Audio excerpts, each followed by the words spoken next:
My friends, welcome back to the game library where we give a voice to the voiceless games. My name is Martin, and as ever, I would like to start the stream off with a single question. Have you played any good books lately? I know that we're about to. Today, we are continuing our playthrough of my favorite CRPG, The Siege of Avalon. We have come quite a ways in this game. We have beaten the vanilla playthrough of the game, and we are now well into expanded content for the game. So, Rucksack Sepp, I believe, is not going to be here today. He's the one who created the mods that we are playing right now, so we're going to be doing our best. I used to just cancel the Siege of Avalon stream whenever he couldn't attend, because, frankly speaking, he knows the game inside out, and he would be able to tell me if I'm missing anything, but then it kind of dawned on me, where is the fun in that? So, I'm playing the game anyways, but you will have to forgive me if we ever get stuck, or if there's ever any difficulties with the actual game itself. But frankly speaking, most of you are not going to have Sepp there. The only reason that I find it important to have Sepp present in the stream is simply so that I can showcase the game better. That's all. So, prior to starting the game, I would like to just give everybody a quick reminder that I am taking an entire week off of streaming and my day job this coming week. So there are going to be no streams until the week following next week. So let me just make sure I've got my dates right. So yeah, the week of Monday the 28th is when I will be returning. I'll still be working hard behind the scenes. I will still be present on Discord, Instagram, TikTok, that kind of thing, but I am going to be trying to limit my device use so that I can be present and in the moment with my friend who is visiting from out of province. I do not want to be on my devices the entire time, and frankly I don't want him to be either. I want to be going out, having fun, or staying in and having fun.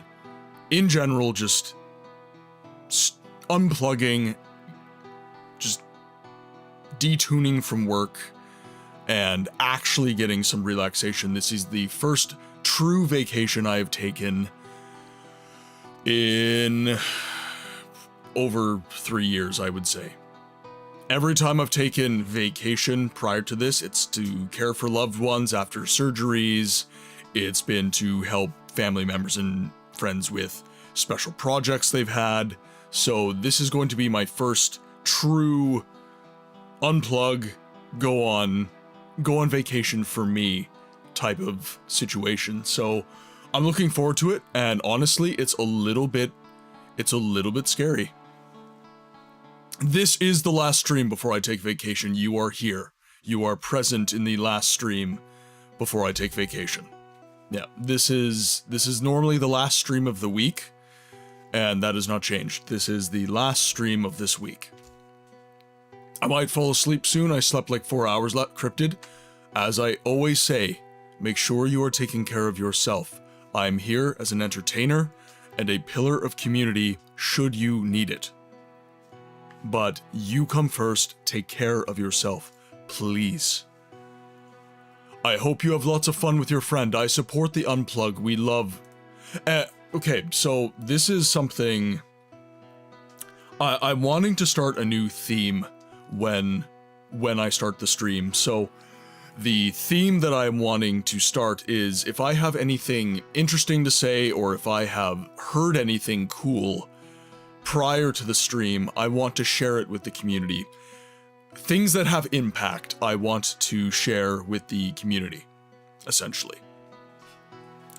So, this idea of unplugging and mental health in the modern era. So, we obviously are online right now, but I feel like Twitch is an interesting medium because we are not necessarily detached from each other. We are very much in the moment, in the present, enjoying time with each other. It's very different. It's a very different experience than, say, being on TikTok and doom scrolling. So I would say that if people want to improve their, I used to just say, if you want to improve your mental health, put your phone down. And frankly, if you have low self-control, I would still say that. But if you're struggling with your mental health, I think the thing that I would say more specifically is get off of Instagram, get off of TikTok, get off of Facebook, get off of YouTube, get off of these mediums that isolate you.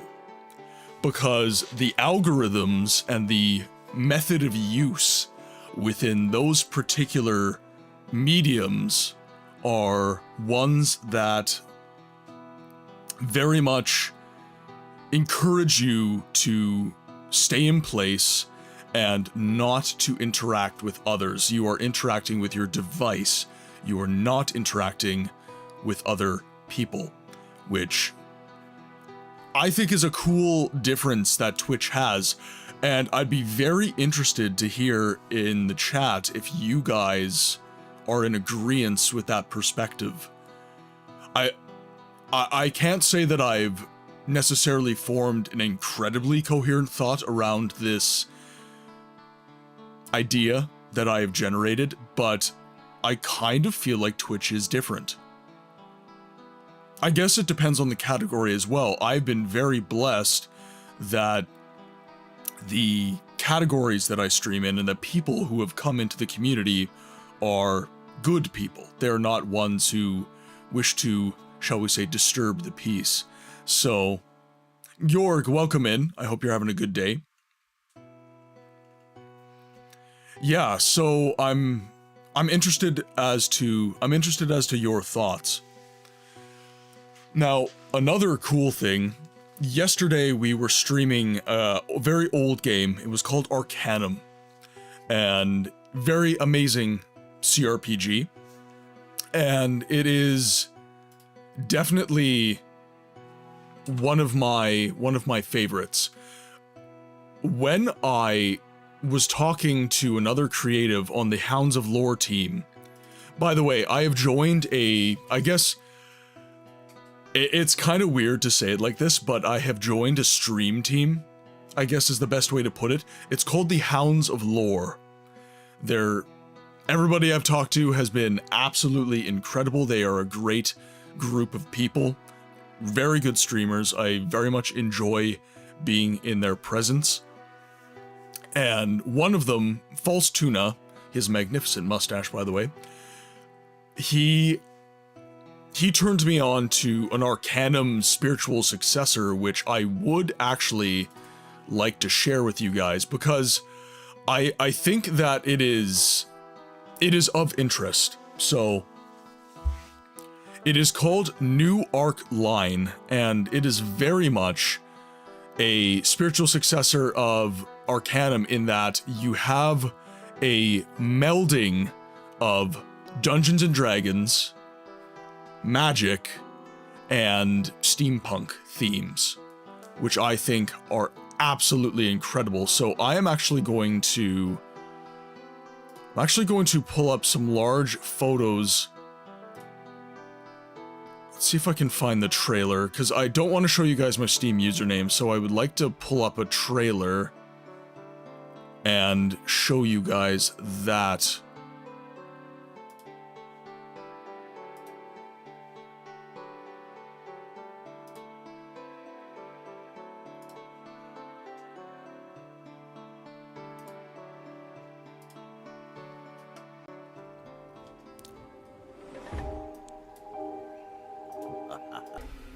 Alright, so this is one of the trailers from Steam.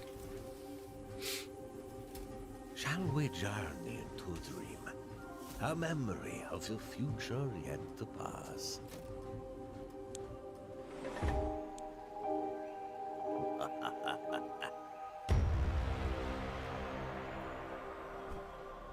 So you have it starting with that kind of more steampunky theme, and then it goes into kind of a more natural world. And furious passion of mystical drama and fleeting infatuation. So you have a lot of the races from D&D, very similar in many ways.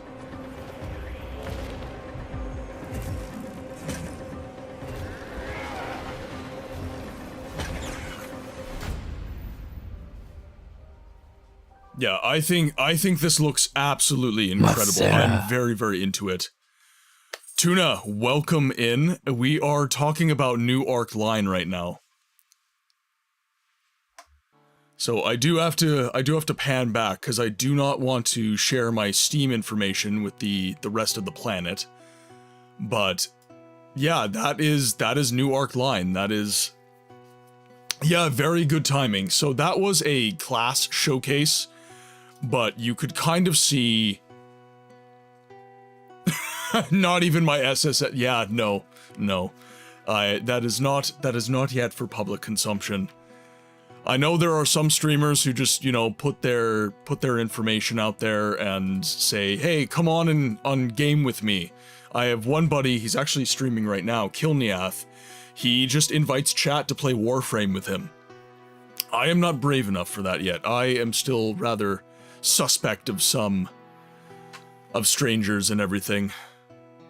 I love you guys, but if we have any randos coming in that possibly have ill intent, which has happened to the stream before, we've had some crappy people come in, I definitely don't want to be exposing myself or this community to entities like that.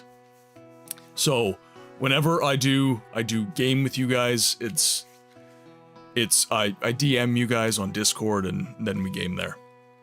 Twitch is different because okay, so before I read Buin's comment, the question of the day, or rather the mental theme of the day, is that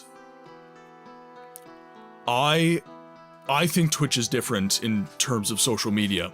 So I used to say that when people needed to improve their mental health, they need to put their device down, put your phone down. I've kind of changed my opinion since becoming a streamer though, because I feel that Twitch is different. Twitch allows you to have connection. Twitch allows you to interact with people in real time. It allows you to reach out and be in a group. So I've kind of since narrowed my scope to, if you want to improve your mental health, get off of scrolling social media, get off of YouTube, get off of TikTok, Instagram, Facebook, that sort of thing. But Twitch is kind of a cool, I guess, not alternative. Obviously, if you really need to just unplug, do that, 100%. But I'm kind of toying with the idea that maybe Twitch is a little bit different when it comes to this kind of stuff. And now the Buin has responded. Twitch is different because it's almost an exclusive live stream platform that loves long time blocks. YouTube, TikTok, and Instagram all have lives integrated, but they're not exclusively a live stream platform. The interaction on Twitch with people between the streamer and viewers is so much different than scrolling and seeing posts from like 3 hours ago. It is also definitely dependent on the community that the streamer builds. And that is, when I say that I am incredibly blessed, I mean it. Because everybody who has come into this community and has come into this chat has been amazing. You guys are awesome. Nobody, I shouldn't say nobody, we have had a couple people that the mods have had to take action on, but for the most part we have brilliant people coming into the community, and I thank you guys for being awesome and keeping this community a safe place that everybody can just come and unwind and just get rid of the woes of the day. I think that's really, really special. That's something really, really cool that we can do here. Snowy, welcome in. Oh geez, where did I meet you? I remember your username. I feel like I've met you somewhere, Snowy. I'm also gonna call you McCool because our friend, actually I can call Sammy, I can call him Sammy. So, okay, you can be Snowy, that's fine. I hope you're well as well. Yes, okay, yes, rant stream, absolutely. Thank you, Tuna, thank you. And frankly, it's been awesome to get to know other creators in the Hounds of Lore. I actually didn't even know you were in the Hounds of Lore until Fury invited me to join the stream team.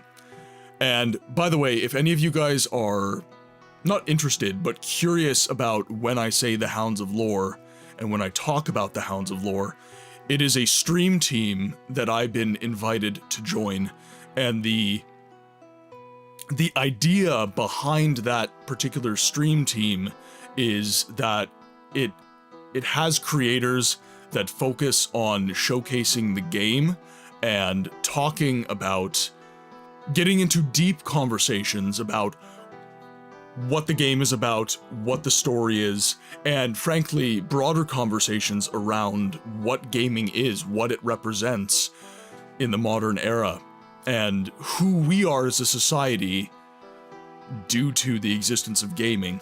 And I thought it was really cool, and I thought it aligned well with my value of giving a voice to the voiceless games, and I joined.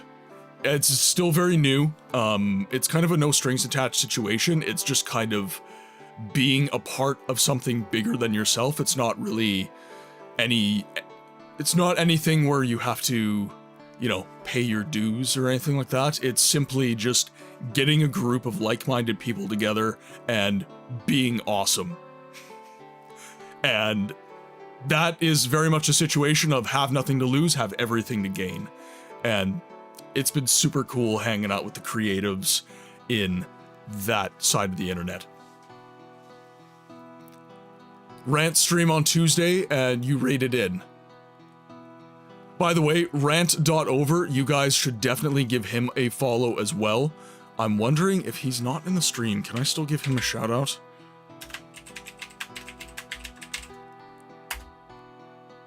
He has a really, oh, okay, perfect.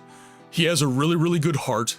He is brilliant to watch, and he loves a lot of the old games that we love. So definitely give him a follow as well. He is one of our UK buddies. And while you're at it, I'm going to give another shout out to False Tuna. He's been playing a lot of Dune lately, and I know we have a lot of Dune heads in this community. You should definitely give those guys a follow. They are really awesome dudes, and I know that you will enjoy their streams. And by the way, Tuna has an incredible mustache. It will change your life, seeing that thing.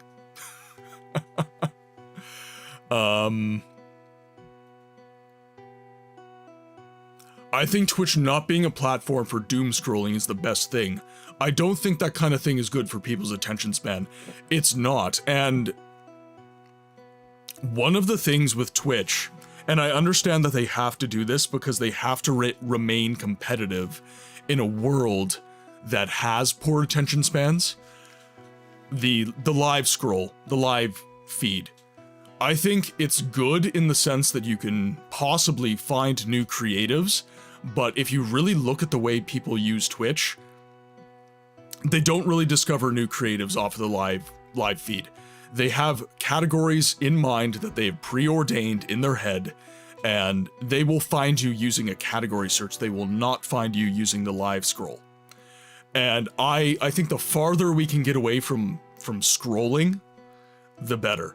It's not good for you.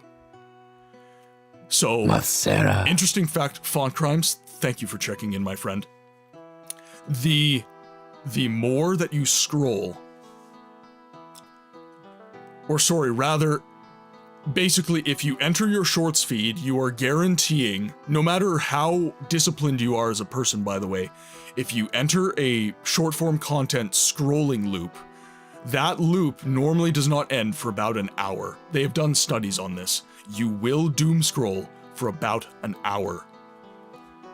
So unless you're willing to lose an hour of your frickin' life, don't do that. And if you're going to lose an hour of your life, get value out of the content, and short form content has little to no value whatsoever. It's been really hard for me to make short form content because I feel the value of me and the value of my stream is long form conversation. Brainrot, welcome in. Bween, additionally, I think it's very different being a streamer and a viewer. As a streamer, you're actively building while live, which is objectively a very difficult thing to do in comparison to other platforms. When you have the option to retake and edit. Yep. As a viewer, it's easier to fall into doom scrolling on Twitch. To add on to the mental health conversation, I would say if you're not somewhat actively interacting during a live stream, it's also essentially the same thing as scrolling. I would agree with that. I would agree with that, Bween. Wait, there's a word limit? I've never hit the word limit. I didn't know there's a word limit. I'm relatively new to hounds as well, but I think yep, I agree. I've had a couple people tell me they found me from their recommended, whether that's the game, other streamers we both watch, or what I think. Yeah. So, based off of your category, based off of similar viewing and stuff like that, you will receive a recommendeds feed. And that one, unlike the live feed, will actually bring new people into your audience. Continuing, yes, lurk is deeply appreciated to the streamer, but there's a difference between keeping a stream tabbed because you're doing a lot of things than being a quiet lurker forever. So please interact when you can. Bween, thank you so much for saying that. I really appreciate that. As someone with ADHD, I avoid YouTube shorts as much as possible, and I don't have TikTok or Instagram at all, because my attention span is short enough as it is, and I don't need to lose time scrolling or shorten my attention span anymore. I do have Tumblr, but that's mainly text posts. Yep. There's a word. Oh, I didn't know there's a word limit. I guess I just have not been ranty enough on the Twitch. Yeah, so that's an interesting point. So one thing that I have done, Mrs. Books also has ADHD, and she's on shorts much more than I am. I actually make shorts, but I don't like watching shorts. So my short form content consumption is basically Miss Books at the end of the day saying, hey, can we sit down and watch some of the funny videos that I sent you on Instagram or TikTok or whatever. So I will sit down with Mrs. Books and we'll watch some shorts.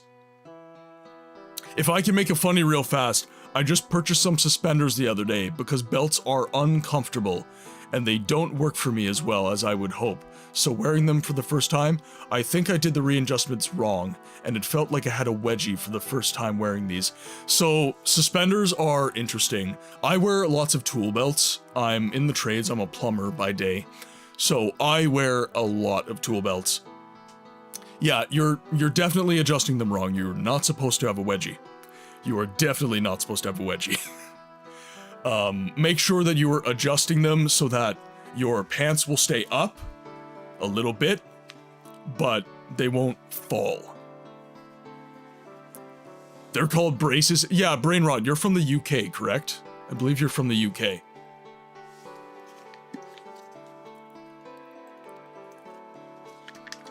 I did not make coffee this morning, and I'm regretting my life choices. I'm just thinking about what... Yep, an English lass, through and through. And into cars. A woman of class. I made coffee, but I'm out of cream and milk, so I just drink my coffee black. I enjoy my coffee like I like my metal. My wife helped me, and now they work without a wedgie attack. I'm happy for you. Not so much into cars as into... Yeah, okay, fair enough. I don't ever intend to learn to drive IRL. Oh, you know what? I might be mistaking you... for Crows. Crows is very into cars. And also British. Yeah, okay, yeah, Crows had mentioned they had a head injury and they can't drive anymore, but they're very into cars. You, I don't believe, are into cars. And we had a very good conversation about what you did for work, I believe. You haven't been in the stream for a while, Brain Rot, so I don't remember. I was playing Deliver It All oh god, yeah. Oh yeah. That killed me when Squish was streaming that. It was crazy. Not to backtrack, but I'm glad you're interested in New Arc Line. Looks pretty cool under the radar. Yes, and York said it looked similar to another game, so I want to take a look here. So I think he said it was similar to... was Solasta, Crown of the Magister. So let's see here. Solasta, Crown of the Magister.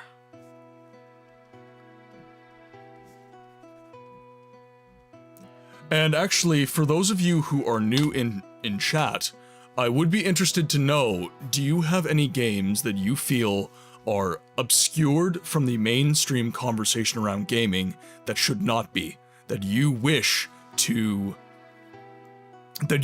see more of?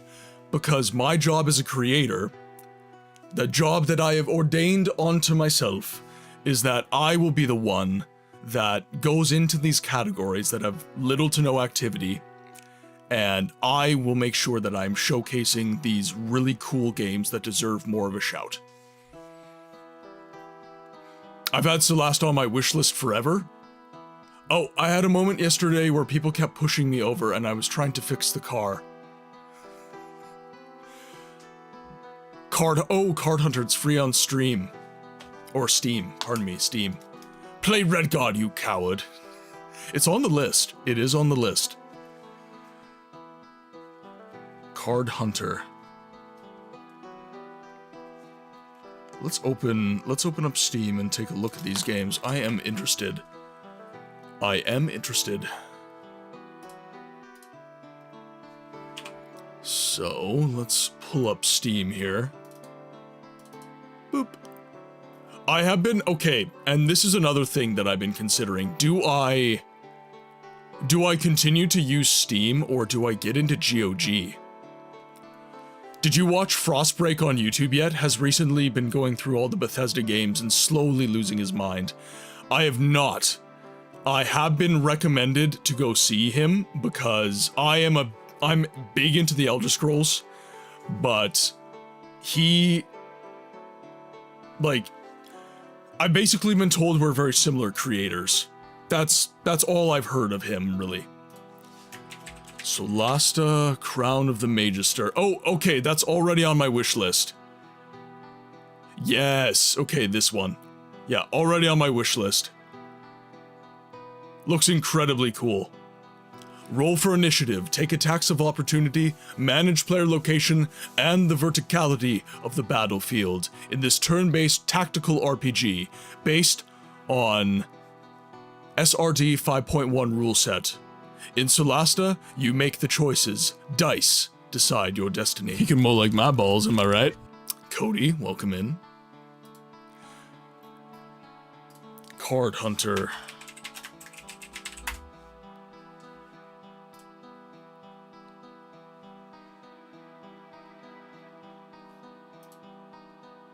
Ooh, that looks interesting. That looks quite interesting, actually. Shuffle your cards and ready your dice. Card Hunter is a fresh new card gaming spin on a classic tabletop RPG. Battle your way through a massive campaign, solo or with your friends and compete with other players in ranked play tournaments. Very cool. Yeah, that looks awesome. And you have, oh, that's so cool. You have inventory management of your character and everything. That is, I love the art style. That looks incredible.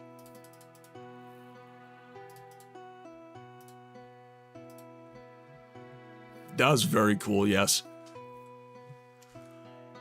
Yes, I did look up Genesis Noir. It is now on my playlist. I think you seem more tolerant of the games than Frostbreak is. So, my thing with these... Okay. So, closing Steam down.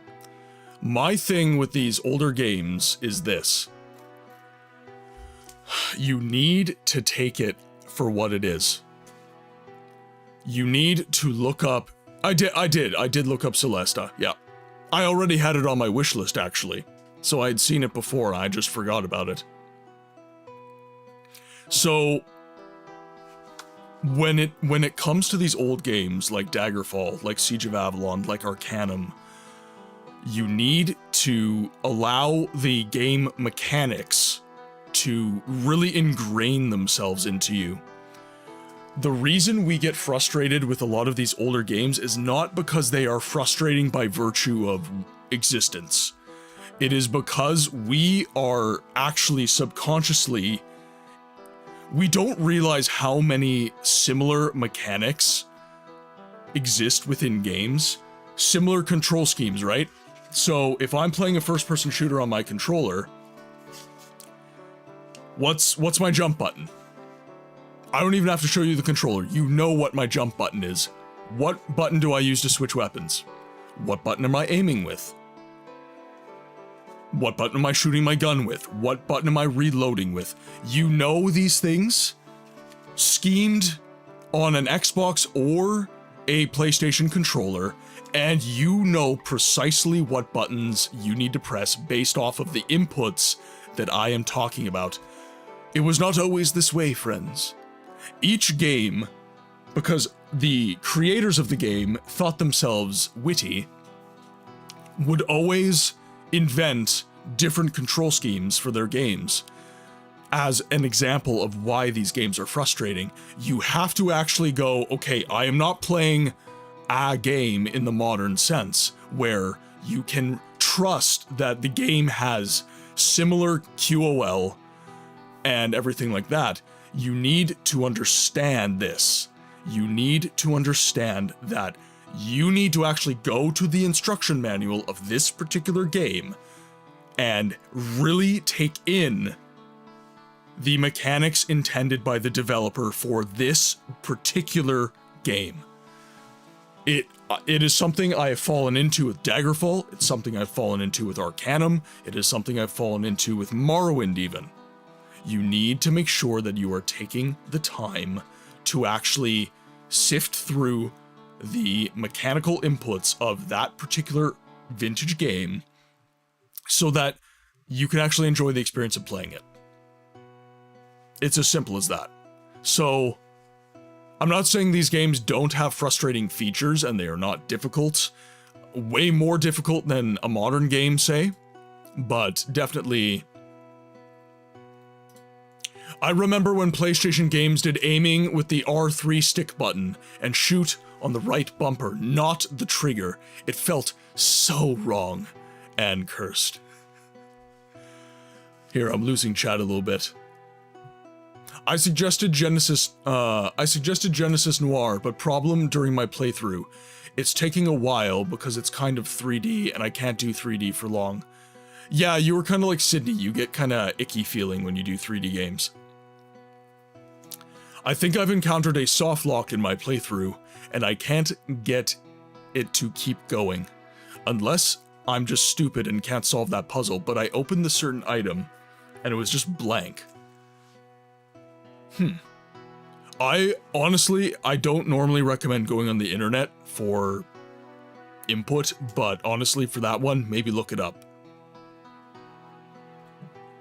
Sound effects on Card Hunter are very good too. Oh, York's played Card Hunter, good. Is that how Arcanum is pronounced? Arcanum, I guess. There's Arcanum or Arcanum are the two ways that you can pronounce it. I say Arcanum. It kind of rolls off the tongue a little bit better for me. Because Arcane, yeah, Arcanum, I guess, is possibly a better way to pronounce it. The convenience of today's games is definitely an obstacle to playing older games. Oh, Civ 6 Platinum Edition is free through Epic Games right now. Yeah, that's how I got Civ 6 back in the day. But that's how Epic Games hooks you. So, Epic Games, by the way, if anything is free, it's not free for long. Either you are the product or they're gonna hit you with some paywall. So, the way that Epic Games gets you is they give you the base game for free and then they get you on the DLC. It's normally the way that goes.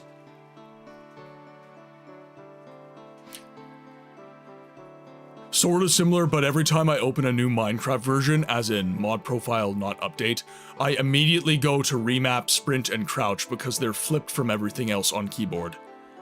I mean aim down sight on the R3 stick click, for better clarification. Yeah, no, I knew what you meant, Beardsley. The Epic Launcher is so bad as well, I can't stand. So, the big thing with the Epic Launcher is that it is so CPU heavy. Like, it really bogs down your machine when you're using it. It is not well optimized, like Steam or like GOG. With GOG, you just get the game files and you're off to the races. And the nice thing about GOG is that you can get your... GOG, I'm not sure if it actually stands for this, but I call it good old games. That's what GOG stands for in my headcanon. I looked up how to solve that puzzle, and the two videos had something happen when they opened after panning, and I'm still getting nothing. I can't really find another person with the same issue on Reddit, because it's such a tiny, not-known game. That's fair enough, and unfortunately, when you have small-scale games of this kind, you're going to end up in a situation where you're not really... Issues and glitches are not really getting fed back to the developer. Can't you import games from other launchers into GOG, or is that some... Okay, so it is what GOG stands for. I'm trying to remember. I don't think you can. I think you might have been able to at one point, but I'm not sure. It also just doesn't function as well. The Epic Launcher feels more like a games launcher for console rather than PC. You know what? Yeah, that is a good way to put it. That's definitely a good way to put it. I also swapped my Minecraft inputs for sprint and crouch. I also have been remapping inventory to tab in games that allow me to. Tarkov did that to me, and it's actually super convenient in other games. Oh god, Escape from Tarkov. Oh. No Life Central. That game, addicts you so easily. Not yeah, you say, to a seasoned gamer, you say the T word. We know exactly what you mean. Tab inventory is great, yes. I find myself, when I'm in Daggerfall, I'm inventory in Morrowind, and actually it's really it's the map and everything, is the I button. And I find when I'm playing other RPGs, I'm pressing I now, and it's frustrating the crap out of me.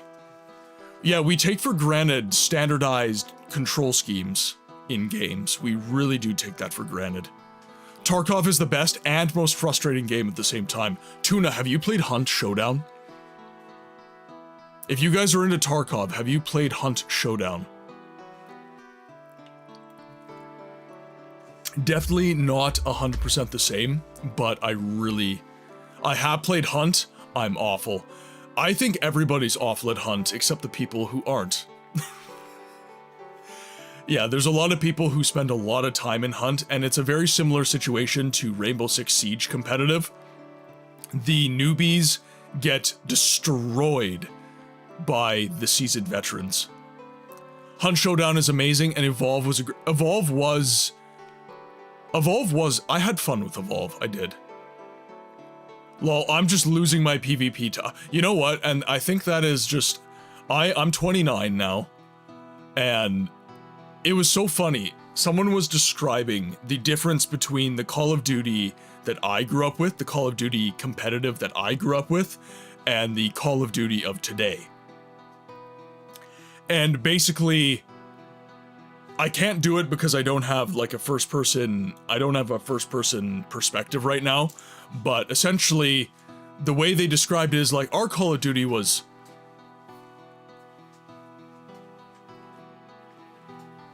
and the Call of Duty now is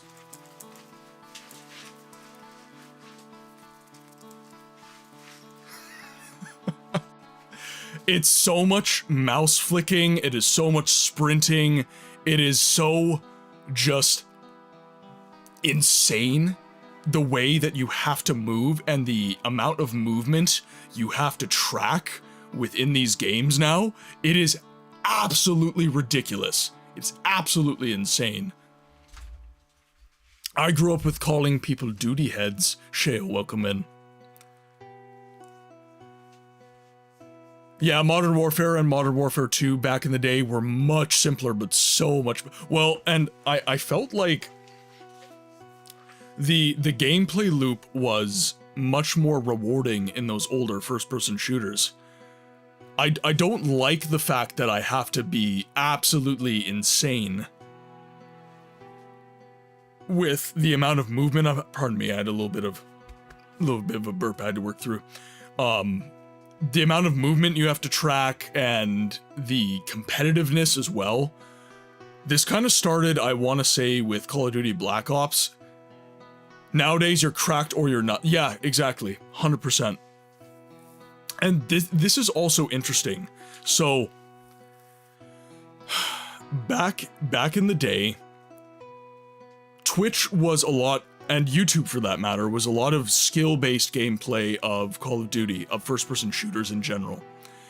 And when you were good, you were freaking, like, you were god tier. Like, if you could, what was it, 360 no-scope? Stuff like that.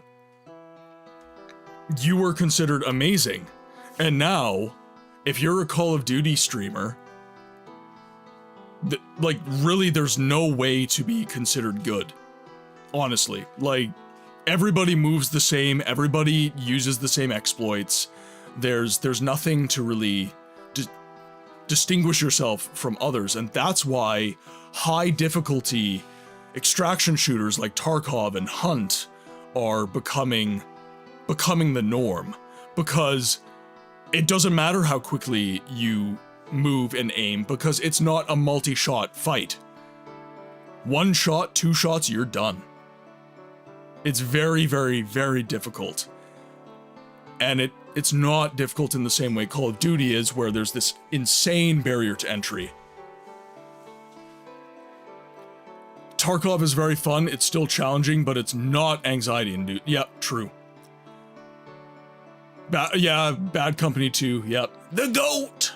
That's why they call him the GOAT. The GOAT! Had the basic NES and Sega. You know what? And the more I get into it, the more I get into... I don't like competitive games anymore. I just don't. I like games where the multiplayer, if there is multiplayer, is you having a team and fighting AI. Mass Effect 3 multiplayer is one that I've been playing quite a bit. Doing multiplayer on Dark Souls as well. You know, stuff like that. I don't like these PvP insane games that are coming out now. I just don't have fun with them. I don't have fun with them very much.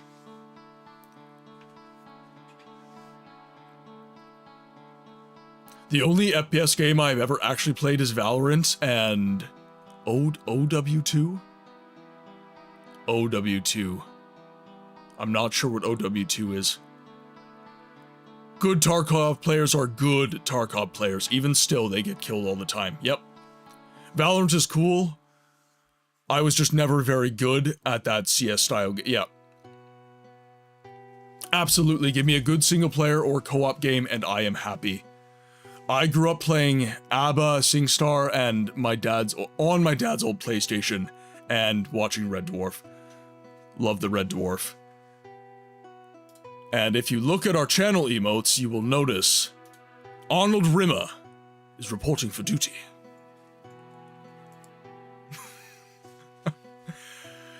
It's crazy how all of us 30-year-olds are super over PvP and enjoy PvE games with the buds nowadays. So, and this is kind of, it ties back into what I was talking about at the beginning of the stream, right? Where I was talking about how Twitch offers more connection than other social media platforms. And Bween also made the good distinction of, as long as you're not lurking. If you are actually interacting with chat, then it's different. But the generation that we belong to, or older, by the way, we are definitely in a camp where we value community more than being good, I guess. Whatever that means. We do not value PvP because we do not value fighting each other. We value getting together as a team and working towards something. Like, let's get the bros together, there's the enemy, and let's win. As opposed to, every man for himself, we are all individuals, life is meaningless, let's fight. That's what PvP kind of represents over co-op multiplayer, in my view. And we grew up with couch co-op. We grew up playing Halo Combat Evolved on split screen. We grew up playing Super Smash Bros. You know, we grew up playing these couch co-op games, so we value that experience, we value that cooperative experience a lot more than even PvE. Like, I would say there's PvE, there's PvP, and then there's cooperative.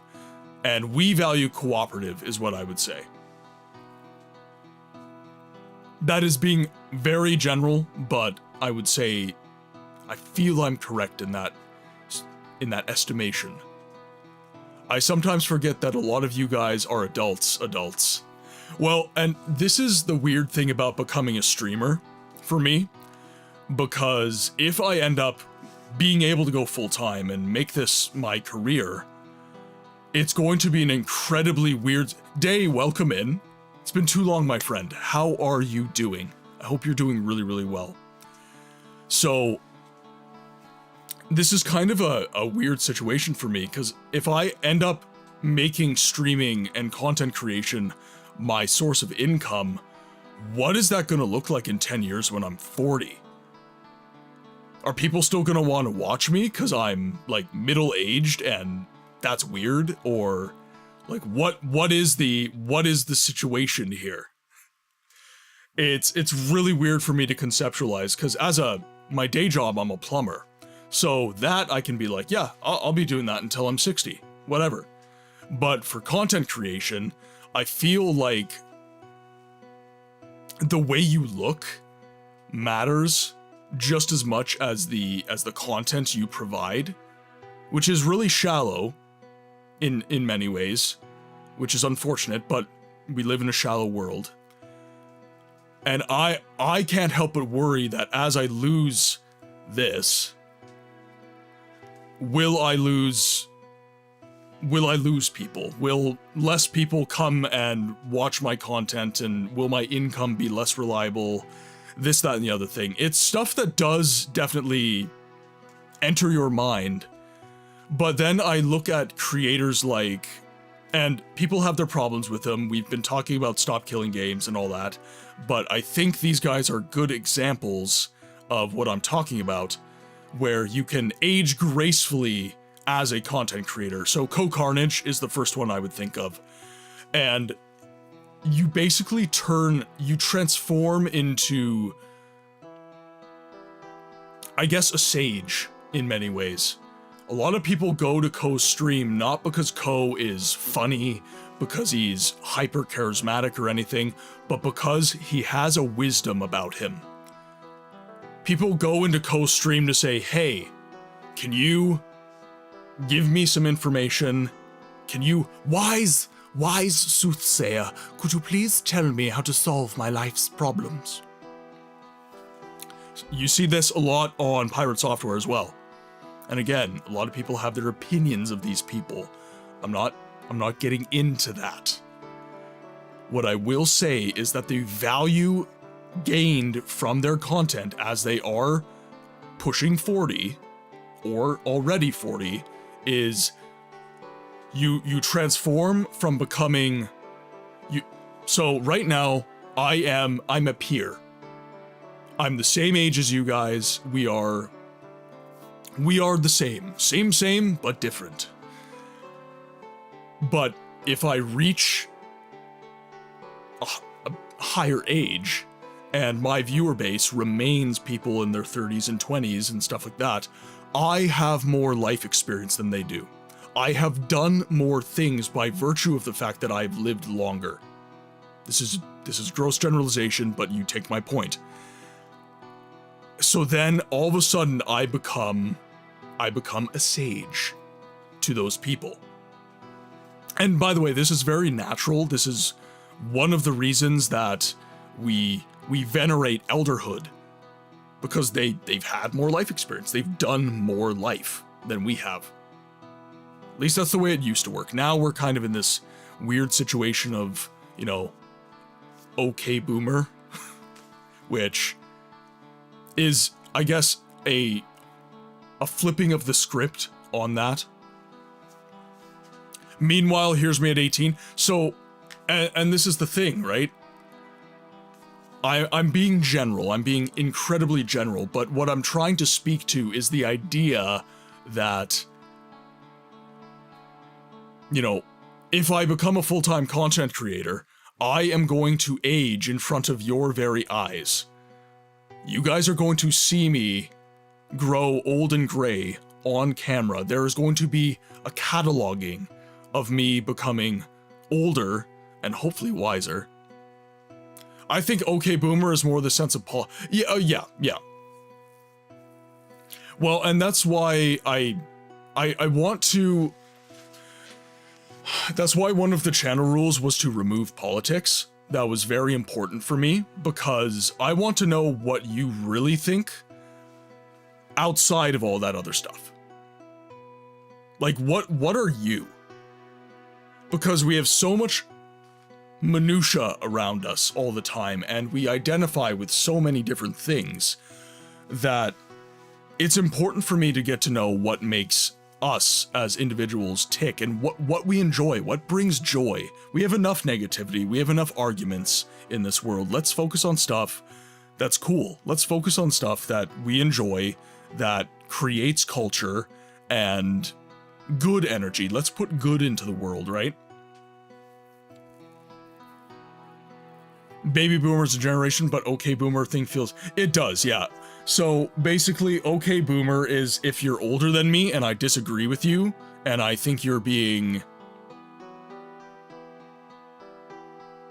overly emphatic as a person older than me, I'm just gonna say okay boomer and I'm gonna disregard you.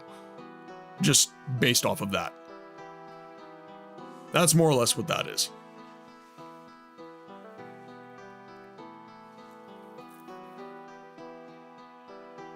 Conversations about politics are much more human right. Yeah, well, and that's kind of, yeah, it's very draining, right? And I don't want to drain you. I do not want to empty your social battery. I want to fill your social battery. I want to provide value. I want to make you guys feel more energetic and more happy leaving the stream than when you've entered. That's my goal. So ads are going to be dropping in T-1 minute. What are we playing today? We are playing Siege of Avalon today. We have had quite a long just chatting. You guys have been very, very good to me in terms of being chatters and having really cool conversation, which I appreciate, by the way. You guys make the stream what it is. You make me a better streamer. But with that said, ads are going to be dropping in T-minus 1 minute. So what I'm going to do is I'm going to BRB a little bit early. I'm going to make myself some coffee, and then we are going to get back into Siege of Avalon.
Thank you guys so much for tolerating ads and tolerating our quick little break there.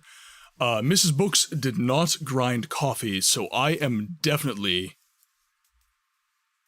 Also, Books, you have kind of already achieved sage status somewhat in my mind. I don't view myself that way, but I'm happy that I am providing helpful value in my viewers' lives. And also, calling you viewers is weird. I like to think of you guys as friends, honestly. You guys have added immense value to my life as well. As I've told my story many, many times, I was in a very dark place prior to starting the stream, and as a result of the stream, I'm in a much, much better place. So, coffee. Yes, I did bring down my coffee beans today. So, this is my coffee here. Nagash Coffee, it's a local roaster. So, it is a natural Swiss water decaffeination. It is nutty with slightly fruity brightness and chocolate undertones.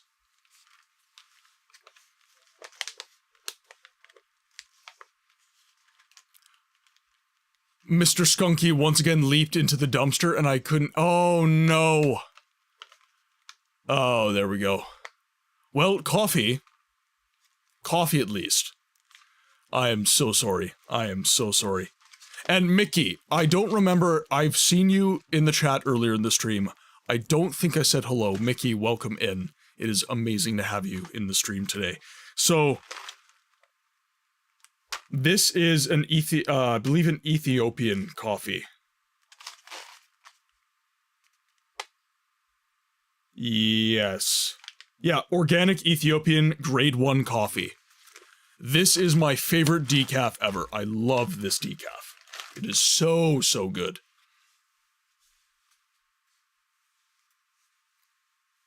But sir is your name. But outside of that, don't call me sir unless I say call me sir. I missed something from brain rot when I took the break.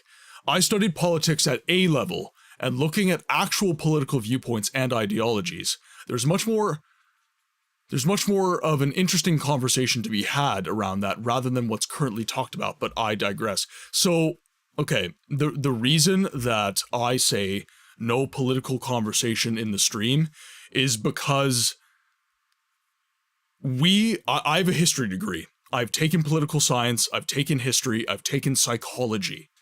I studied at a very high level prior to entering the skilled trades.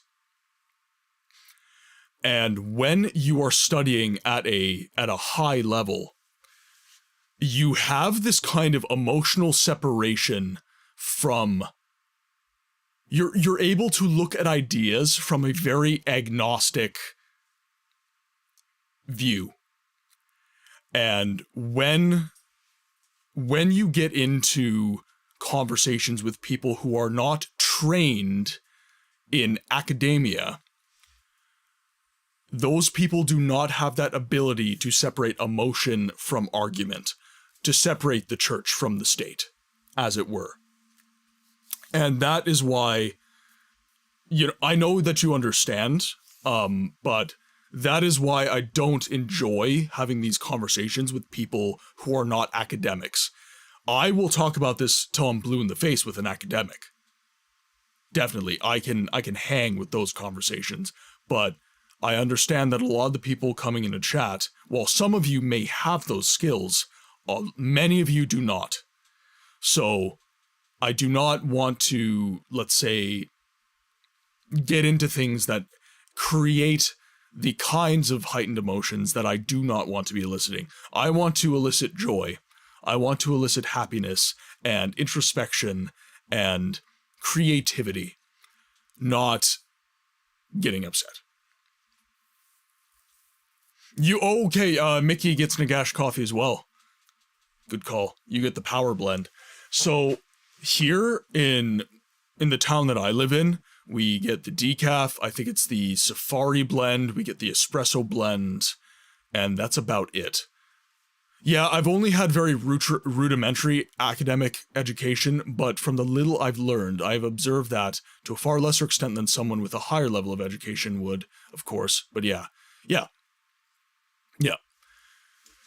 It's that ability to just be cool, calm, and collected, I would say.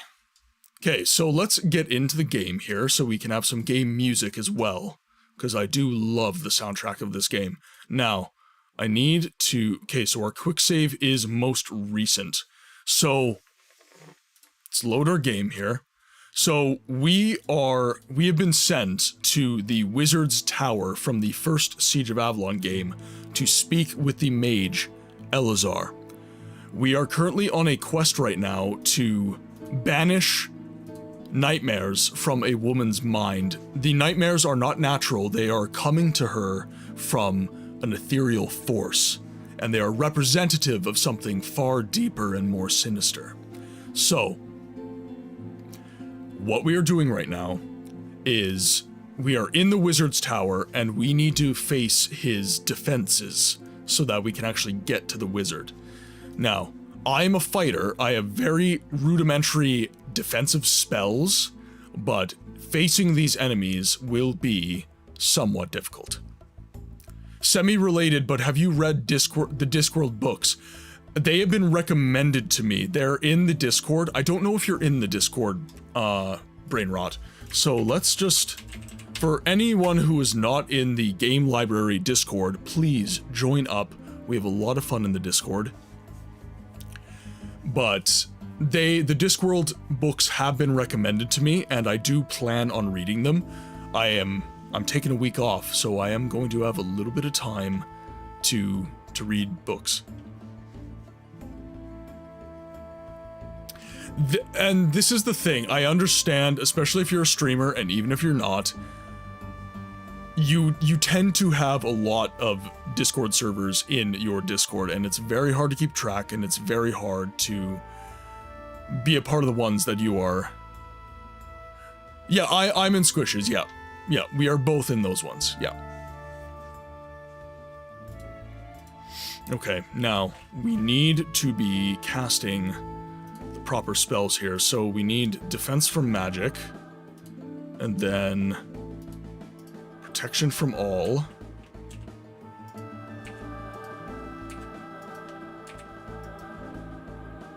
Okay, so we casted all our protection spells, and now... Okay, I think I'm gonna attack this guy. I think that's the least likelihood of getting attacked by these guys, so when he runs over here, when he paths over this way, I'm gonna attack this guy. Okay. No. Damn it. No, don't run to your friends. Dang it.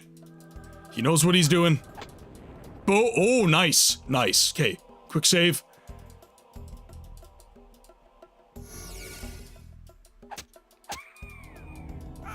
Hold spell, not good. Damn hold spells. Shit. Oh! My Dune book is coming today. What copy did you get? Did you just get the regular print from, I think, what was it, Orbit? I think Orbit prints them.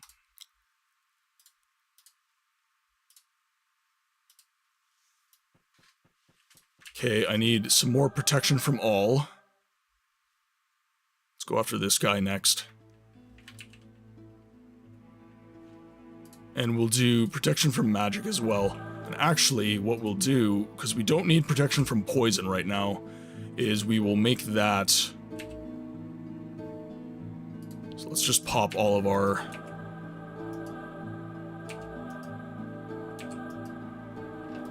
Let's just pop all of these, and... Jeez. There we go. Okay, perfect. So let's just pop all of our defensive magics before each encounter. I also recently picked up the first Doom book, went to Half Price bookstore and found one. I got my dad a copy of Dune for Christmas one year, and I just borrowed his copy.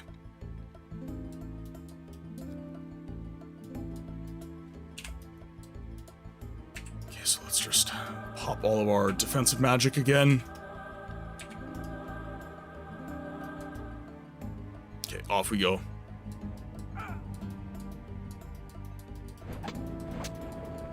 There we go. Perfect. Okay, now... It looks like the area from the first game that we used to go to, which was a stairwell up this way, is now gone. So we just have the laboratory in the lower levels. Also, my coffee machine just beeped, so I will be right back, because I need some coffee.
Mishi, are you encouraging misbehavior?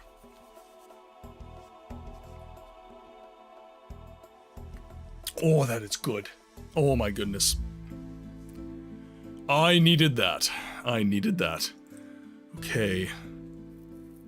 So we are in the lower laboratories now. Oh god. Okay.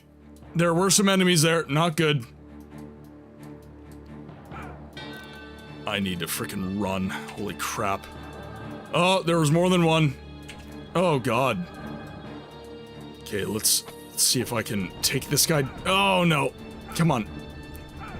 Come on. Just one more hit. Come on.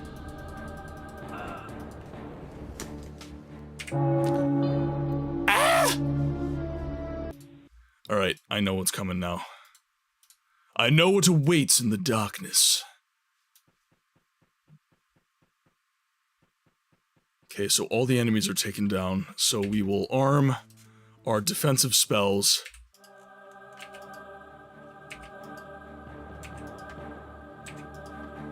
Arm all of those, and then we'll go after this dude. So he has deflect magic, but he does not have any melee defense. So we are in very good shape against him.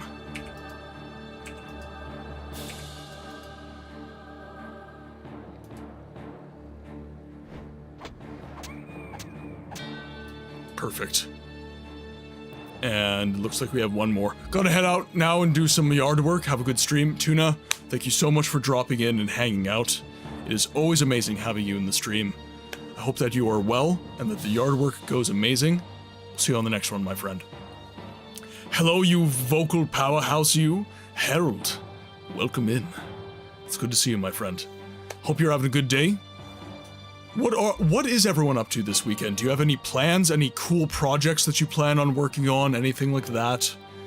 I have just yard work after the stream, but I have the entire week to myself after this, so I'm basically going to devote today to getting a lot of that yard work done and just getting it all out of the way so that I can just look forward to relaxing for the entirety of the week. So, while it is mundane work, I am very much looking forward to it because it allows me to relax. I'm kind of the perfect procrastinator in that way. I will kind of front load my work because I know I procrastinate, and that allows me to chill later. It allows me to have the feeling of procrastination, which does tickle my brain, but still get my work done. I'm gonna move some plants around and plant some more lavender. and I want to try and find some ivy I can pot and put in my office. Was going to do some car repair, but I haven't heard from my uncle today, so I'm just chilling and shiny hunting on my DS. Might run to the Mexican market later to get stuff to make carne asada tacos. That sounds really good. Oh, I might have to make tacos tonight. That sounds so good. Oh, okay. You've done a thing, Beardsley. You've done a thing. What's your shiny hunt for today? I'm not much of a shiny hunter. When I play Pokemon, it's mostly for battle tactics. But watching our mutual friend, Sammy, I am getting slightly more into the experience of shiny hunting. Mostly for my favorite Pokemon, though. So, my favorite Pokemon is this boy right here.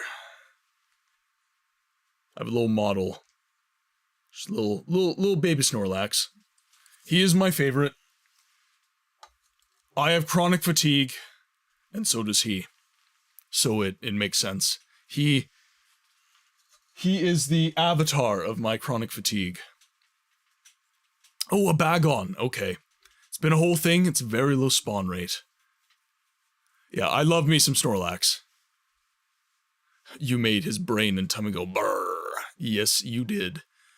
Mishi built a gaming room for the Xbox.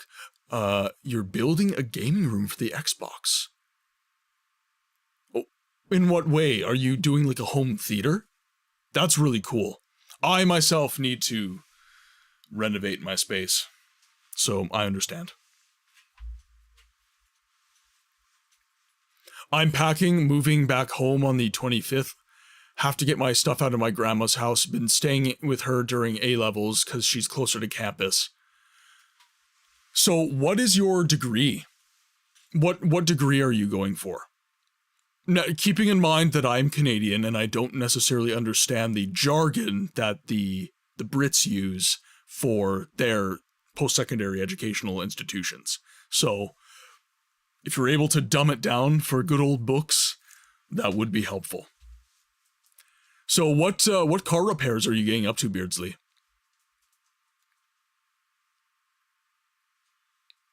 Oh, everybody loves the Snorlax. I'm also trying to think of an outfit that would work for the prompt of rock and roll that would be possible to scrunch up in about a month for a festival I'm going to in August. So with rock and York, thank you for checking in. Excuse me, gentlemen, while I have a humiliating panic attack under the scanner table. Look, the coffee is not giving me anxiety yet. Oh, not a degree. Uni is after this, but I've studied history, politics, and law. So are you thinking of going into law? Ooh, Magnemite. I was not super into any of the steel types. My favorite steel types are probably Caesar, Skarmory. Actually, I tell a lie. Yeah. I do actually like quite a few steel types. I like Metagross. I like Aeron. Oh, what's the final form of Aeron, though? There's Aeron, Lairon, and Aggron. Aggron, that's it. Steelix as well is really, really cool.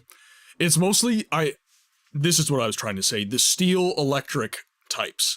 Those are the ones I tend not to like. It's been a while since I played Pokemon, actually. This is all coming out. My favorite is Wailmer and Wailord. Wailord is one of my top 5. I really like them as well. Alright, fine. Just for the only bucks. Of course that's the one you get, Necro. My friend, welcome in. Hope you're having a good day.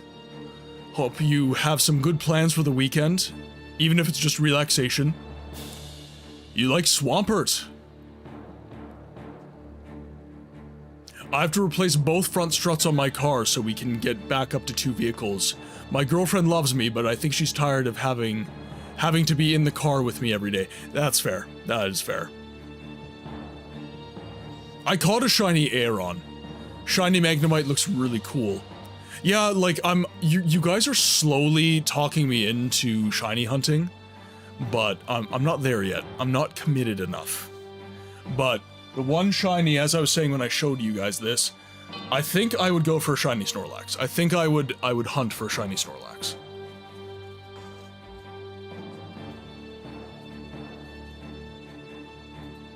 Lurkin while we're... Necro, thank you so much for hanging out. As you know, it helps the stream quite a bit. Right. Now all of our stuff is worn off. So let's take this guy down. Where is he? He's right there.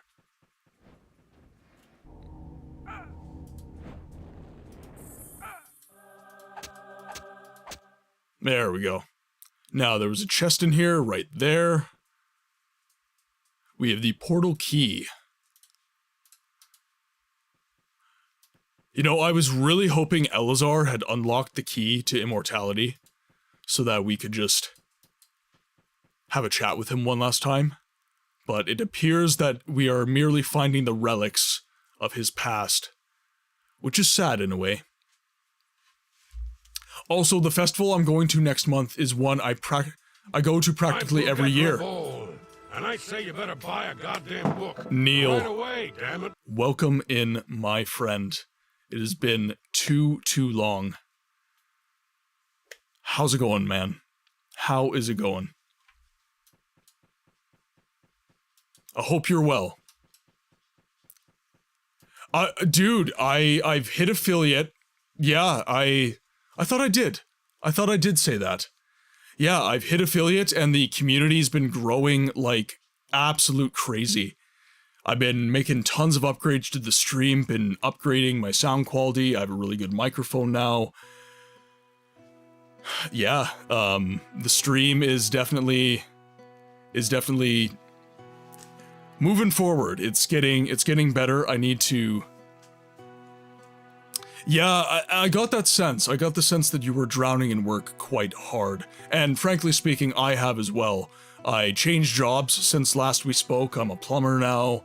So work plus stream, taking the stream very seriously, obviously. So it's been really hard. I'm going to follow you and watch you and worship the ground you walk on. Just soaking it in. My adoring fans. Yeah, so as you can see, the stream has... my balls, am I right? As you can see, the stream has had many changes. Razman, welcome in. The stream's had many changes. The quality has improved immensely since the beginning, which you were a part of. Neil used to be... Welcome, Moon and Star. Alright, the Dagoth wave. I'm getting back into the game. You guys know what to do. Come Nerevar, come and look upon the heart. Upon the Hype emotes in the chat, and I'm gonna dance. Lay down your weapon. It is not too late for my mercy. Oh. Come and look upon the heart. I need to have something where I've like Dagoth dancing when this is happening. I might actually be able to do that. How can you kill a god? Actually, I am curious. Can I do that? Can I do that? How can you kill a god? Shame on you, sweet Nerevar. I'm a god. Alright. I'm a god. I'm gonna try a thing, guys. I'm going to try a thing. What would I even do? Hey chat, welcome to PlayAnyGoodBooksLately.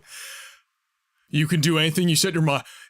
Neil, I'm so glad you said that. That is something that I've definitely realized. This better be Dagoth urgent. This is something I've definitely realized in this streaming journey. I'm learning a lot. Excuse me, gentlemen, while I have a humiliating panic attack under the scanner table. And by the way, for any of you guys who don't know, Neil is one of my closest friends, IRL. We don't talk as much as we should, but he helped get me jump-started. Except fly, don't try. Exactly. I believe I can fly, and therefore I can. The scroll of Icarian flight shall aid me in this regard. Alright, I am going to try Screw and do the rules, a thing. I have money. So we would do immediate source. Dagoth. Dance. I'm trying a thing, guys. One moment. I want to see if this will work. I'm very curious if this will work. You Inma. Mishi, thank you so much for the biddies. Craigasm 3. Hello, lovers of book. Malthus, welcome in. Thank you so much for being here. That's the good thing about our friendship. It doesn't matter how much time has passed. We pick up exactly where we left off every time. And that is the sign of an amazing friendship, guys. We'll loop it. Oh! Yes! Oh, okay, okay. We've done a thing, guys. We have done a thing. Dagoth is here. All right. Okay, cool. Now, we will hide him for now. We will hide him for now. Now, can I do another one? Because I think I have another one. Okay. Okay, we're doing this again.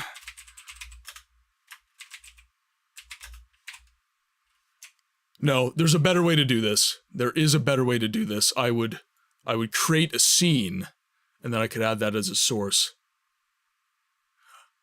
I'm an uncultured swine. Who is Dagoth? Dagoth is the main antagonist for the Elder Scrolls number 3, Morrowind. Hello, lovers. Oh, wait, that sounded wrong. I have many lovers. No, I don't. Just Mrs. Books. She's the only one who puts up with my crap. Okay, so. And Mickey, since you definitely adored. Not ringing a bell? Then you need to play some more Elder Scrolls 3 Morrowind. Dagoth has definitely the most swag. He has Super Saiyan swagger.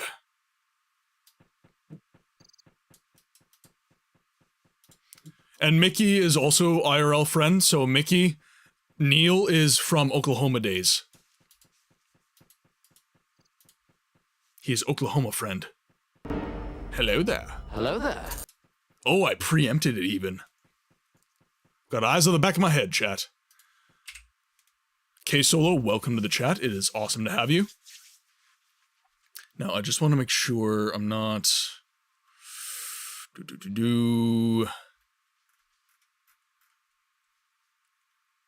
I think we are in good shape. We should have told him Dagoth is Skyrim creation. Oh my god, that would have been so good. I should have done that. We haven't done Dagoth follower mod in a while, though. Well, a couple weeks, anyways. Played a lot and progressed very little. So, Dagoth is endgame. So, if you have not reached endgame, you would not be familiar with Dagoth-ur.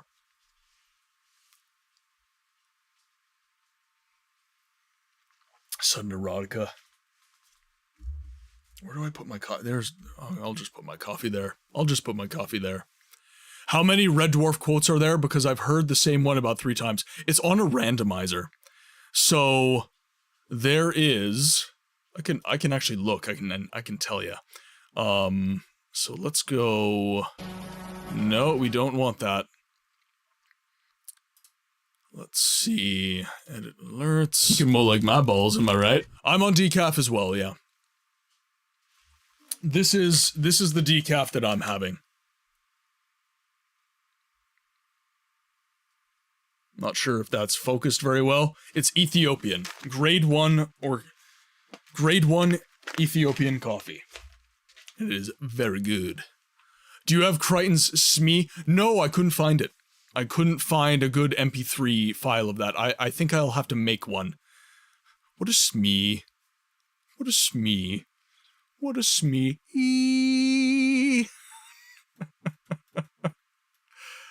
He's trying to learn how to swear. He's trying his best. So we have Smoke Me a Kipper, I'll be back for breakfast. We have Panic Attack under the scanner table. And then we have I Want to Go to Red Alert. Are you sure, sir? It does mean changing the bulb. Those are the only 3 we have right now. If you have any other Red Dwarf quotes that you want, I will add them. However, we are in a situation where it is on a randomizer, just to keep everything a little more organized with the channel redeems. So it'll be... Where am I going? I need to be merchants? No, I need to go Southgate level 2. Ooh, Ethiopia, and I thought for a moment the map on your coffee bag was missing a country. No, it is, it's Ethiopian grade 1 coffee, and it's very good. I enjoy the crap out of it. And the decaffeination method used is the Swiss water method. What can I do for you, Tom? I return to you and bring the key with me. Very good, very good. Then we can move forward and create the portal. He speaks a magical spell and he puts the key on the amulet. It starts to glow and a portal opens.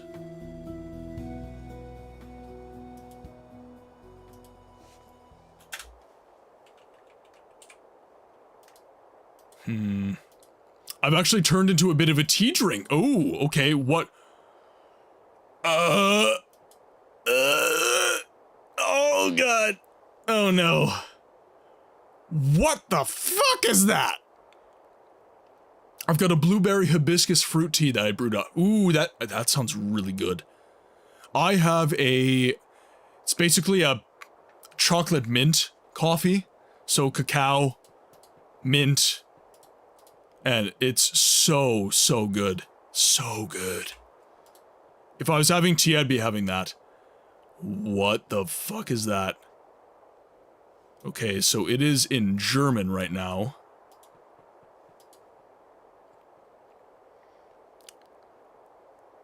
Shit, Seelenflug? Seelenflug? We're gonna look this up. Google Translator. We want English to... Ooh, actually, we can just... Yeah, okay, perfect. So that's fine. So, Seelen.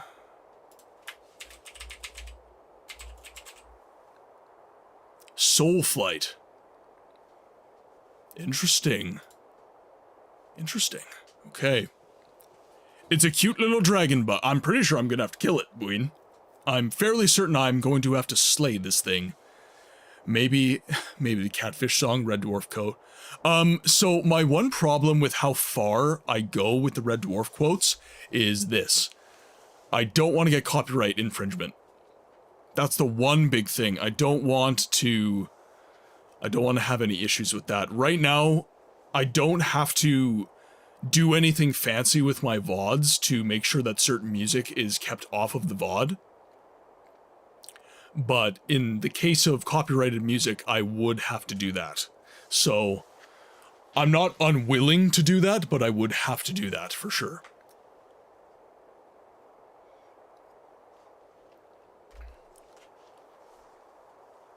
Brother, oh, need info for stickers. I've been waiting. Yes, and actually, Buin, and anyone who is a part of Squishy's world, I believe Brainrot, Buin, and Cryptid might still be here. Might be taking a nap right now. My merch showed up. So I got my pins. So I just have these cool little squish pins. Her logo is so adorable. I love it so much. And then she's got a couple more pins. Let me get my coffee out of the way here. She has a couple more pins. So I got 5 pins in total. I've got her doges. I forget which, so this is Timber, I believe. This is Timby. And then I forget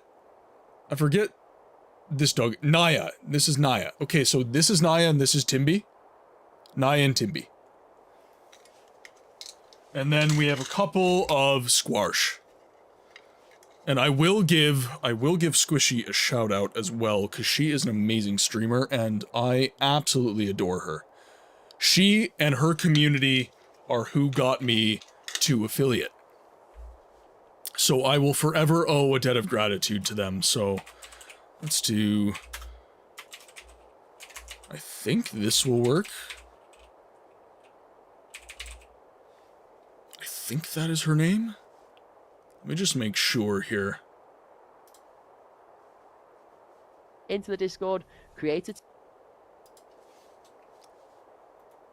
Let me just make sure I'm spelling her name correctly. I do not want to spell her name incorrectly.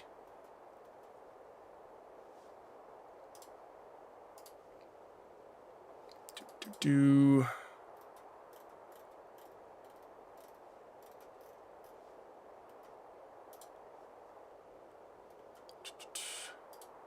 she's so, like, buried in my phone. I'm just gonna type it.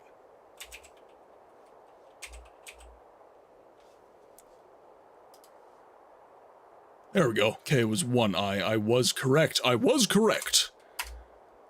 Okay, so if you guys are not following Squishy, definitely drop her a follow. She is an amazing human. Fellow Canadian as well. Squishy and Yays have dropped by my streams once or twice, which is always a positive. Jump scare, I see the... Yeah. Yeah, they don't always show up, but when they do, they make an impact. Okay, so I don't even know what kind of... Okay, looks like...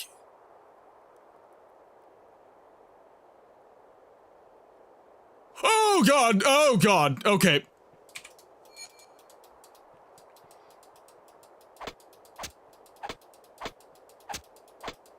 Okay, you are slightly magical, so I am going to cast my resistance spells. It creates clones. I'm worried that it might be poison damage as well. Let's see. Oh god, oh yeah, that's lots of spells. That's lots of spells.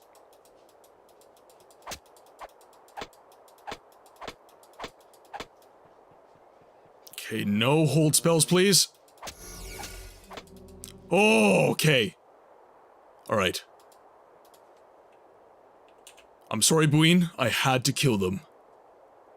Neil, take your time, man. By the way, if you are interested, we do have lurk commands, so if you're just chilling, you can just do #lurked. And if you're hanging out in chat and you can't really type, you don't really have time to do so, we have a channel redeem called Check-In as well that you can use. Run for your life, to quote the 9th Doctor. Oh, who's the 9th Doctor? I believe David Tennant Nice was... execution. You're doing terrific. I believe David Tennant was Dr. 10? No, he's Dr. 11, wasn't he? I haven't watched Doctor Who in forever. Eccleston, yeah. Interesting. Okay, so we have no update on our quest or adventures. Matt Smith, Tennant was 10. So I was partly correct.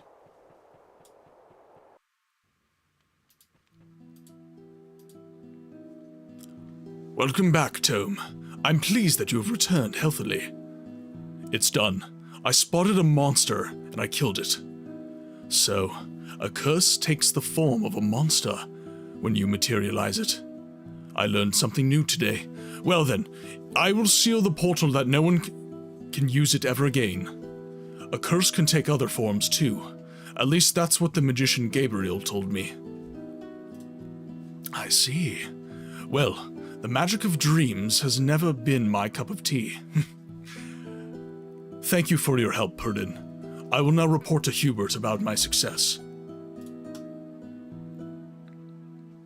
Jodie Whittaker, my favorite ever, is the 13th Doctor. So I really didn't, I don't know, David Tennant is probably my favorite Doctor because we had a lot, and keep in mind, I am not a huge Whovian, so take whatever I am saying with a massive pinch of salt.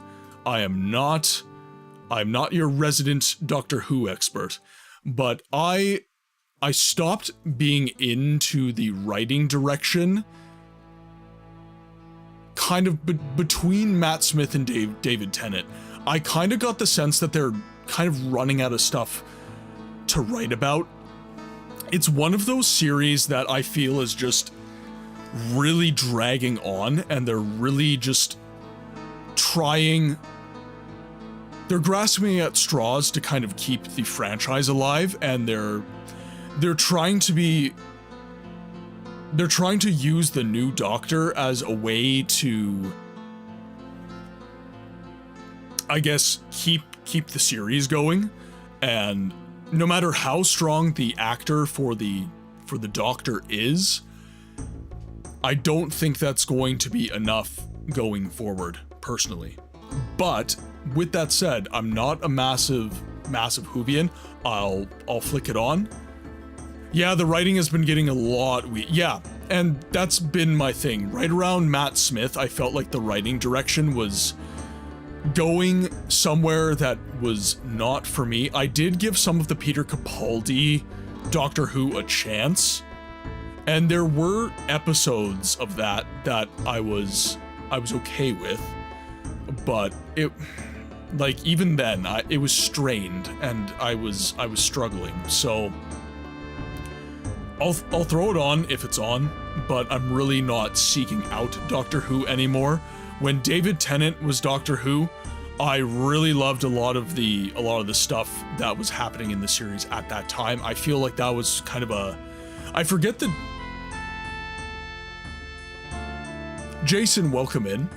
It got stronger after, I'm gonna botch the pronouncing of that name, Chibnall stepped down, but he was not a good showrunner. Jodie and So-So had so much potential, and she played the part so well, with what she was, yeah, and, you know, that was a contentious casting to begin with, so I think anyone who can pull off a contentious casting well is worth some time. But again, for me, it's mostly about the writing. The actors try to do the best with what they're given, but if the writing is bad, it's not going to go well, no matter how good the performance is, right? So I feel like she and the actors that followed her, or rather, all the actors that followed Matt Smith, really, in my mind, they were making the most of a shit sandwich. You know, they were eating a shit sandwich and they were smiling while they were doing it. And no matter how convincing their smile, you could still tell they were eating a shit sandwich.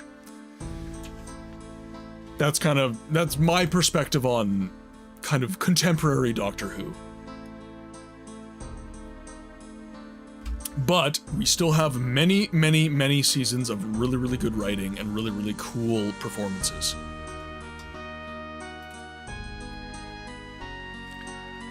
Tome, what can I do for you? I've come to tell you about my success against your sister's nightmares. So, you were able to end these nightmares. What exactly was the cause? We couldn't find the culprit, but it was a kind of curse that gnawed at Anna's soul. That's horrible. Who could do that? Maybe the Necromancer, but I didn't see why he would choose your sister. Anyways, I hope the nights will be more peaceful for both of you now. Fare you well, Hubert.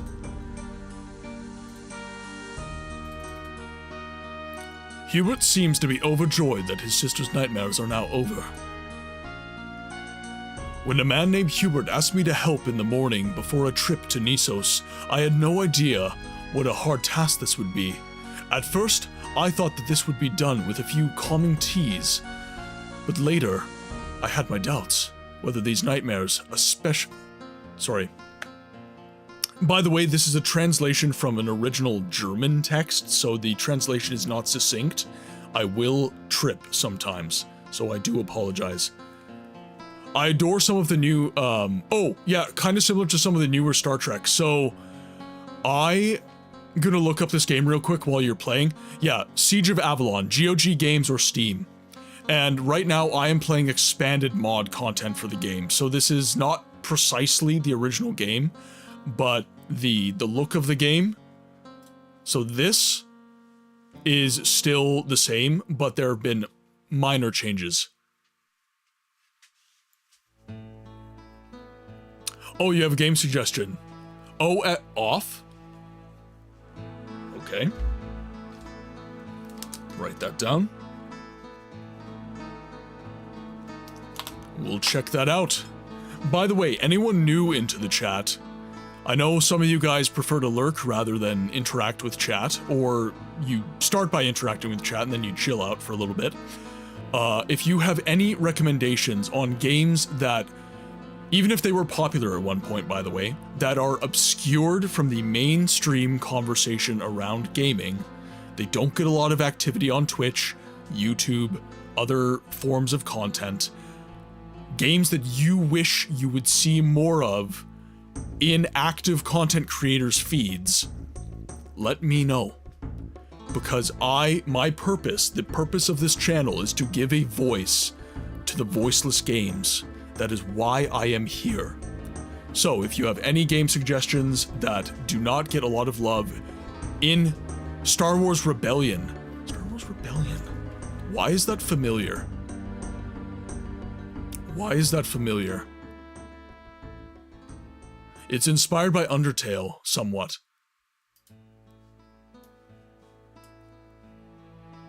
So we're going to go... Let's launch Steam here.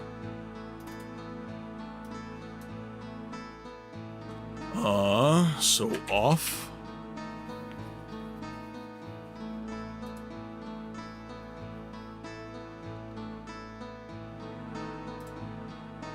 Okay, I see.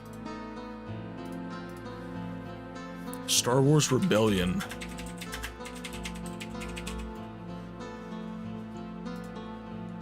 Why is this familiar?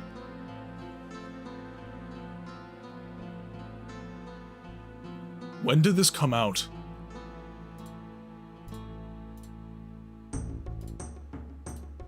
Oh, this is giving me like really strong X-Wing vibes. Like the heads-up display, X-Wing versus TIE Fighter. Yeah, that's going on my wish list.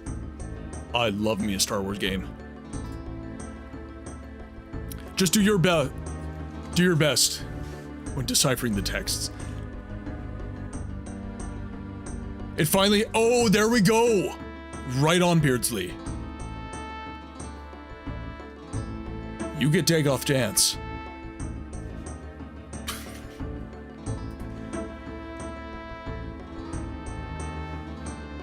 Oh wait, 2008, even earlier than I thought.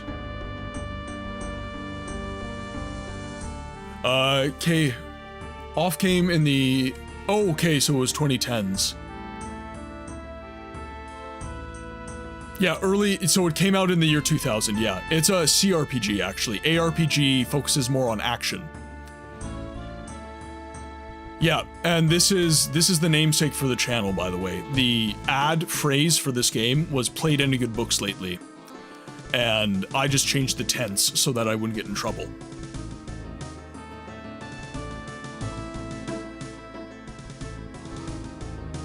Ah, Undertale was inspired by Off, it was the other way around. Interesting. Yeah, no, give him a bath, Bween. Definitely give him a bath. Okay, so...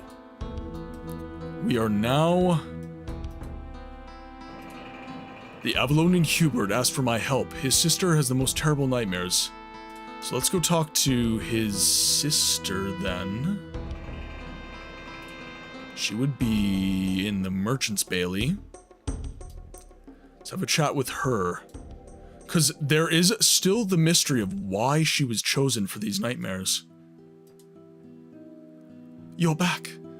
What did you find? Your nightmares are over now. A kind of grotesque monstrosity was gnawing at your soul. But I was able to kill it. The magician Purdon from Avalon assumes that someone has placed this creature in your soul.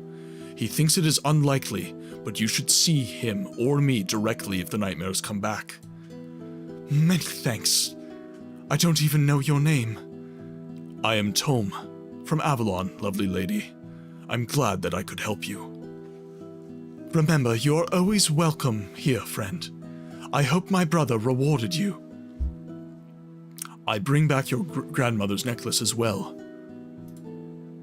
I thank you again. This amulet is very important to me. Doesn't this pose any danger? No. Purdon removed the portal from it. I have to go now. Please, goodbye. So we have no quests now. We've cleared everything. So let's head back to... Let's head back to the Inner Keep. Let's talk to the captain. The good thing about old games is they require very little in terms of computer specs. That is true. However, I have found that in spite of them requiring very little of your machine, they do require quite a bit in terms of mods in order to get them to run cleanly on modern hardware. By the way, ladies and gents, ads are going to be dropping in 5 minutes. We do 3 minutes of ads every hour on the hour so that you do not have to suffer with pre-roll ads. I appreciate your patience. Okay, let's talk to Captain here. What is your report, Tome? Why did I pronounce it? What is your report, Tome? I'm here for duty. Ah, very good, Tome. I called you here tonight because we have no time to lose. 2 days have passed since your missions in Nisos, and you may have met the wizard named Gabriel there. This wizard has now traveled to us, along with Vol, to help us in the fight against the Necromancer. I see this as a first act of the Nisosians to apologize for failing and falling for the Necromancer's tricks. Well, I think General Christophorus will have trained a lot, and especially since he has always remained loyal to Avalon. Quite possible. Anyways, Gabriel spoke to Rogmore and Perdon to see if they could weaken the Necromancer's army. I didn't expect much of the whole mystical gibberish, but if their calculations are correct, we could cast a magical ban circle around Avalon, which would give all skeletons that even touch it their old human body. Even if they leave the circle again. Is that supposed to help? Well, Tome, the skeletons will still be under the control of the Necromancer, but with their human body, they will also be a human being again. So, they will be able to feel pain, and so on. On the one hand, this would weaken the opposing army, and at the same time significantly increase our morale. I see the fear and despair in their eyes every day, fighting the forces of the undead. Yes, I did notice that. You're right. If our soldiers now see the former skeletons have now become human, then they will raise new courage in the fight. How can I create such a spell? As I said, of course, I don't understand the process itself. So, your mission will be to obtain the necessary ingredients. The best thing to do is to find Gabriel in the outer keep. He wants to lead this assignment. Alright, Sir Racklon, I will return later.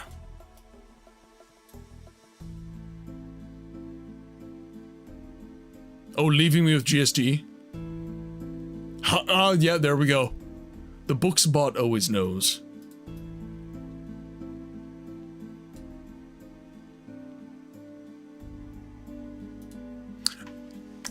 You have to leave the chat.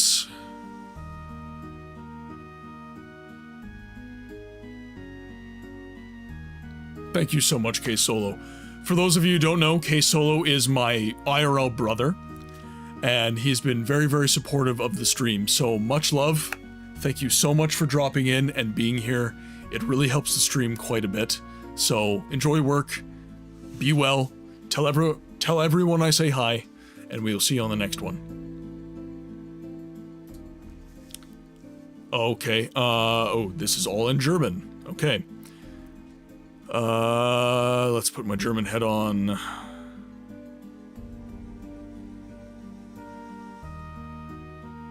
Okay.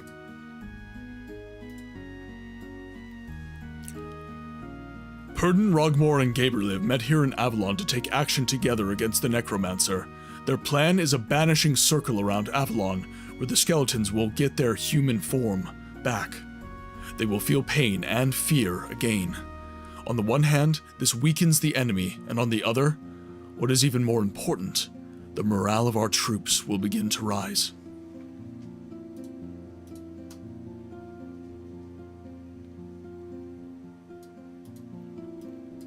Now, Rogmore. Our keep level 2, so our quest is in German right now. I recognized some words and I made some sense of it, but I'm not a German speaker, so we are going to speak to some of the mages named. So he's got nothing for us. Enjoyed the lurk brain rot. Thank you so much for being here. And actually, ads have dropped, so I am going to take a quick little break. Just to top up my water, top up my coffee. Hangouts, no, all good. You definitely do not need to explain your reason for lurking. I appreciate you being here, guys. But I will be taking a quick little BRB just to top up some of my beverages. Make sure the dogs don't need out, and that sort of thing. Now where... Okay, we're here. Okay, so I will be leaving you with ads. One moment, everyone.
The dogs did in fact need some time outside, so took a little bit longer than I wanted, but we also got some hot coffee out of it, so.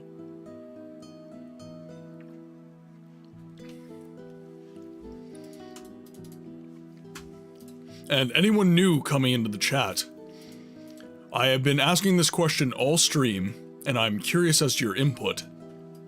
Are there any games, and it doesn't matter if they've been popular before, are there any games a part of the outside of the mainstream conversation around gaming, i.e., nobody hears about them anymore, that you wish got more airtime? Oh god, I'm so sorry, Bween. Quinn, what are you doing down here? Hey, what are you doing? You want to say hi to chat? You say hi to chat? Say hi to chat. Come on, say hi. Say hi. You can be louder. Say hi. Say hi. There we go. Hey. Come here. Come here. Oh, you want to play. That's what you want. You want to play tug. Well, I can't do that. I'm streaming right now. You want to say hi to chat? No? Okay. She wants to play a bunch of tug of war. She is just chilling out on her little bed to the side there. And by the way, if any of you guys use the emotes of the channel, Quinn is the mascot of the channel. She is the first dog that I bought on my own. She's a Pembroke Welsh Corgi. She is black tricolor. Okay, so perhaps he's in the south gate with Purdon. He was not in the inner keep magic room. B, welcome in. How are you doing today, my friend? Okay, so no Gabriel here. I wonder if he is in... Let's see if we can talk to... See if we can talk to Racklin again. Pardon me.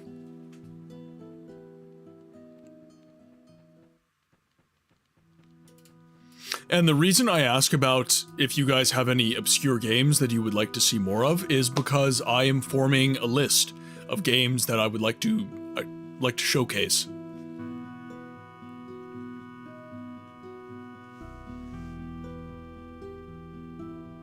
Tired? I know how that feels. Yeah, very tired.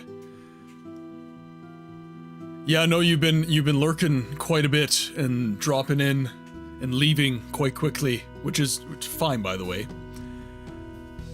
Yeah, I've been tired too. I've been going pretty hard on the stream this week because I'm taking the entire week off next week to be with a friend that is flying in from out of province. And that, coupled with a lot of crawl spaces and the like with my day job, which is plumbing, that's been very hard. So I feel you on the tired front. I've been very, very tired this week as well. Today was the first day that I've gotten to sleep in a while. So the au naturel.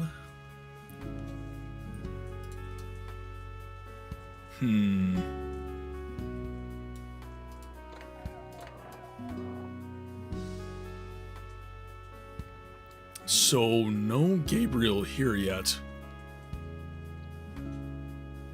And he's back! The washing is hung out. I need to do that. I need to get like a clothesline outside so that I can air dry my clothes. I'm always tumble drying my clothes and it's not ideal for the fibers. It's better to air dry. And they wrinkle less. Okay, so I've checked all the mage areas that I know of. And this doesn't... I suppose I could... Let's go to Google Translate here.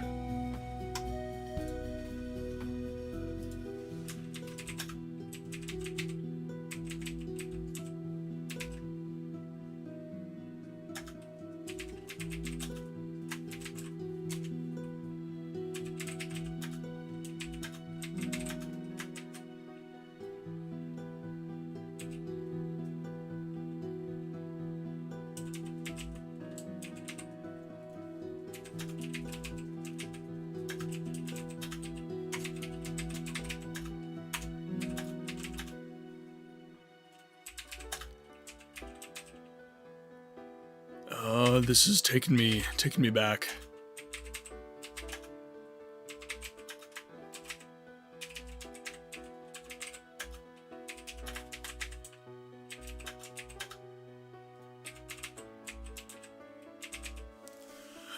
The Nisosian magician Gabriel in the outer castle wanted to speak. Okay, so he's in the outer keep. He's in the outer keep. Caught the bag on, decided to name it Samwise Snowy, because I'm pretty sure Sammy's mentioned. His favorite shiny, I believe, is Salamence. I believe Salamence is his favorite. So yeah, it is his favorite shiny line. Oh, the music in this game is fantastic. I love the OST for Siege of Avalon. Arguably my favorite music in any game. Masera. It just makes me feel things. So he's in the outer keep. Dragon, thank you for checking in, my friend. I know your Saturdays are incredibly busy, so thank you for being here. So he's in the outer keep somewhere. Masera.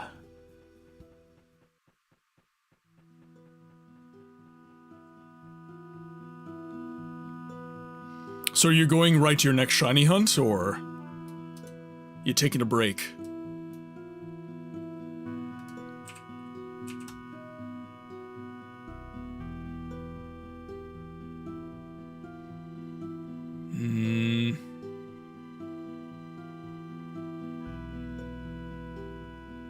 Now, where would he be? So we said outer castle, so that'd be outer keep.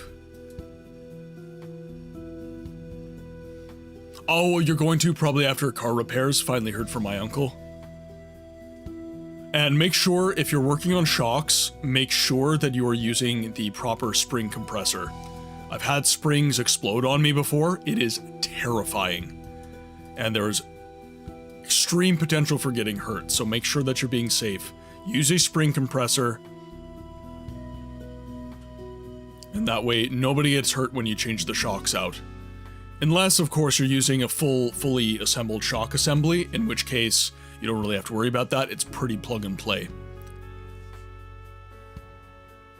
Oh god, I've seen videos of that. It is terrifying. And especially when you see the zip ties start to break and you're just like, oh no, this is the end. This is the end for you, my master. So he's in the outer keep. But where? Where is Gabriel? Okay, so you bought the whole assembly, so it's a simple swap. Yeah. I'm rather fortunate in that regard. I'm very big into cars and car repair, so I have quite a few tools, and now I've finally built my garage. Nothing here.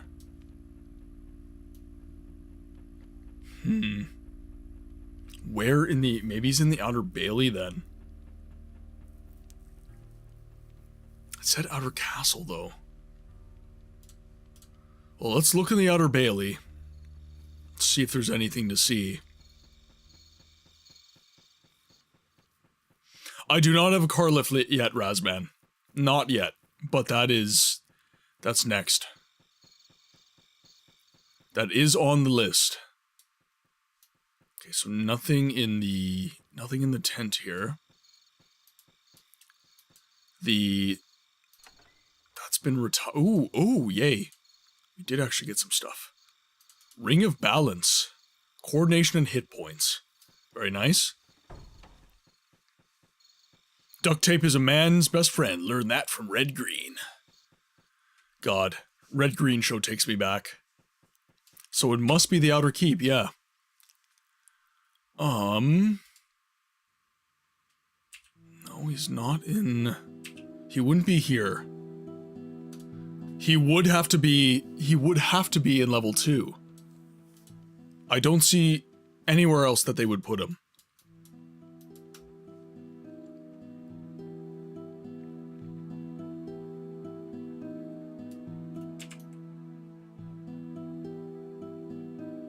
It's not in any of the quarters that I can see.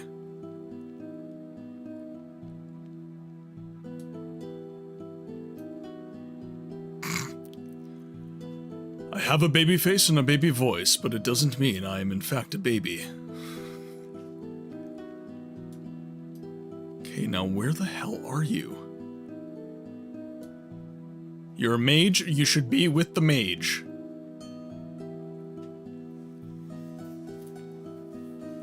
You wouldn't be quartered with all the guys here. The menace is bathed and you are back. Buin, I hope it was a rather chill experience. I get the sense that Mr. Skunky is absolutely batshit crazy. So I hope that was not too much of a situation for you. Okay, so... Said the outer castle, so where am I not? Where have I not gone? So we've been to the Merchant's Bailey. We've been to the wharf. We've been through the outer keep. We haven't explored all of level 1, so let's, I guess, walk around level 1 a bit. So this is the infirmary, right here. This is the chapel. This is the kitchen, and this is the grand dining room. So, I doubt he would be here though. Why would he be here? I couldn't see him on level 2 though. I couldn't see his character design there.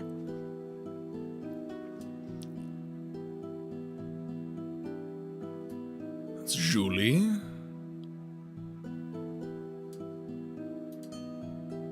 This door is locked. Okay, I'm very confused.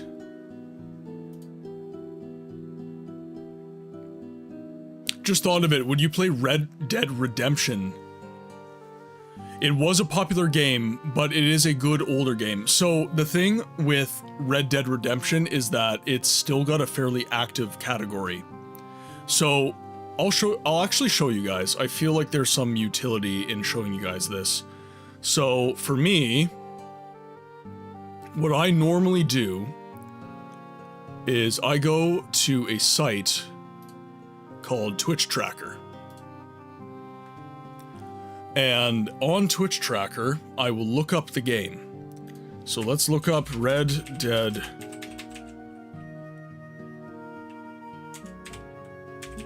Redemption.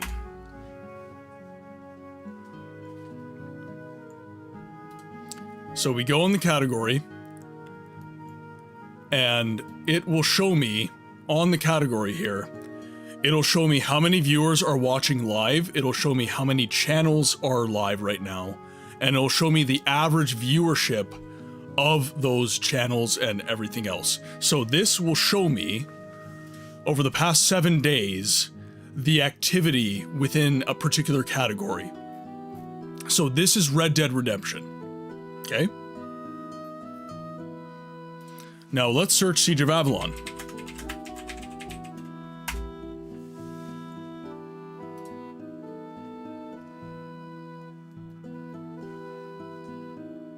So this is, and Twitch Tracker's not perfectly accurate, by the way. For example, I know there's more live channels and live viewers right now because we're live. So these bumps you can see here, that's me. So all these are all Saturdays. Okay, so you had a bump here. So someone else streamed Siege of Avalon on Sunday. And you had me on Saturday again. So these bumps, these big bumps you see here, that is me. That is my channel. And this is a voiceless game. This is what a voiceless game looks like compared to Red Dead Redemption. Now, I do need to grow as a channel, so my growth game, I guess you could say, is Morrowind. And this game is a little bit more similar to Red Dead Redemption, but it is definitely, there's less live channels. It's not a very active category. So you can see live channels, not many. Live viewers, not many. So this also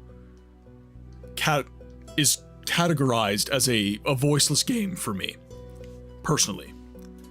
And then another game we play in the channel.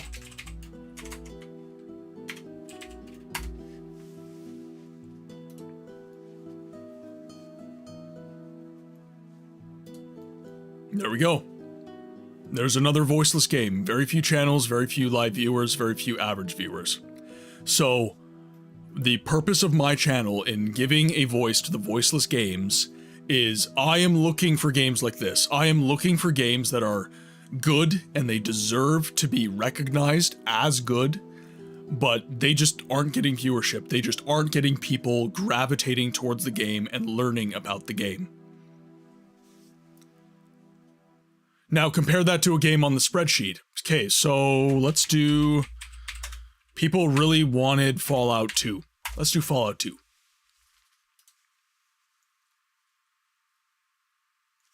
There we go. Fallout 2. You've got really big bumps where big streamers will come in and they will showcase the game as well. But on balance, not incredibly active. So this is your viewership, and this is time. So you don't really see... You see a lot of active channels, don't see a hell of a lot of active viewership. So again, voiceless game. What's another one we just got? Redguard.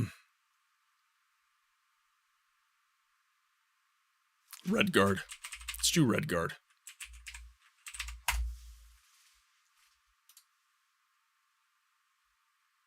Yeah. Similar to Siege of Avalon. Voiceless game. So, all that to say is that is personally what I look for whenever you guys give me a game. That is what I do. I take the title of the game, I throw it into Twitch Tracker, and I see what it looks like. I was looking at the stats like, wait, do we not exist? Are we not here? So Twitch Tracker is not actually a live... Like, it takes time for it to actually register that there was a live event on Twitch. It's not 100% accurate to that extent, but at the same time, you do see our streams on Twitch Tracker, and you can see our effect on certain categories, right? And my hope is one day, kind of similar to what we saw on Morrowind, is we get activity similar to Morrowind on Siege of Avalon. We get more people coming in, streaming this game, playing this game, having interest in this game, so that there's more of a conversation around the mechanics of these games and what they represent to culture and everything like that. You are drawing me into you're drawing me in. Harold, don't I always? Let's be honest here. You magnificent, magnificent man with your magnificent, magnificent hats. Ayo! So, and I hope that highlights for you guys a little bit what I'm talking about here, and what a voiceless game actually looks like to analytics.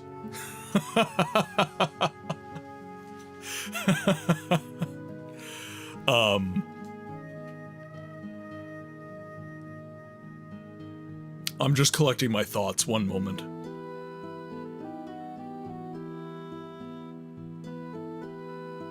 No, you're fine. You're fine.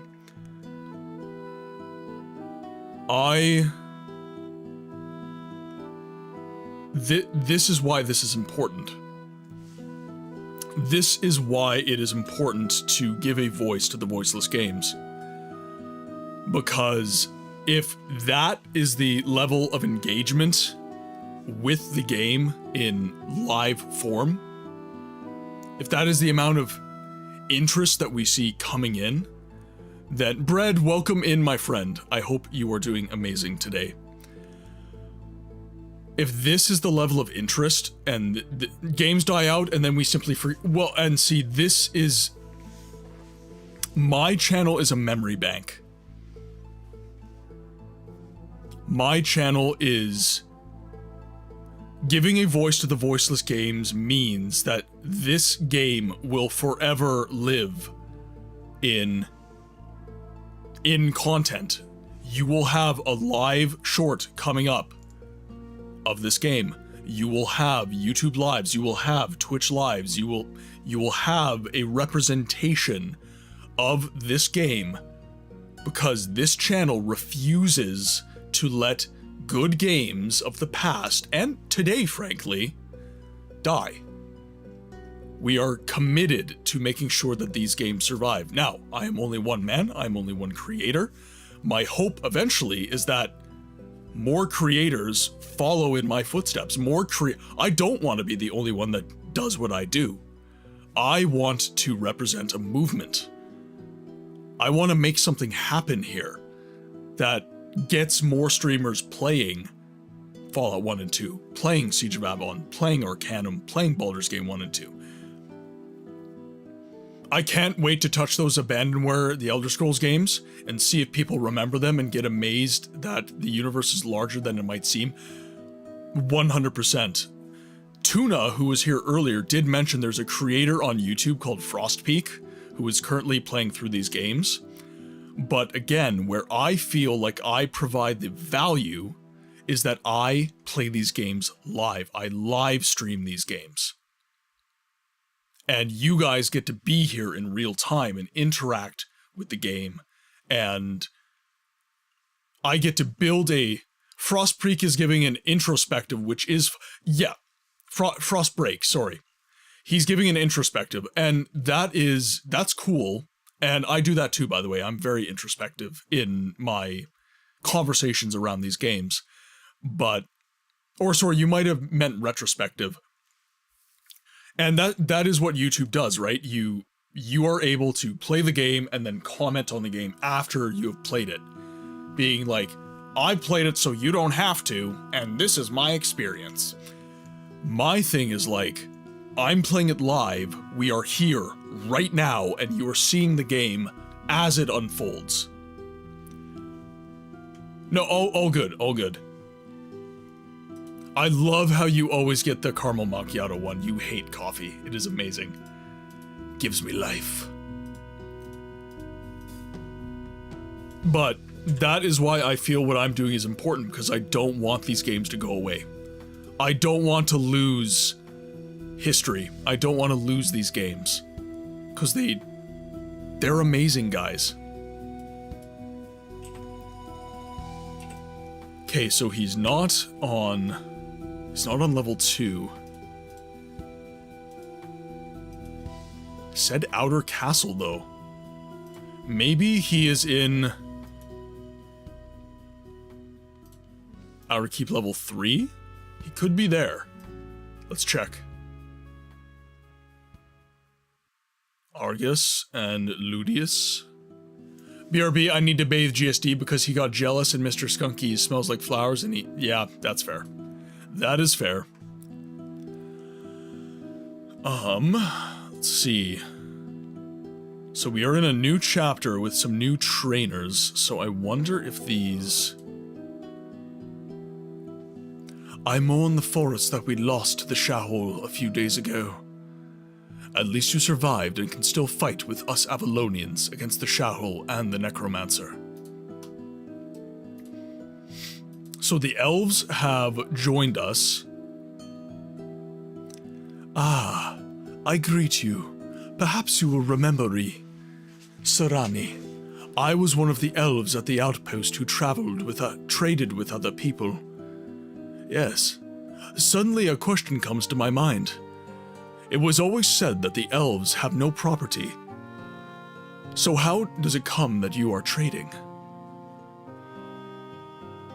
For sure, and honestly, I've been loving the Daggerfall and Siege of Avalon streams. They're great gems that I never knew about. And I'm so glad. I'm really, really glad. And, you know, Daggerfall in particular, Siege of Avalon is a game that I love. I've adored playing it, but I have been playing this game in particular every week for 7 months. So this game, while I love it, there's no newness to it, really. Like, it's very just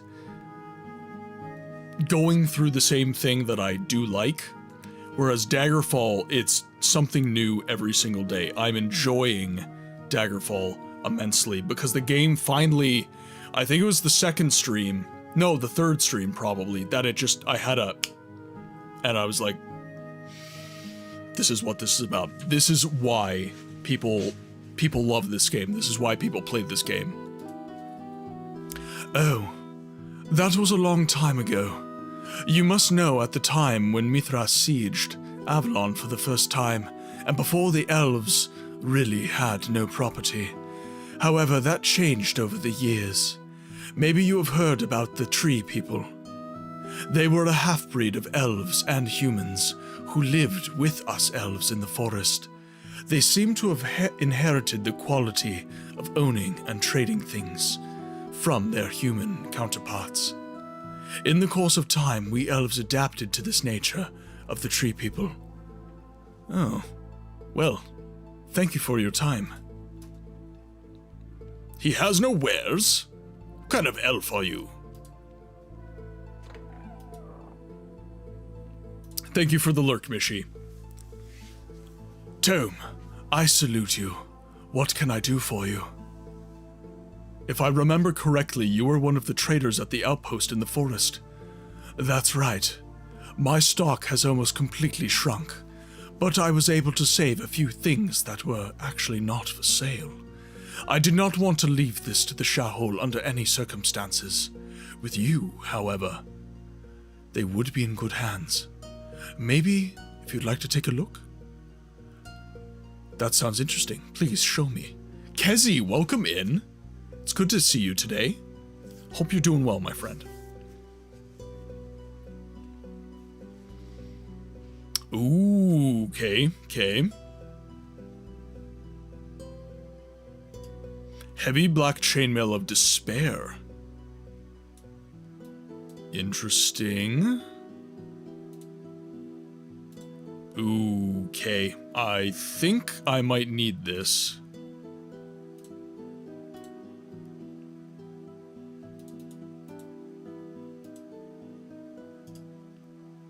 Chain pants of despair. Ooh, Okay, one sec. We need to make sure that we are wearing all of our charisma stuff. Okay, more perception, more charm. Ring of Shadows is more charm.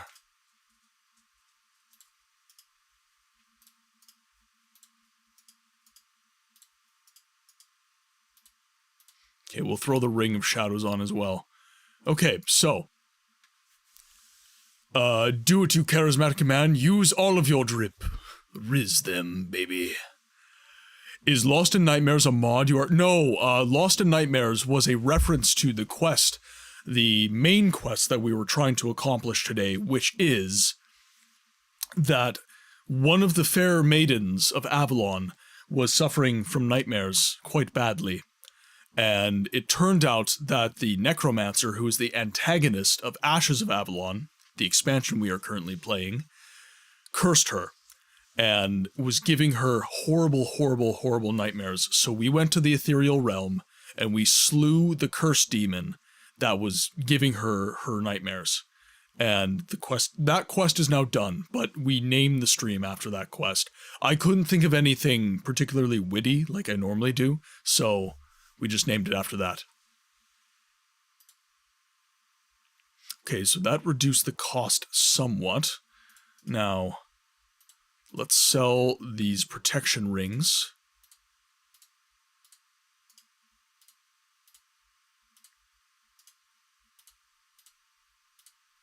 get a little bit more gold so we can buy some more items. Muffin, welcome in. Hope you're having a good day. Hope you're having an amazing day. And by the way, anyone jumping into chat, the question of the day is, do you guys have any voiceless games that you would like to see on the channel? Do you guys have any obscure games? They could have been popular at one point, but do you guys have any games that you love that do not get the amount of notoriety on Twitch, YouTube, wherever, and you would like to see more of these games on social media? Let me know. I am always curious. I'm always looking for new games.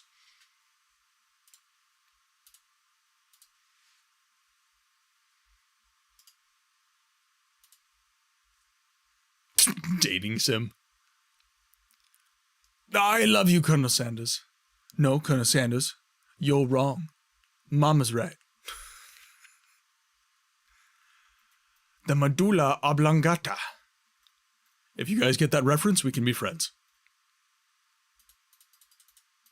We can be friends anyways, but it just makes it easier. What else do we play? Oh, I forgot to download. Sep gave me a patch so that I can actually wear the tabard as well. I was talking with a friend about trying to get a few friends together for a group day to play Ultima online. Not like a continuous thing, but trying to get it out for a day or two. Ultima Online, actually, you know what? Let's look this up. I'm curious. You've made me curious. Ultima Online. I want to see how active this is. Wow! Ultima's actually doing quite well. Old game, for sure. But it's actually doing very well. Wow! Not insane. Like, we have, what is our peak here? We have a peak of 165 viewers. It's doing quite well. 165 is not incredible by any stretch, but much better than some of the other games that we like to play. 10 channels. What is the peak for channels? So 13 channels at peak per... Let's see here. 13 peak. That's very well. For an old game, that is very good. That is very good. So what this tells me is that there is some creator that is very much drawing in a good audience for Ultima Online. That's what that tells me. And these lulls here is when that guy is not streaming. So normally when you see peaks and valleys like this is a big streamer with an established community. And these right here is when that guy's not streaming. That's what that can normally tell you. And by the way, if you're a streamer, use Twitch Tracker, because this can tell you when you can soak up some audience from these guys in the peaks. Because these guys will be looking for guys to raid and stuff like that, so you can definitely get in during these time slots. If you don't know what time slot you want to stream, or you don't know what your schedule is, get in here. Because this guy's going to be looking for someone to probably raid in the same category, and he might drop you a raid. His audience might be there for the category, so they can hop right in and give you some love. Books I should warn you, Star Wars Rebel. Yeah, it looked like a strategy game. Yeah. Yeah, I like strategy games. Yeah. Rekka might be a nice game, though it's got Slavic folk... Rekka. Okay, we'll write that down.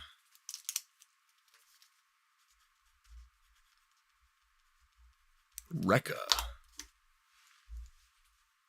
Okay, so we should have enough now that we can buy the Chainmail of Despair.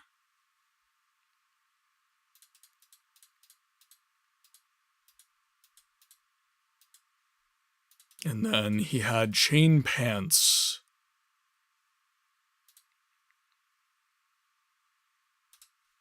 Let's buy that item as well. Alright, now we can replace these and these. Okay, so our defense is probably a lot higher now. And we cannot throw the tabard on in this slot yet. Okay, put our Riz gear away and throw on our defensive kit again. Throw in a mana potion as well, that'd be good. The music isn't playing, which makes me sad. That is one thing I would love a mod to come into these games and get it to where the music would stay on a steady loop. I don't like it when I lose music in my games. Especially because, as a streamer, music really, really helps. It really helps keep the audience engaged, make it so that there's something in the background that can tickle your brains when I'm not speaking, or in gaps where I'm not speaking. So here, let's see if I can refresh the area.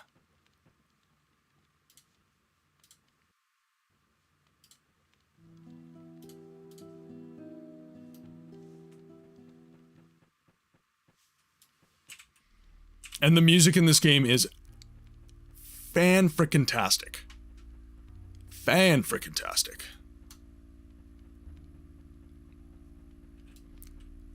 Now, one thing, the mod author for this, he made some choices, and, like, there's music playing right now. And it's so quiet. Like, if I shut up, and maybe if I...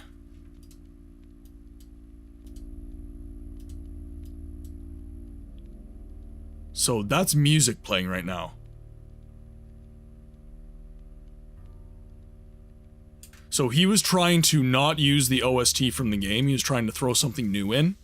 And I think, honestly, if I'm honest, a lot of it misses the mark in the sense that it's very, very quiet and doesn't really match the... It doesn't match the vibe of the original OST sometimes. Oh, you have another game. Well, there's a couple of games within it, but Vampire the Masquerade Coteries of New York. It's a visual novel kind of thing, based in the world of darkness. How am I supposed to eat this pizza without my drink? The vibe of this OST is very unique. Thank you, Dragon. So, I do have Vampire... It's Vampire the Masquerade Bloodlines 2, I believe, is one that people wanted me to play. It is not a game where I can really do much voice acting, which is kind of a passion source for me. But it is a very, very good RPG. I really, really enjoy it. It is coffee, yes. It is coffee.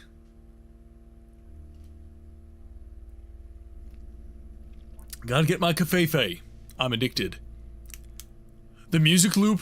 oh, Alan, welcome in.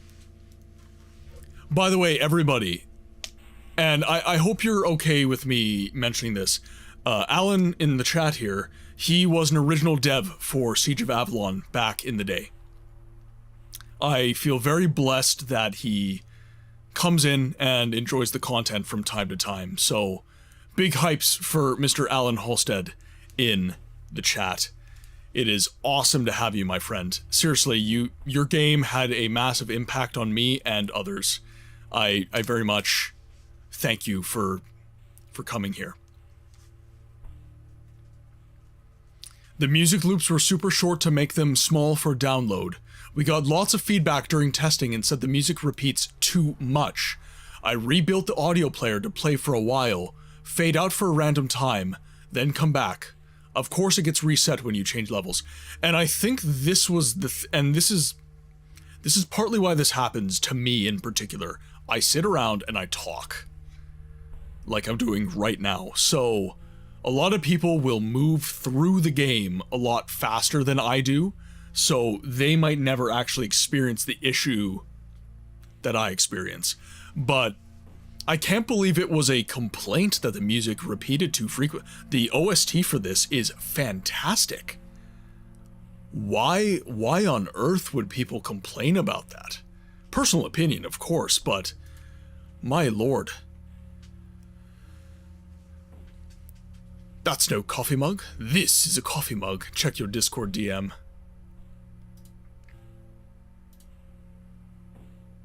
Oh, geez.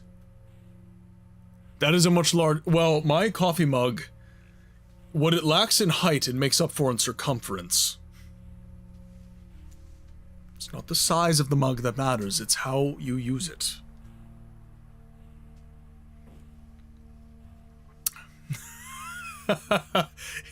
That's a girthy mug you've got there. Yeah, mine is... This is a... Yeah, this is 20. I think this is 20 or 18. I think this is 20 or 18. Dragon, don't judge us hillbilly horsepiss enjoyers. We love our coffee. Hello, Tome. Sir Ralkan must have told you already why I'm here in Avalon. Yes, he did. To make it short, what do you have to do to ensure the circle can be set up? The magic circle can be set up. The circle must reach a certain size. After all, Avalon and the surrounding area are not that small. This means we need an amplifier for magic. Flows. We need an amplifier for magic flows, because no magic in the world could set up such a spell alone. These amplifiers are special amulets. One of them is in the possession of Rogmore, the amulet of nature, which you should also be familiar with, since you filled it back then in the forest with energy from the ritual place. We can already use this to bring out the humanity of the skeletons again. We also need the amulet of air for the huge diameter of the band circle. To charge the energy of this amulet, it actually doesn't need anything else. The third and last amulet is the amulet of magic, which works as a general amplifier.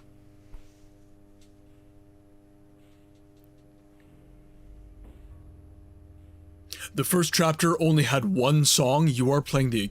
That is true. You're right. You are right. That is true. Circumstances do change.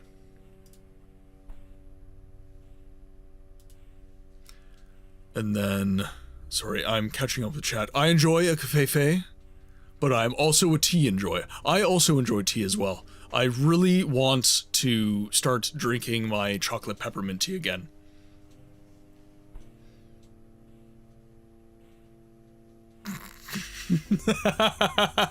Don't you dare bring Mr. Mouse into this. Do you have any idea what the bear did to him? How he suffered? Chocolate peppermint, yes. Actually, well, after my ad break, when ads pop in next, I will grab that and I will show you all. Okay. Where can I find these amulets? From my apprenticeship in Fornax, I learned about a lot of magical objects, including the Amulet of Air. It is hidden deep in a cave system, sealed in a room there. After all, no one should be able to use it for evil purposes. The effect Sepp added to the side here is very difficult to read through. It's the amulet's energy that can be recharged quite easily. I was able to track down this place because of the telepathic talent. My telepathic talent. In fact, you will find the entrance of the Cave of Horror in the destroyed village, more precisely from here in the east, behind the old church. Since the Necromancer is still missing somewhere, we will hear from him again sooner or later. It shouldn't be a big problem for a man like you to get past the church. In order to be able to enter the sealed room, The soul of the seeker must be pure. Even if you have already done a lot of good things, your soul is not pure enough either. For that, we would have to perform a purification ritual. Yays, welcome in. Hope you're having a good day. What are you up to this Saturday?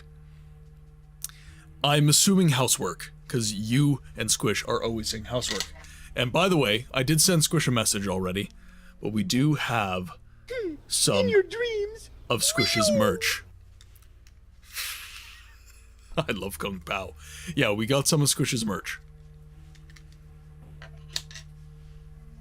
No housework. Got all my yard work done in the last 2 days. Very small. Yeah, Toby came. So I slept in today, and Mrs. Books let Toby into the bedroom where I was sleeping in, and he jumped up on me, and he just reeked of smoke. He reeked of it. And that's what woke me up this morning. I got woken up by the smell of rich mahogany burning.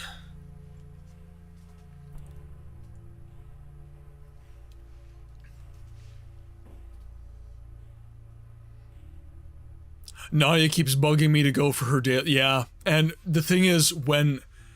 Yeah. Well, that's the thing when you have an energetic dog breed as well. So I live in Manitoba, the province of Manitoba in Canada, and there is wildfires that are going on in the northern part of the province. And it's been happening all summer, by the way. The wildfires have been absolutely terrible this year. So yeah, and it's really difficult when you have a high energy dog breed. I have a Corgi and an Australian Shepherd. They're herding dogs. They are very, very energetic animals, and I can't walk them right now. Get a big mouse wheel, problem solved. I have contemplated, for Toby, my Australian Shepherd, I have contemplated getting a treadmill and training him to run on the treadmill. But that's a lot.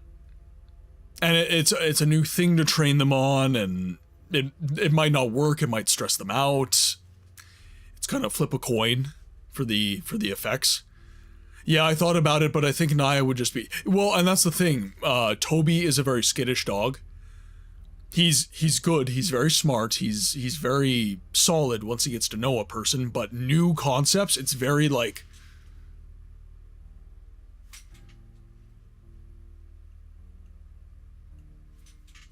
You know, it's that energy when he encounters something new, and you have to really just get him acclimated. Trying to do that with Siri, it spooks her out. Yeah. Probably is.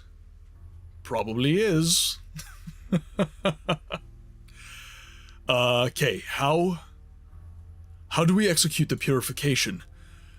This purification ritual is like purgatory, incredibly painful, and you will physically feel a certain exhaustion, which I can of course relieve you of again, whereby your soul will return to its original state, and you would no longer be able to enter the sealed room. In order to purify your soul now, I will telepathically transport you to purgatory, where you could enter anything, because I don't know.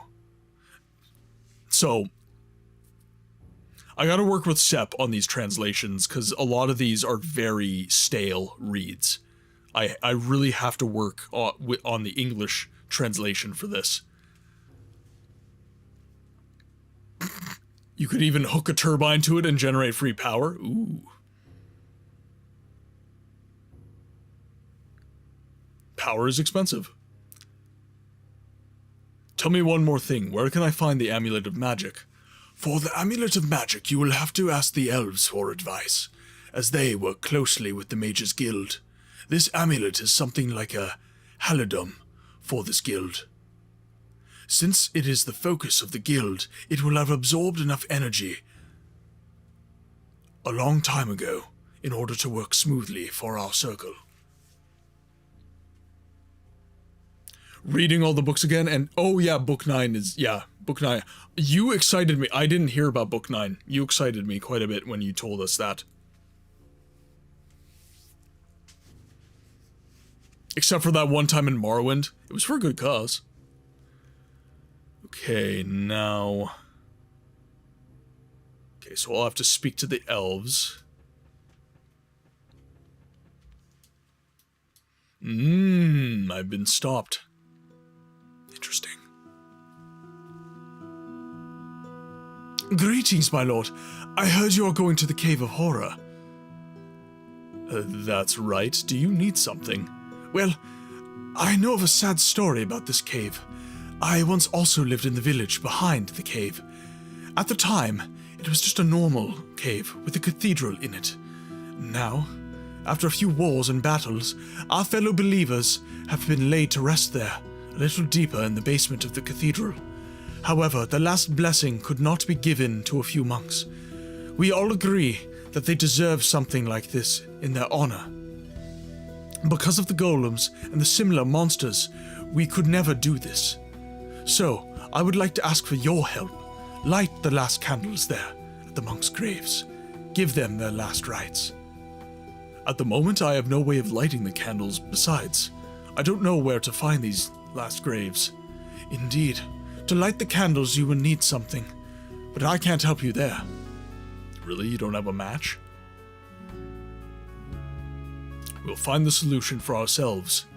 Finding the graves is easy, however. Candles have already been lit, and all the other graves, and have long been burned down. Of course, I could have figured that out by myself. As soon as I'm done with it, and pardon me, I'm back at the castle, I'll let you know. May the good spirits protect you for the time being, and goodbye. It's not like Books is forcing the dog to go on a treadmill. It's taking advantage of the opportunity. Yeah, that's true. That is true.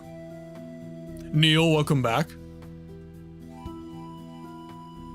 Book 9 is a prequel, even to The Last Wish, following Geralt when he has freshly completed his Witcher training. And I am really... I've read up on it a little bit more, and I'm really looking forward to it.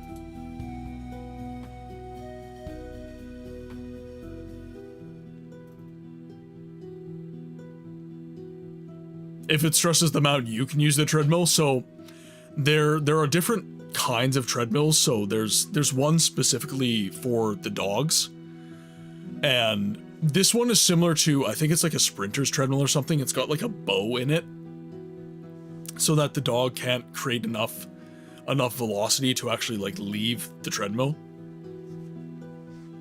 Your arms hurt. Well, you bathed 2 giant dogs, so I assume so.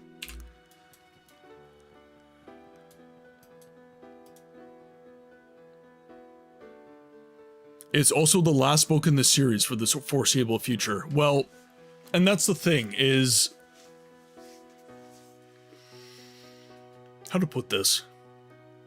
The Witcher has always been a very well-sorted series in terms of pacing, in terms of releases, and I never ever got the sense that like we necessarily needed more books out of the Witcher series. So I'm glad that he's going back prior to The Last Wish instead of creating a sequel that would require more books. I'm actually very happy about that. Oh, you've seen those, Muffin. By the way, ads are dropping in 1 minute, guys. We do 3 minutes of ads every hour on the hour, so you guys don't have to suffer with pre-rolls. I will be taking another break. I do need to eat something, so I'll be taking a short break for 3 minutes just to shove some food in my face, so you guys don't have to watch me eat. Andrei Sapkowski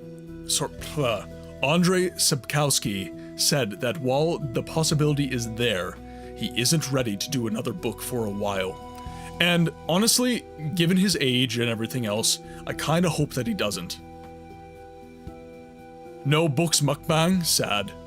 No, I do not eat on stream yet. I did once, but this mic is incredibly sensitive, So, frankly speaking, you would be hearing my chewing, and I don't want you to hear my chewing.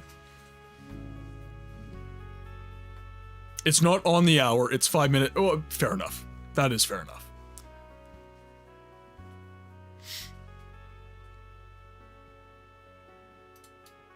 Okay, so ads have dropped. I will be right back.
Thank you for putting up with ads, guys. Okay, so what we need to do now is, okay, first of all, let's go through our quest log, our journal, and our adventure logs. Sorry, I ate quite quickly. Woo! I will come across a cathedral in the cave. I'm supposed to light a couple candles there in the basement for a deceased monk. Or for the deceased monks who have not yet received their last blessing. I should ask the elves where the amulet is.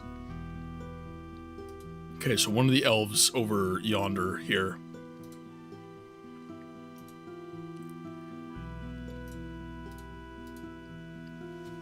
The wizard Gabriel from Nisos arrived in Avalon not long ago to talk to Purdon and Rogmore about the danger emanating from the Necromancer.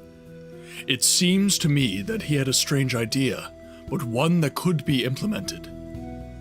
So they have set the idea of creating a magical circle around Avalon and the surrounding area in their head. This is supposed to reverse everything inhuman to human beings, or again, rather, their human appearance. The undead would feel everything a human can feel, such as pain and fear. A strange idea for my level of knowledge. But, if it works, the fighting spirit of our troops can be sparked again. In order to create a banned circle, I have to get some amulets. The amulet of air, magic, and nature. The last one is already in our possession, and I already carried it with me to the ritual place in the forest. Somehow I'll have to find the other 2 amulets. The elf chief Ethal might know where to find the amulet of magic. In terms of the 3rd amulet, it was secured with a spell so that no wrong man could take possession of it. So now, I will have to undergo a purification because nobody could find the amulet.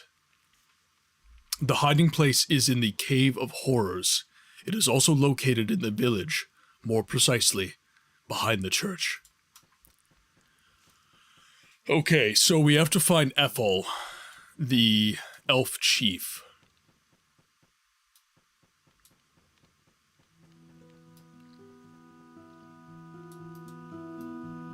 So we can't speak to them yet. By the way, you're helping me stay awake. I'm so sleepy today. Well, get some sleep, Muffin. It's the weekend. Why are you having to stay awake? Take a nap.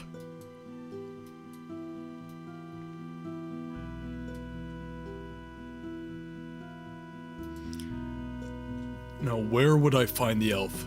I would, but I won't. Oh, that's fair. That's fair. Well, so, again, for those of you who don't know, I took a psychology minor in my post-secondary education. And one thing that they teach you about quite a bit, actually, is sleep. All the science and everything, it's already... Oh, that's right. Muffin, you're in the UK, are you not? You would be in the UK. That's a 6-hour difference. So yeah, I'm at 1 p.m. right now, so I'm like, oh yeah, just take a nap. Yeah, so in that case, I would stay up for another hour and then head to bed. 8 p.m. is a good time to go to bed, I would say. Especially if you're very sleepy. Happy time zones, everyone. Finally, someone who can diagnose my bullshit.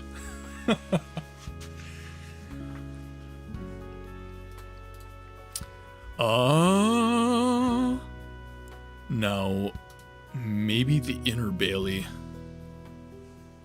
I recall previously when Captain Racklin told me the elves are here, he said they would be in the Inner Bailey. I think. Here's the thing, I would wake up at 4 a.m., it'll throw my whole being off. And I have meds at 10. Oh, okay. That is something I don't always consider. A lot of people have medications they need to take, especially now that a lot of us millennials are approaching 30, which is a scary thought in and of itself.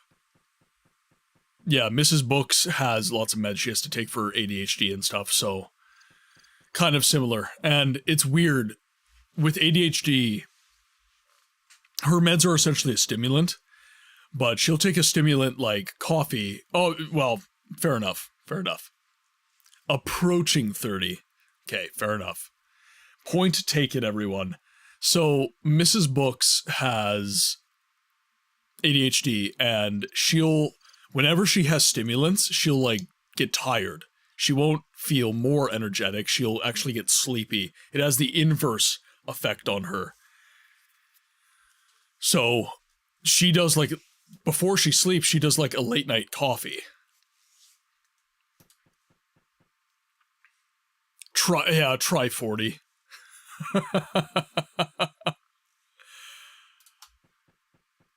Now, where are my elven buddies?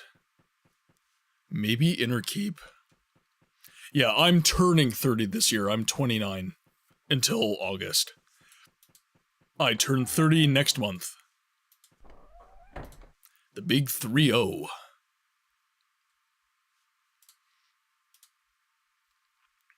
Let's see. He might be in the briefing room with Captain Racklin. Brother, you're gonna love your 40. I don't know. I wouldn't know. I haven't gotten there yet.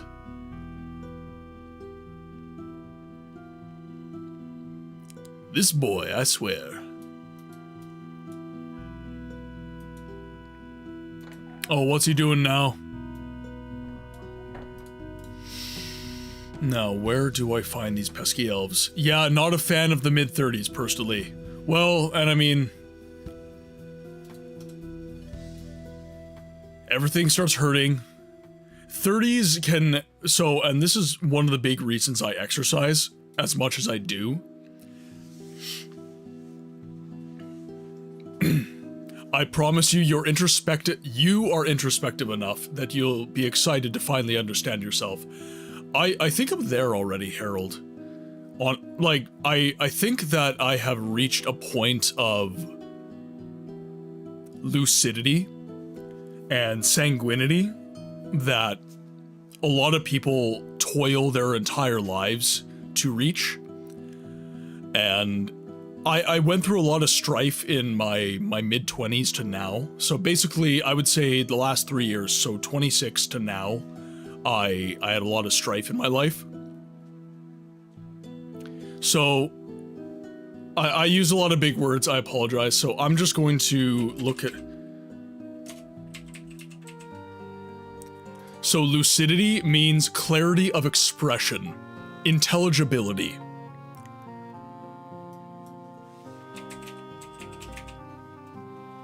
And then sanguine means optimistic or positive, especially in apparently bad or difficult situations.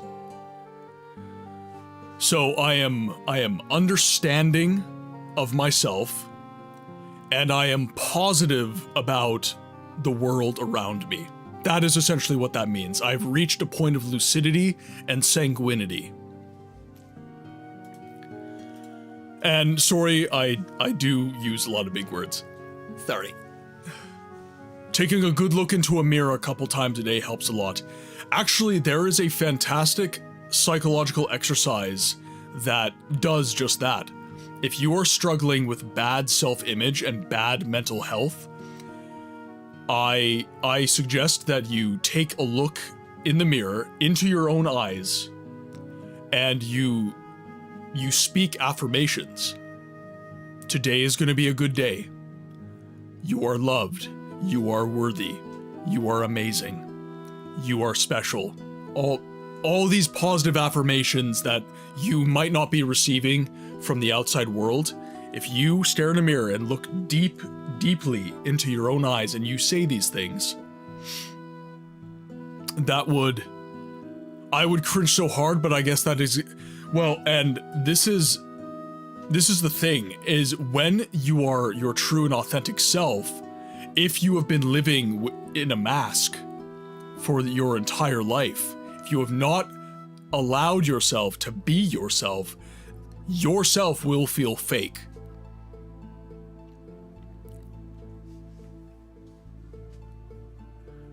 I take pride in my ability to smell my own BS before it ever leaves my mouth. Pfft, I ain't none of that. I'm just a schmuck and that's fine with me. Well, and you know, your prerogative, right? I just got back and now I'm well, I'm sorry guys, I'm sorry. We get introspective here, we do. 40s are where you actually finally get to who you are and feel secure. I describe the foundation we stand on as loose and unsteady in your 20s. Each decade, there is always crazy stuff to deal with, but the foundation you stand upon gets more solid with each decade. Muffin says, I learned to like myself by finding and writing down one thing I like about myself, and it doesn't matter what it is. I just realized I've been pronouncing sanguine wrong. I read it without speaking the sound in your... Oh, okay, yeah. Yeah, actually saying the word and actually having to work through the eloquence of the word is difficult. So, if you're struggling with a word, go back to kindergarten, sound it out. Sound out the word. Yes, positive affirmations do work. I have clients hate me for having them do it, but after years and even decades of working with them, they start to notice changes in random behavior, like accepting compliments or getting uncomfortable, and they later realize the power of affirmations. Okay, so, psych nerd, I'm very, very sorry. I literally canceled my therapy appointment yesterday, and this is... Well, I'm glad that you are getting value from this B-Tech. You know that one thing that helped me was to stop saying no you and start to use and you instead. So, okay. Another trick with the positive affirmations, so staring into your own eyes and speaking positive affirmations is, if you are right-handed, that morning, brush your teeth with your left hand. Why? Because it forces you to fire neurons on the other side of your brain that you normally do not fire. If you are using your dexterity in your other hand, you are firing neurons in your brain that make... Have you ever written with your left hand? It doesn't feel like yourself. You don't feel like you're the one writing. So that morning, brush your teeth with your left hand. And basically, the way it was explained to me is it tricks your brain into thinking that your positive affirmations are someone else saying that to you. So if you're left-handed, brush your teeth with your right hand. If you're right-handed, brush your teeth with your left hand. And then speak your affirmations. And if you're ambidextrous, I don't know if this applies to you. Oh, yeah, okay, Razman. Okay. Not those kinds of affirmations. Then use feet. Yeah, there we go. The sarcasm continues. Yes, subtle changes in your speech make such a difference. I always like to pay attention to speech. The speech that we use. Oh yeah, making subtle changes. That's me every day. I'm tongue-tied, and where my tongue is connected with my jaw more forward compared to others, so my R and L sound different. And this is... I've talked about this in the chat before, if you struggle with mind-body connection, especially when it comes to your speech, use tongue twisters. Peter Piper picked a pail of pickled peppers. She sells seashells by the seashore. New York, unique New York. By using tongue twisters like that, you are forcing attentiveness to this part of your body. You are forcing your body to pay attention to the muscles in your jaw and your tongue. Your tongue is very important when it comes to speaking. Books with all the wisdom. I've had a lot of experiences in this regard. My last name, surname, is a tongue twist. So, say your last name. Say your last name lots. And if your tongue is not cooperating, mind-body connection for your tongue, rotations, so 10 clockwise, 10 counterclockwise, rotating your tongue, it would look like this. And you might even pop your jaw, like I just did. But doing tongue rotations like that, and then also holding your tongue out of your mouth and singing happy birthday. So literally like, happy birthday to you. After you do that, you'll find that your tongue is actually far more responsive to your brain's inputs. So you're naturally going to speak a lot more clearly. You're going to make you're going to make a lot more effective use of your pulsatives, your S's, your T's, and that sort of thing. Because you're actually going to be moving your mouth around, you're going to be moving your tongue properly, your teeth. Your teeth are also involved, you know, when your teeth. That is jaw movement. That is going to be more effective as well. So if you're struggling with speaking clearly and you're using filler words lots, use those exercises. If you go back into the stream's history, you will find that I used to say filler words all of the time. I was very, very, very DM to the Discord. Oh, there we go. Yep, yeah, do that. Say your last name lots. that works. That would work. But the reason New York, unique New York, so you'll notice that New York, unique, you're focusing on the k. You're focusing on certain sibilances within your voice. She sells seashells by the seashore. Sa. Peter Piper picked a pail of pickled peppers. Pa. You're focusing on certain moments, sibilances within your voice, pulsatives, S's, Q's that are going to help a lot with your speech. Sorry, I'm talking lots. We're taking a break from puzzling, beat blueprints a couple of weeks. Oh, yay. Awesome. Books with all the wisdom. I'm trying my best. Yes, and also when you use a positive affirmation, use your name in the second person instead of the first. It feels like you are speaking to a friend, and speaking to a friend is easier and makes a bigger impact when you use the third person. Bob, you're worthy to love. But Jerry isn't. Jerry's a schmuck. Random Jerry out, sorry. Just use the joke.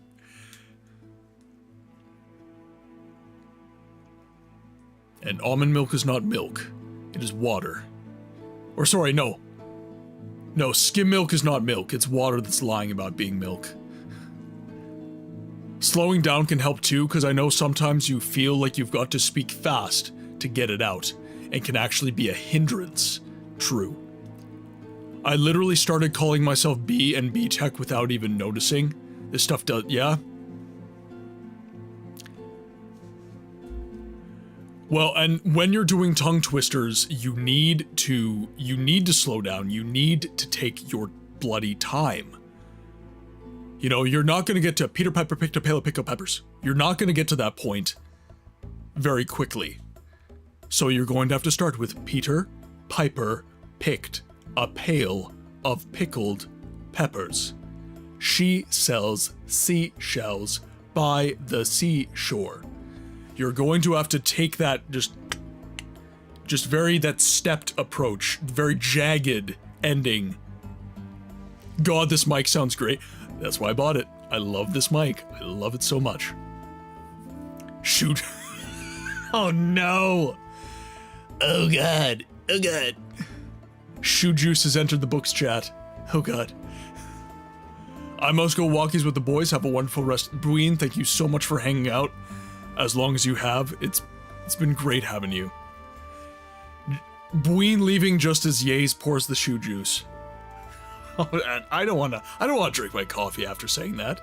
I don't want to do that. No. Oh, but he does it anyways, because coffee is good. I'll save you. Okay, now, still looking for the elves here. Isn't that called doing a shoey? Not the way Yaze is talking about it.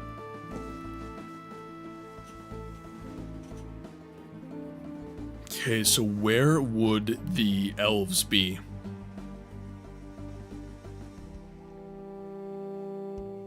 Maybe Southgate. I know some of them are helping the guards in the Southgate. So let's see if he's there.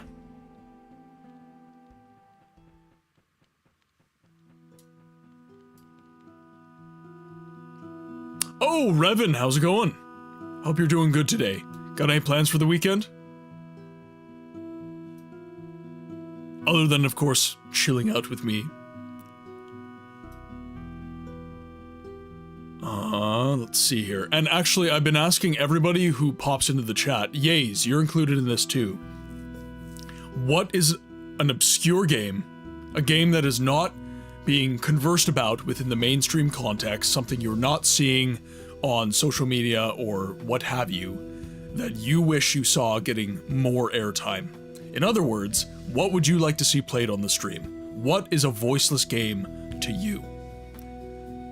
I've been asking people all stream long.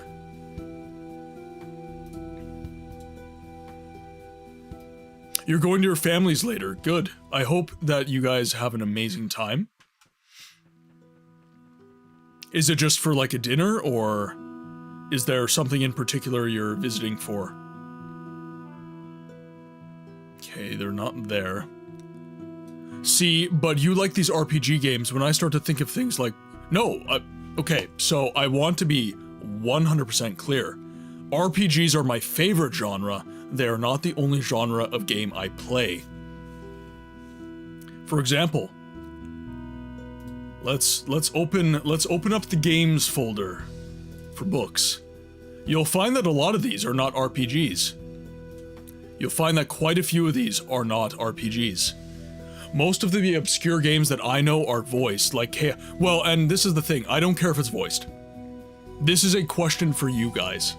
So, what do you want to see on the stream? But what are games that... So, I'm also clarifying for myself, because a voiceless game does not necessarily mean that there's no voice acting anymore. I'm beginning to expand my horizons and understand that there are so many games out there that might have voice acting, but nobody recognizes them in culture. Nobody posts about them. Nobody shows them, showcases the games. They might have even been popular at one point. But this is the game folder, guys. And I do have actual, like, deeper folders than this. So, I have lots of games. But you'll notice quite a few of these. Cultic is a shooter, Cyberpunk is a first-person RPG, Deep Rock Galactic is cooperative, I've got Stronghold Crusader there, which is real-time strategy slash, you know, castle management. I have Magic Arena, I play card games. I have Yu-Gi-Oh! Master Duel here, I play card games a lot. Helldivers 2, cooperative third-person shooter. I have Warhammer Boltgun, which is a boomer shooter. I have the Elder Scrolls games, I have Arcanum, Arx Fatalis, you name it, I got it here, right? I play so many games. You do see Dark Messiah, yes. Yeah. Yep, you do. And these are just the games that I have downloaded. I have more games on my Steam library. Have you ever played the game? Yes, I have. Yep, one moment. I'll be right back.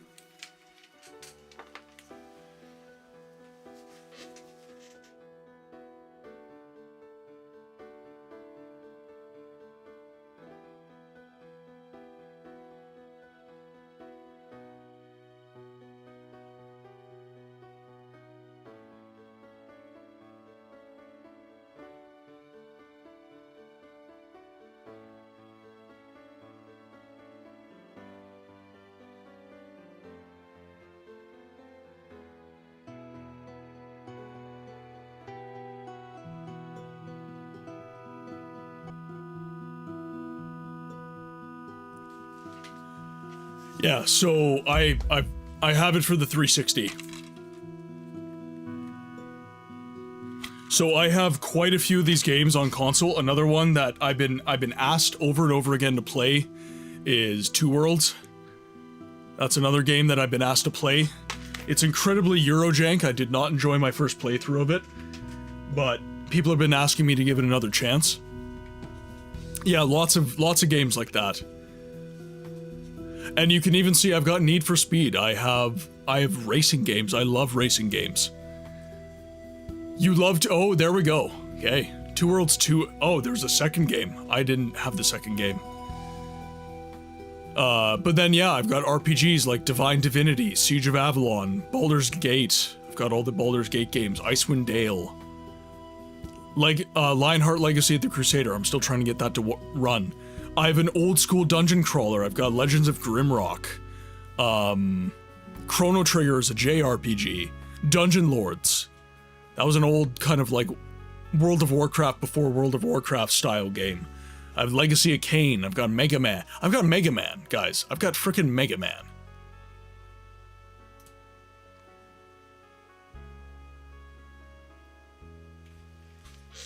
I met you in Fable. Oh yeah, yep. Yeah, when I was streaming Fable, yes. League of Legends, it is gross. Yeah, I haven't played in ages. It just happens to be on my hard drive still. Have you heard of Caves of Cud? Relatively new in terms of releases. No, I do not. One moment. Let's just make sure our music loops back. So we'll head back up here. Let's go to, let's look it up. Caves of Cud.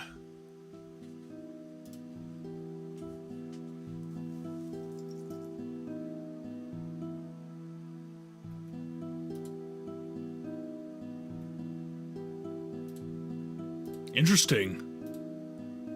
Okay, so they've, like, it's kind of modern retro. You know what this reminds me of? This reminds me of, like, the gold box D&D games. Or, Heroes of Might and Magic. Heroes 3. That kind of thing. Is a science fantasy roguelike epic steeped in retrofuturism, deep simulation, and swaths of sentient plants. Come inhabit an exotic world and chisel through layers of thousands of year-old civilizations. Interesting. Very interesting. Also, sorry I didn't answer you last night. Yeah, no, I understand. I imagine that is quite difficult for you. It is a personal choice, however, so you have no sympathy. Caves of Cud.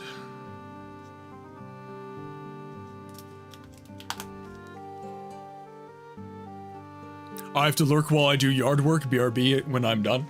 All good, Harold, all good.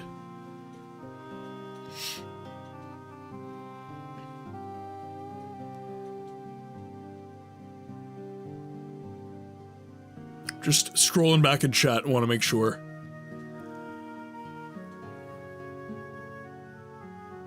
Most of the obscure games I know of are voiced, like Chaos Legion or Dust, Elysian Tale. I'm gonna write those down. I don't think I've played either of those.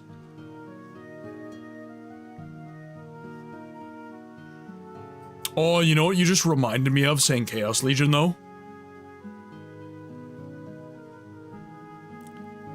Do any of you remember Warhammer 40k Fire Warrior? Do any of you remember that first-person shooter? I always love the fact that we have to scroll up in chat. It's such a wonderful problem to have when we've come along. Yeah, it's true. We have come a long way.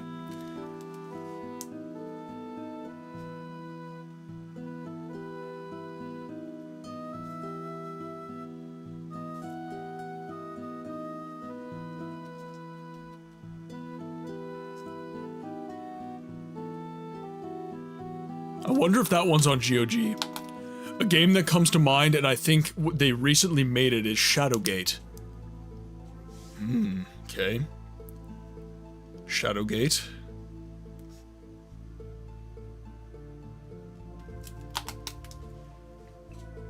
Croc Remastered. Geez, once I said it can have voice acting, you guys were just like, alright, here you go.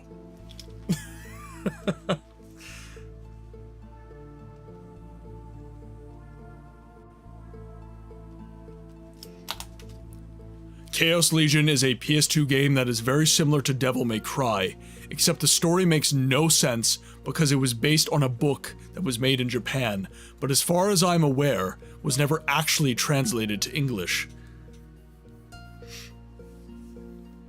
Oh yeah, Alice. Yeah, the Alice games. Yeah, very good. I'm not sure if the Alice games are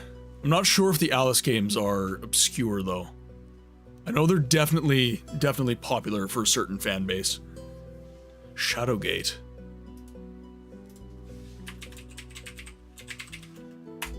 Oh god, that looks my speed. Okay. That looks very much like books. Oh, wow. Oh, my god. Oh, yes. Oh, yes. Books likey. Books likey, the Shadowgate.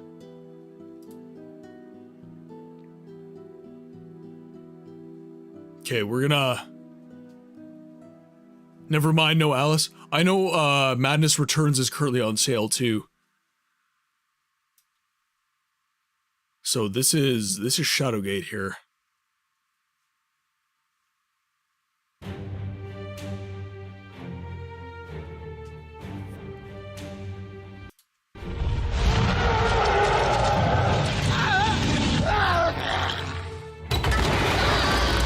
So this is like a choice-making RPG. Stationary movement, point and click.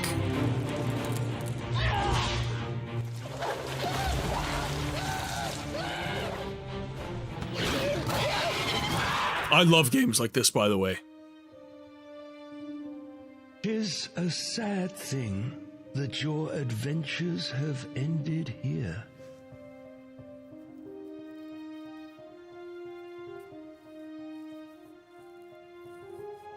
That looks super cool. Love the art style too. Absolutely adore the art style. I used to play XCOM type Warhammer 40k game demo on our old PC way back. Razman, let me know the name of the game. Deep Rock, when are we gonna run through a mine? I mean, we can talk about it on the Discord for sure. Of course, Yays would come in with a... I'm not sure that's really a puzzle game. There will be puzzles in that kind of game, but it's not exclusively a puzzle game. There's lots of roleplay that can be had in those games too. I still stand by you having a stream or two without wearing a... Oh, that's for Revan.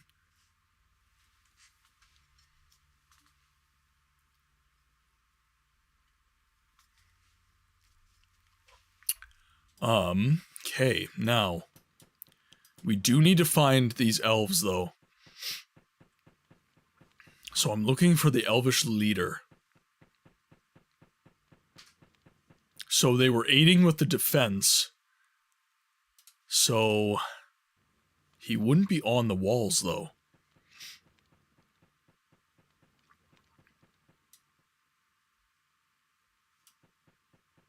And the only elves that I've found, really, are here.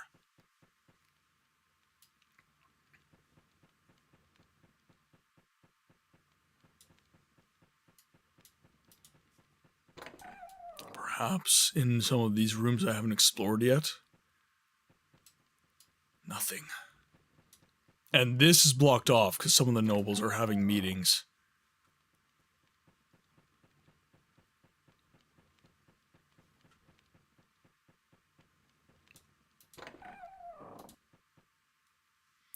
Ah, look, Tome.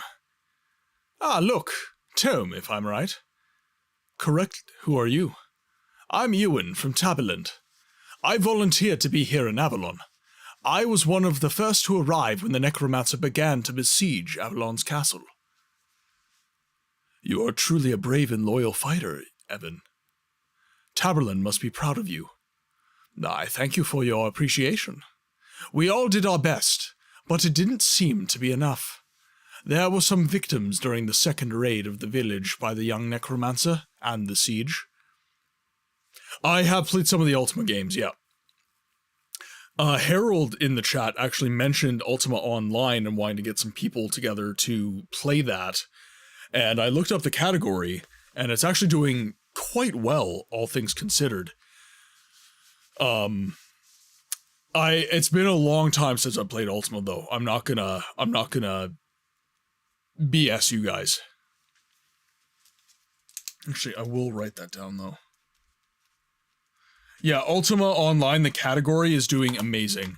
So, when I call a game voiceless, I still want to have a very specific focus in mind with that. So, giving a voice to the voiceless game means that I am taking games that are obscured from the mainstream conversation around gaming. Titles that people are gonna go, what's that? You know? And play those, be in those categories, give content to those games. Make sure that the word is getting out about those games. Giving them a voice when they have been voiceless for so long. That's my intent.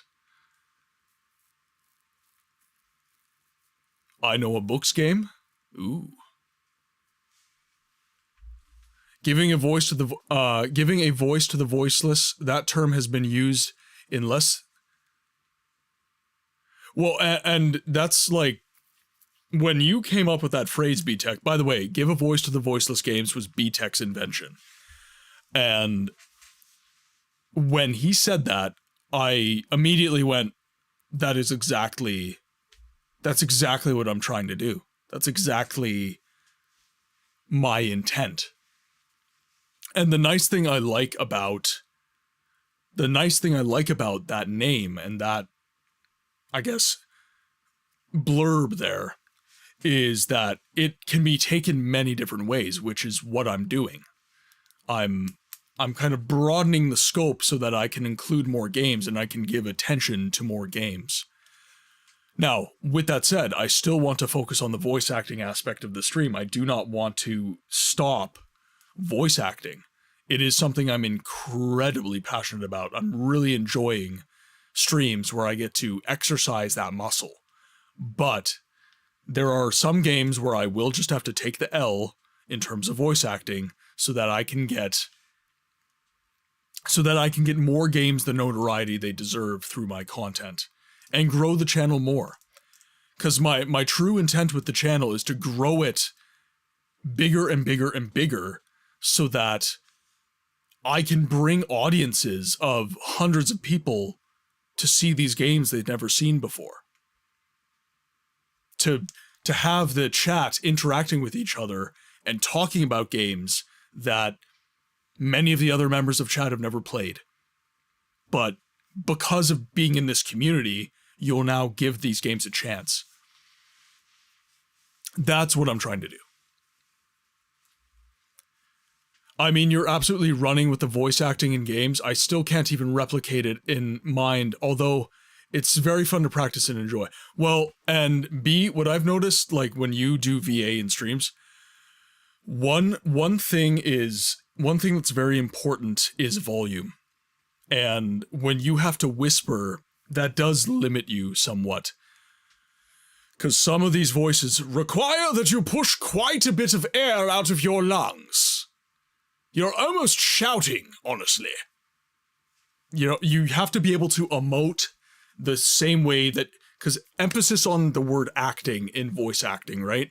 You have to be able to emote the way that the character you are trying to play is emoting.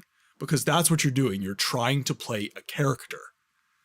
And that's been the biggest challenge for me in a game like Siege of Avalon, because there's so many characters, and it's like, how do I, like, I have to, like, quickly create, like, small backstories in my head, like, okay, what does this guy sound like? What's his tone? Before I even read his dialogue, which is, it's difficult, right? When we're doing it live, we don't get a chance to rehearse this stuff. 6 hours. So we are almost at the 4-hour mark. So you've got probably 2 hours, 15 minutes left with me.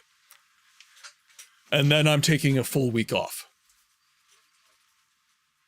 Because your boy has been streaming hard for 7 months, and he's been working like a dog for like 3 years. So this is my first me-time vacation. Yeah, Tuesday and Thursday is 6 p.m. to 9 p.m. Central Standard Time, where we stream The Elder Scrolls 3 Morrowind. Friday is 6 p.m. to 11 p.m. Central Standard Time, where we stream either Daggerfall or Arcanum. It's a streamer's choice day. And then on Saturday, we stream the Siege of Avalon, pretty much no matter what. Until, of course, this game is over, and then we're going to have to shuffle some stuff around at some point. But that is the current schedule for those of you who don't know. I thank you for your appreciation. We all did our best, but it didn't seem to be enough. There were some victims during the second raid of the village by the young Necromancer, and that's not to say anything of the siege. I guess you can't prevent something like that. However, you should know that there are no villagers left to live in the captivity of the Necromancer while he is conducting his dark experiments.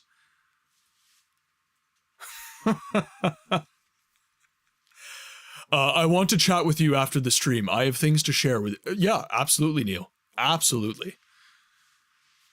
And by the way, for any of you who are not already on the Game Library Discord,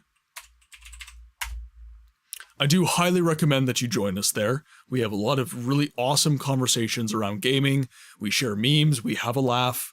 It's a really, really good time. So if I understand a lot of people are in a million different servers, however, if you would like, you could join our community as well.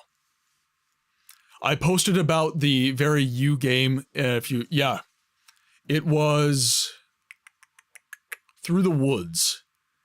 I believe, I can't remember if it was you, but I do have that game saved on my wish list. Through the Woods.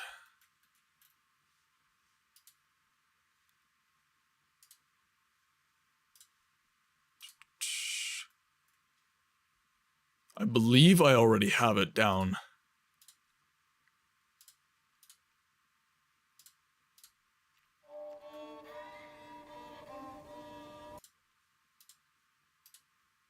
Ah, yes, yeah.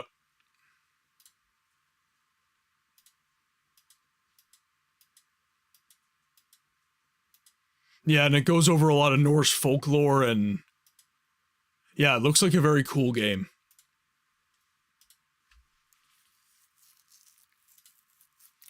I heard you saved the last living villagers, but they were also lucky that the Necromancer has been wandering somewhere for a few days. Nobody knows exactly where he went. That worries me. And many others too. Yes, I've also wondered what he's up to. We're going to get to know sooner or later. Ah, you're still capable of a little sarcasm. I like that. Well, my fighting spirit is still strong. Also precisely because my last missions were successful. That will be it. I wish more of us would have that fighting spirit again. I will do my best to ensure that that is the case again. Now, if you'll excuse me, I have to get back to my tasks. It was nice to have made your acquaintance, Evan. Goodbye. So we really don't have any... Who are you? I'm sorry, but I'm very busy working on some old scripts right now. I'm sorry to have bothered you.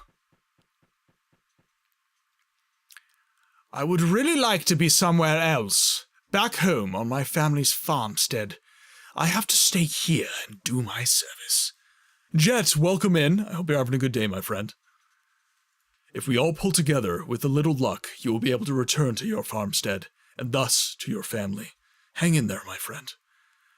You're right, my lord. If we give up, it will all be in vain, and we will never see our loved ones ever again, after all. So, we have to stay strong.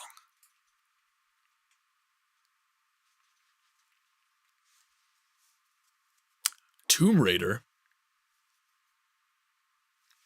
Who mentioned Tomb Raider?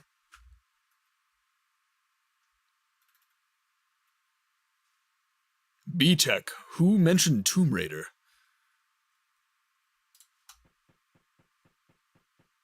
We have no music again, I must leave. Mishi, welcome back. I did telepathically. Oh. Okay, let's go outer keep level 2. So these are the trainers.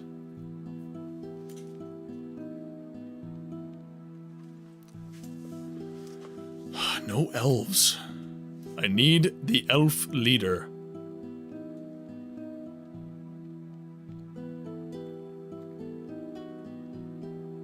The elf encampment has been raided. This door is locked. We've been down here.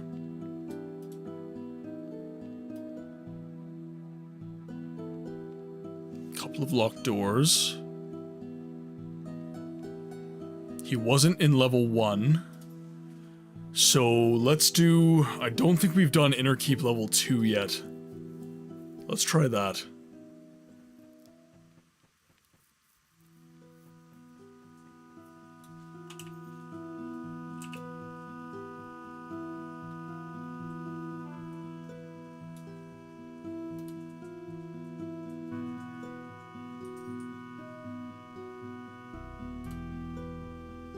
The Elf Serani, let's see. Let's see if Hubert is overjoyed. So Racklin told me that many of Avalon's men seem to have fallen in the past few days.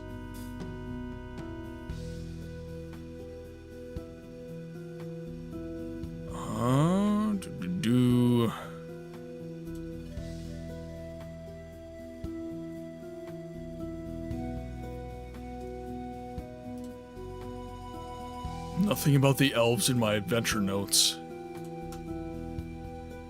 And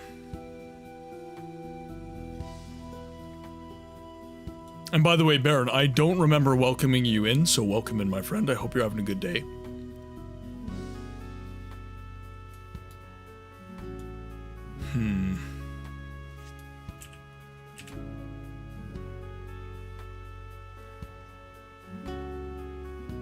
I feel like the leader of elves would be a fairly venerated figure, so he would be in the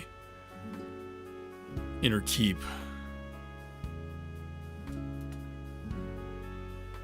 There's a little tabard there.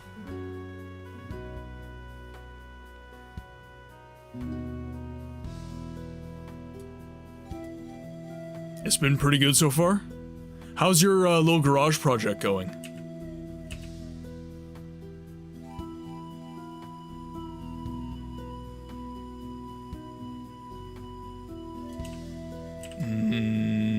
Nothing yet.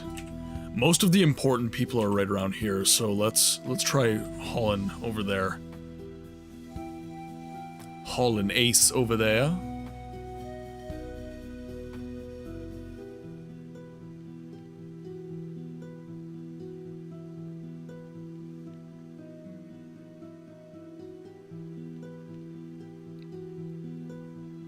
"1:30 a.m. Jeez. Jet, I thought you were going to try and get more sleep.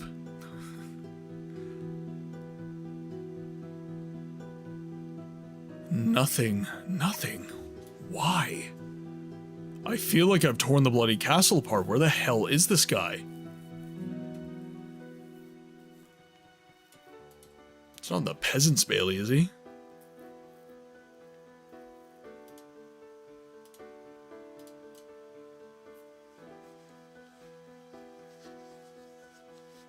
Oh, you stream kind of late. So we have no Peasant's Bailey, I don't think.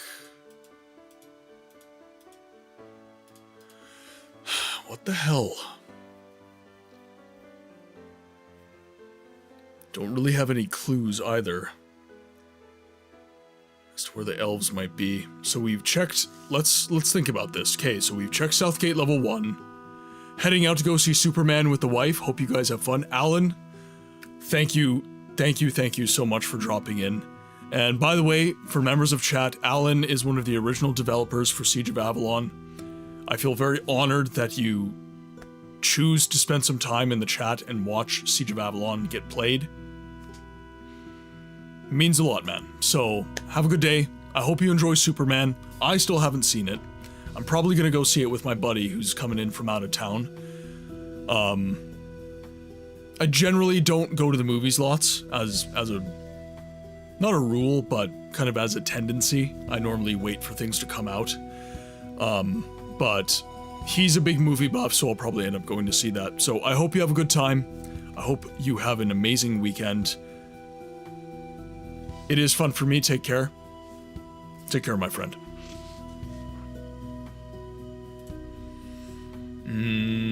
Okay, let's think about this. So we've been Southgate level 1, we've been Southgate level 2, and we haven't seen him there. We have been to Outer Keep level 3, and we've seen 3 elves, but none of them have the name of the elf that we need to go speak to. We've been to the Inner Bailey, haven't seen anyone. We've been to the Outer Bailey, haven't seen anyone. Inner Keep level 2, haven't really seen anyone. And Inner Keep level 1, I don't think we'll see anyone either. So let's go back to our journal. Because part of my problem recently has been I said this at the start of the stream, older games intend you to interact with their mechanics.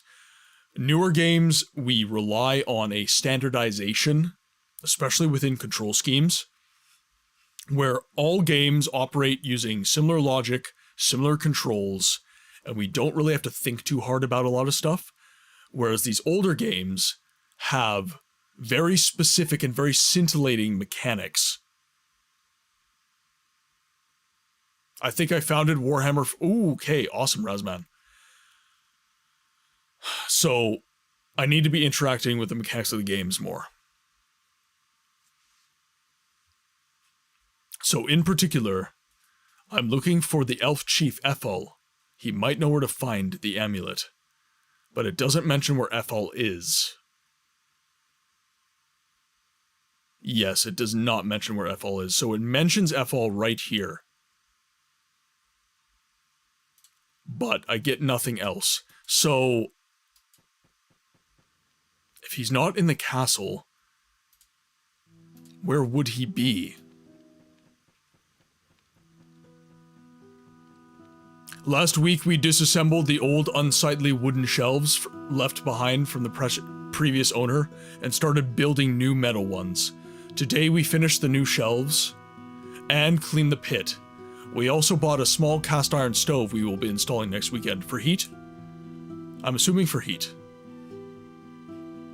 Honestly, everything is coming together. We're no longer having audio issues. It's basically just my energy levels at this point. It's been absolutely bonkers IRL. Yeah, and I've been having... I relate to that, B-Tech, because I've been having very similar issues where IRL is... It obviously takes precedence, and it's been crazy lately. Let's see if I can go... The door is locked. Okay, so let's talk to the elves.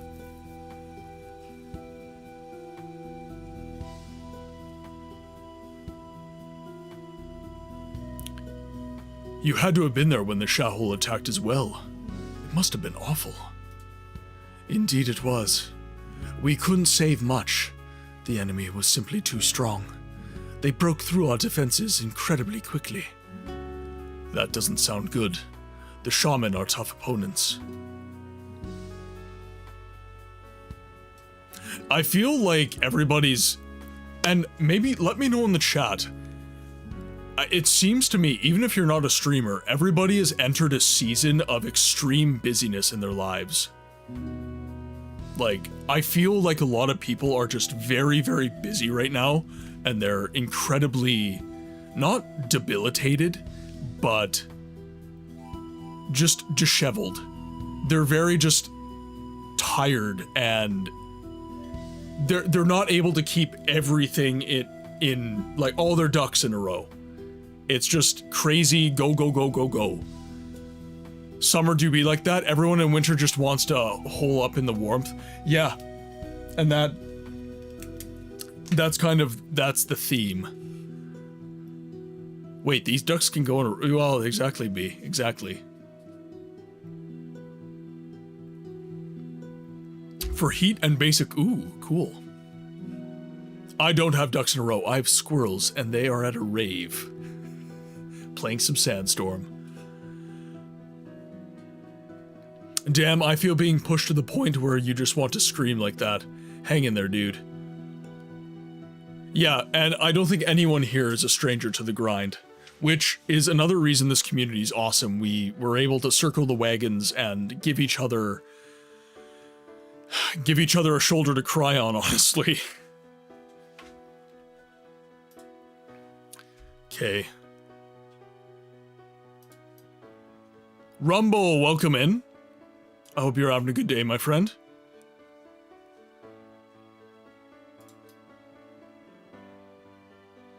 Let's talk with you, I guess. Sir Wilkins. Look, a new face up here. What brings you here? My curiosity. Who are you, if I may ask? My name is Tome. An order from Sir Ralkan. I need to speak to a mage from Nisos. Oh no, we've already done that. I am Sir Wilkins. I'm under the command of General Murius, and am his closest confidant. That's why I have my quarters up here. Then you're probably already done with a lot of tasks for him. Just waking up from another nap? What's good, books in chat? It has been an awesome day. I don't know if you recall from the previous streams you've attended, but I'm going to be taking a week off of streaming and the day job, as a friend is visiting from out of town. And this is going to be my first real vacation in probably over 3 years. So I'm looking forward to the opportunities to relax and just be. And life is good.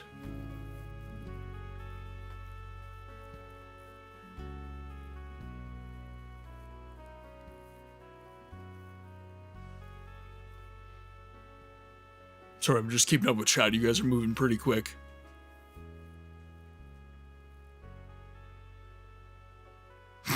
My brain, not so much. My brain is fried. I should say so.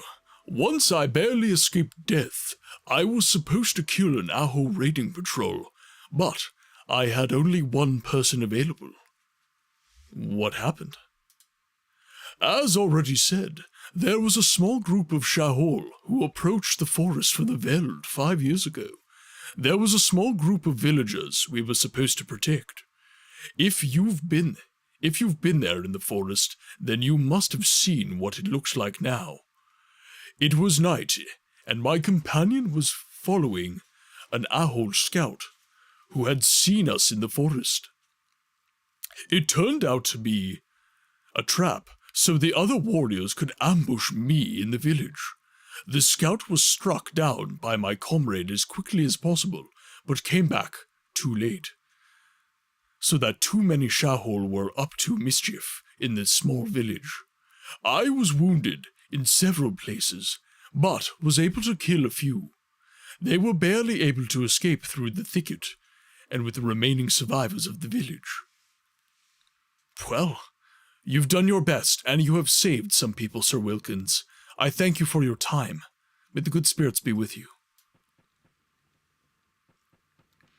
Yeah, Rumble, it's been really good. The stream has been extremely blessed. How to put this? Every stream is better than the last. That's been the best way I can put it. We have more new people jumping in every day. We have grown the community by joining a stream team called the Hounds of Lore. It's a bunch of other creatives that are focused on story-driven games the same way that I am. And getting to know those creators has been very, very fun for me. I've been having a really, really good time in their chats as well. So it's all around been a very blessed experience. And then to culminate all that with getting to hang out with a buddy that is coming in from out of town for the first time in a very long time. I've got no complaints, man. Life's been very, very good.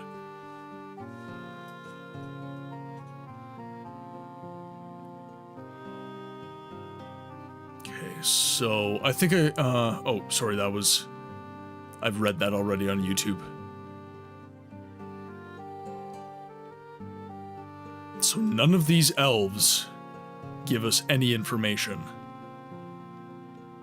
Maybe we go talk to Sir Ralkan. That would make the most sense to me.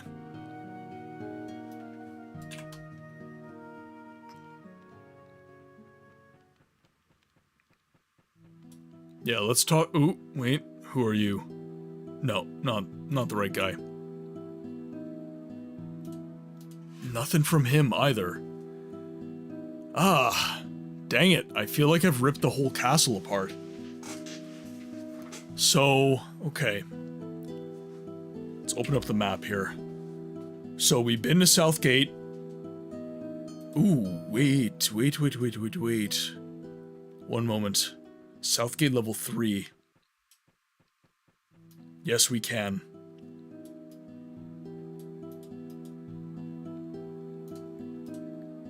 He might be up there. Yes, okay, we have more elves here. Perfect.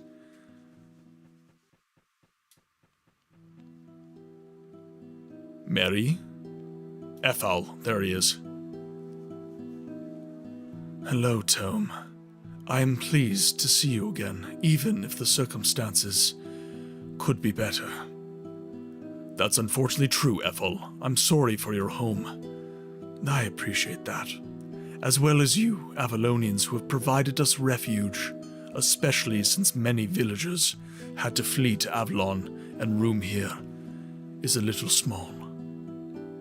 Well, firstly, both of them benefit, and secondly, we have unfortunately lost some soldiers, which is why we have a little more room here than before. Even if the second is not as nice, you are of course correct, Tome. Is there anything else I can do for you? I have come to ask about the Amulet of Magic. Since you are in contact with the Mages Guild, I thought you might know something about it. I think I've heard of this before, but I don't know where you can find it. I should ask our eldest for advice. Thank the good spirits that he survived the Shaul attack. What's his name? And I'll come back later, goodbye. Okay, so it sounds like he's going to talk to the eldest. I greet you, Ethel. I came around to ask about the Amulet of Magic. Since you are in contact with the Mages Guild... Okay, let's do.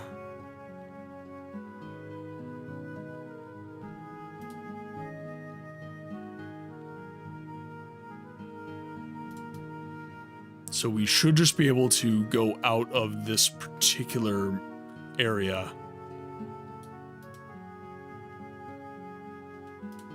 Let's just go level 2, go back to level 1. Or sorry, go back to level 3, I should say. And that should refresh everything so that he has more conversation for me.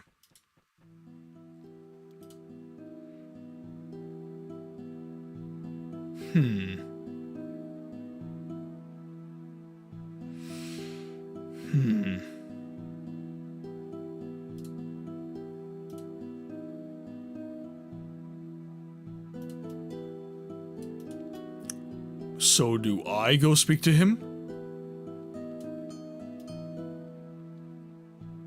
It doesn't give me a name, so I have to basically guess. Lofi? Greetings, Tome. Who are you, if I may ask?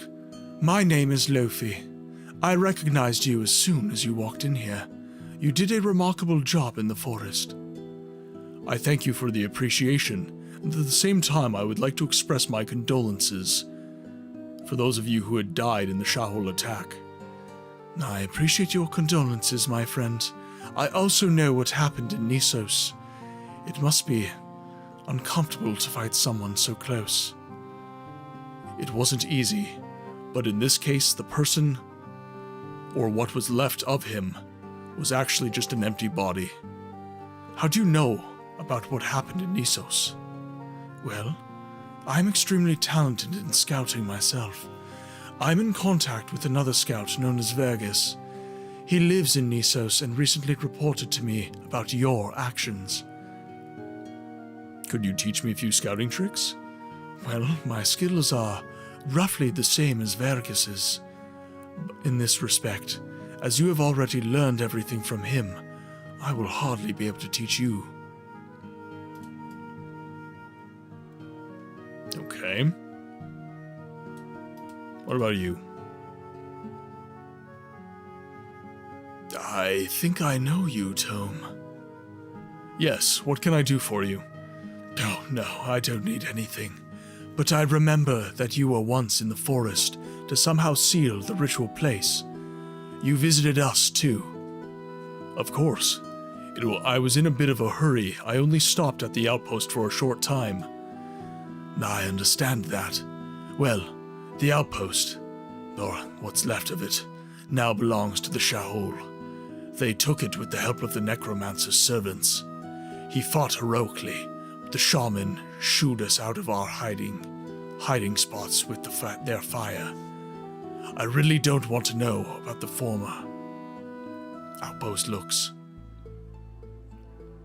I'm afraid it's not at its best. I will have to leave you alone with your sorrow. Fare you well. See, and this is where I've talked to Sep about this before. I'm not in love with dialogue moments like that. I wish there was more time. Like, I want to conceptualize it this way. If you are having a conversation with someone and they just lost their home, they lost a place that meant the world to them, would you genuinely just be like, okay, bye. Like, sorry, life sucks. Peace out, my dude. I don't think you would. I think you would be with them in that moment. So the dialogue in a lot of this has been a little abrasive for me personally.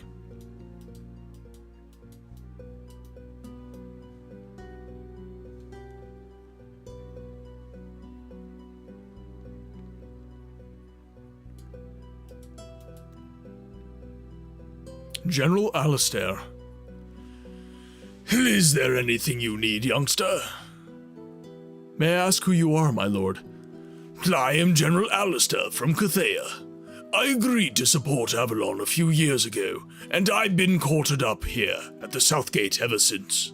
A few dozen men who are under my command followed me and are now fulfilling various missions here. How's the status of Cathea currently? Did the Necromancer and his allies, the Shaol, deal out much destruction? Only the border with Orium. We occasionally see a few Shaol who make life difficult for our cattle breeders further inland. It is peaceful, especially since the Ahol see the Necromancer as their leader. And he is really only interested in Avalon and its folk. We don't need to talk about Orium. There, the Shaol destroyed much on their way to Elithria. I hope all the more Orium can recover from this blow. Given the current situation, Cathea was really lucky. Thank you for your time, General, and fare you well.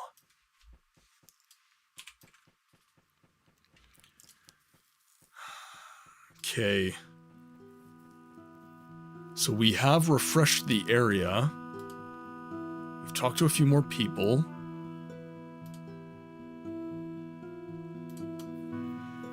No.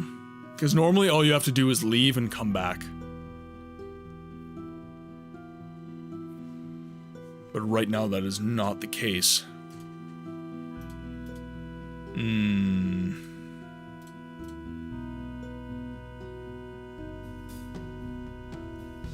Let's go to an area far away, maybe. Alrighty, you beautiful humans, I hope that you have yourselves a wonderful day, and I will see you all around the World Wide Web. B, thank you so much for hanging out. You know that it means the world to me that you come and hang out in the stream. Your support since we've met has been immense, my friend, so thank you for everything you do.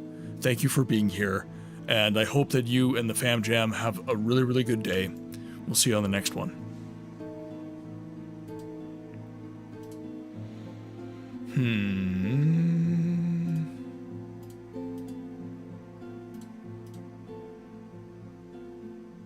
Looks outside, overcast skies. It's been actually lovely in Manitoba today, other than the smoke. The smoke has been bad, but the skies look really, really good. Why? What is going on here?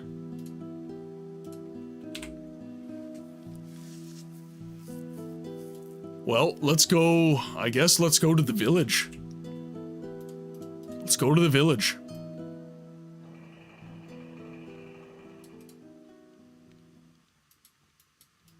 I don't have permission to go.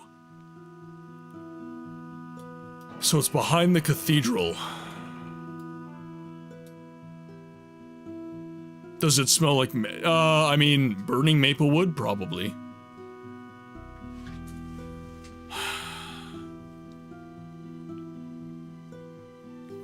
Trying to think.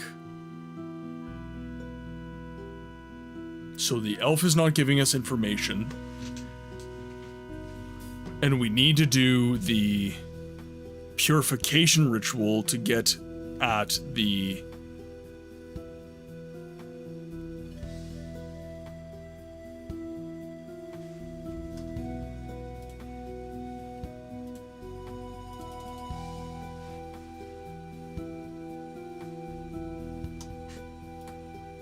I need to think about this for a sec, one moment.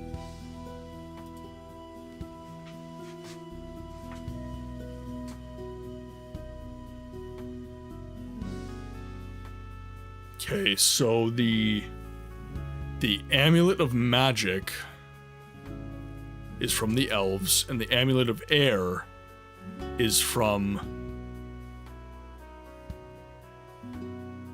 Or is it's the amulet of magic that I need to know the elves for. Amulet of air, magic and nature. The last one is already in our possession. We do have the amulet of nature.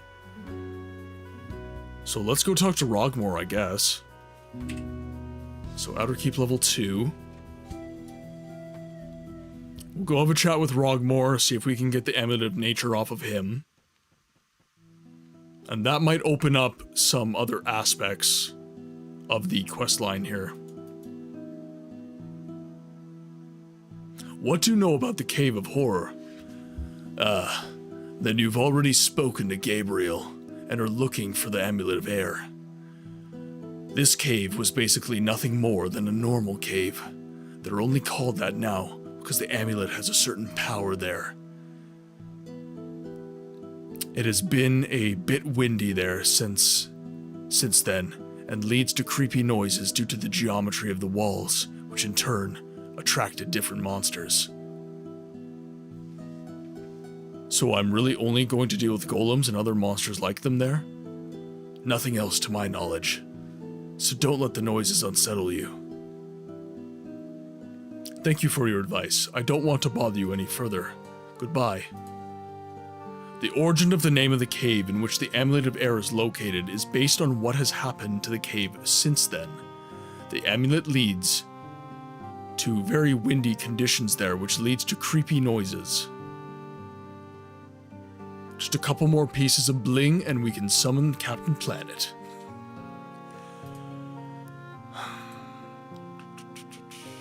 So, can't get the amulet of nature off of him.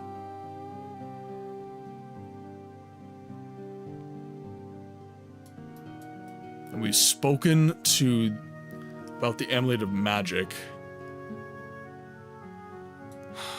So the amulet of air is behind the... Pardon me, yawns, behind the cathedral. But I can't leave the castle without permission, so...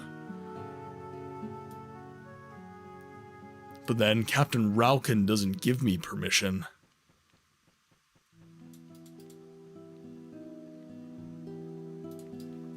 And he just wants reports. I am going to have to talk to Sepp about this, because I understand the game is not supposed to spoon feed you knowledge, but I really have, like, nothing to go on here. Because all the information I do have points me in certain directions that are ineffectual. I can't actually go where I need to go.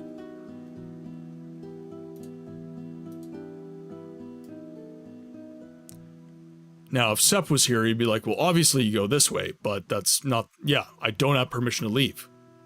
I can't go. So I can't go, I can't leave the castle, period.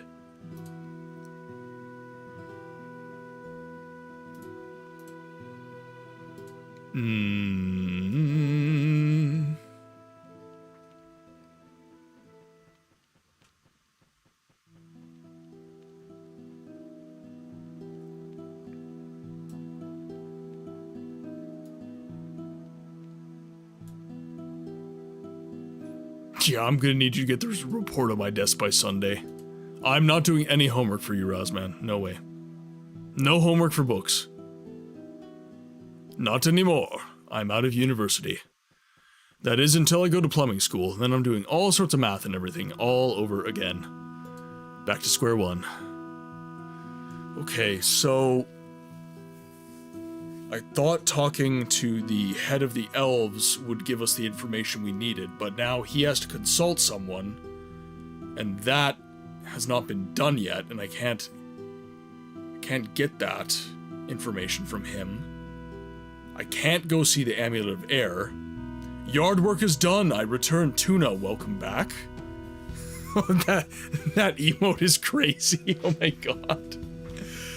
How is yard work, my friend? I am currently racking my brains on a quest right now, and the solution is going to be so simple, and I'm going to feel like such a bean-brained fool. It's not even a puzzle, it's literally I just can't find the people I need to find and get the information I need.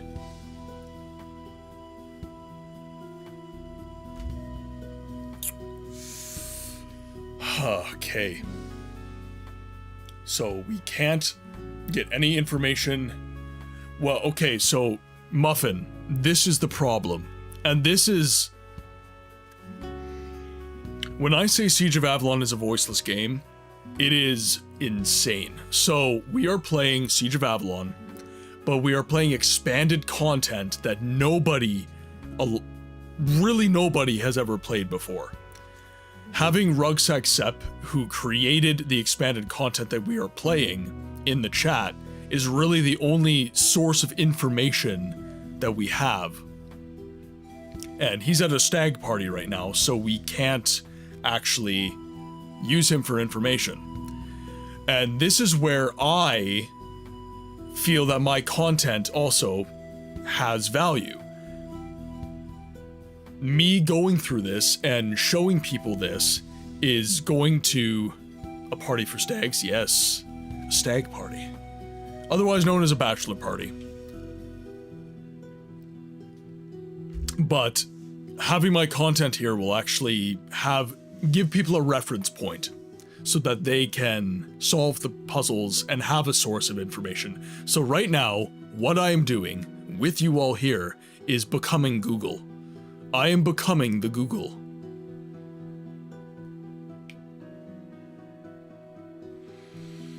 No, okay.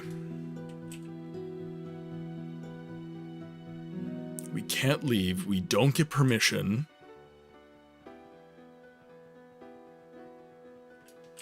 Let's talk to... I want to talk to Gabriel again.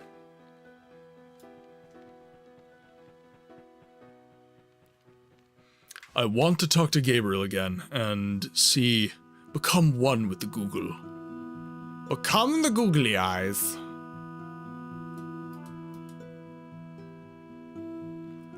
What can I do for you? I'm ready to purify my soul. Very nice. In order to build a bridge to purgatory, I have already put together everything I need and know. The magic spell, too. He mixes all of the ingredients together and mumbles a spell, which opens a portal. You will have to face your past, and therefore your greatest mistakes. Be careful. Since you are going to enter... Oh, sorry. He mixes all the ingredients together and mumbles a spell which opens a portal. You will have to face your past, and therefore your greatest mistakes. Be careful. Since you are going into purgatory, living, So with your body, and not just your soul, you can also die there. Furthermore, you cannot expect any help from companions or someone else there. These spells do not work in purgatory. And now, good luck, Tome.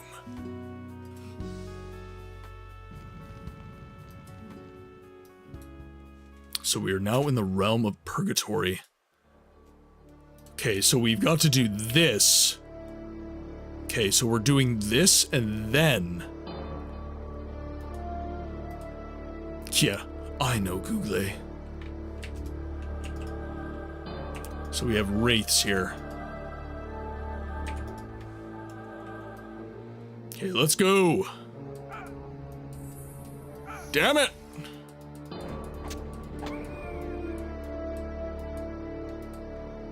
Okay. Protection from all, protection from magic.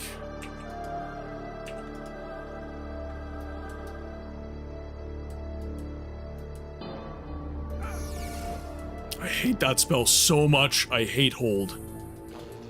No. Okay, good. I lived. Okay. This is gonna be really tough. I am not gonna have enough magicka for this. Or sorry, in this game it's called mana. I wish every game would just call it the same damn thing. Oh, he saw me. Oh no, two of them saw me. Ah! Come at me. Oh, this is not good.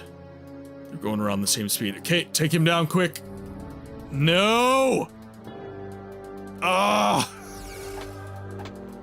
There we go. Oh, that went nice. Okay.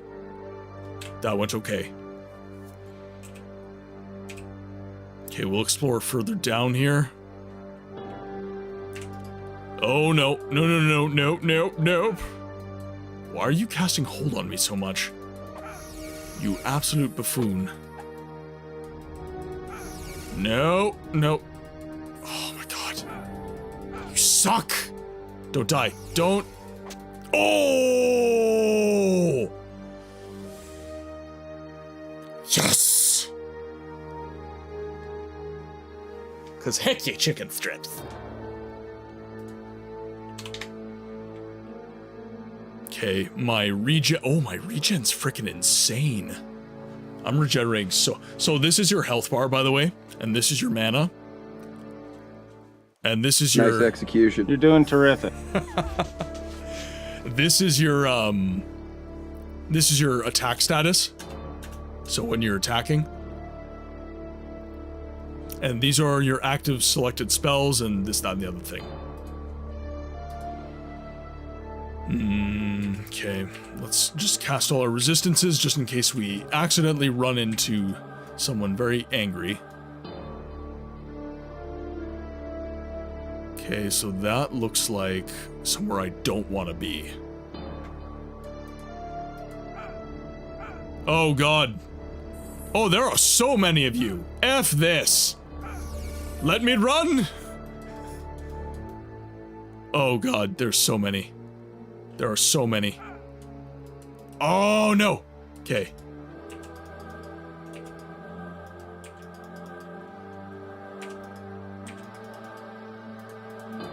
Get him. Okay. Oh. I'm gonna die. I'm gonna die. Oh, I'm not dead. I'm not dead. Oh my god. Woo! Okay, okay, okay. Magic. Heals. I need heals. No.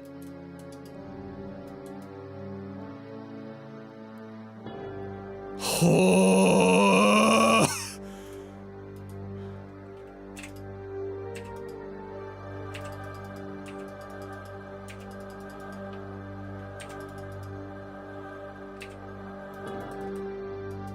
How do you like them apples, bitch? I can do it too. I can do it too. Boom! That is what we are talking about.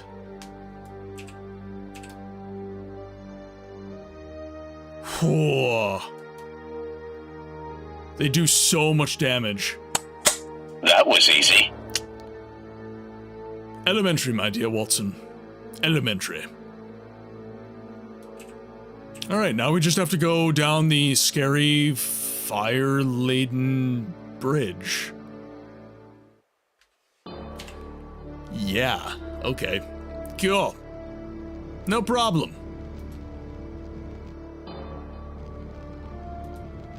Yep, not a problem, boys.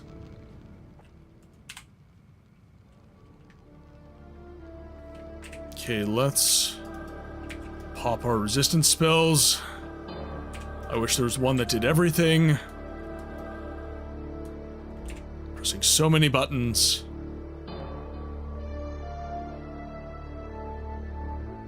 Okay, so who all is up here? So this is a crypt.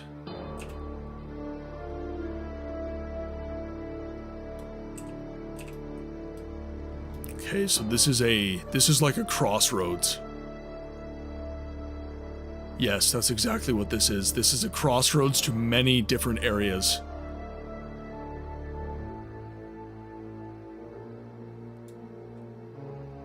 Yeah, even here. Okay. So, let's get our bearings. I do want to explore. There's an area down here. I think I can survive walking through this fire here. Let's just save our game just in case. No, I literally can't move past.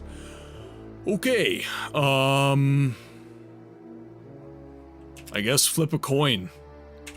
South, sure. Bad things are north. Even though I live in Canada.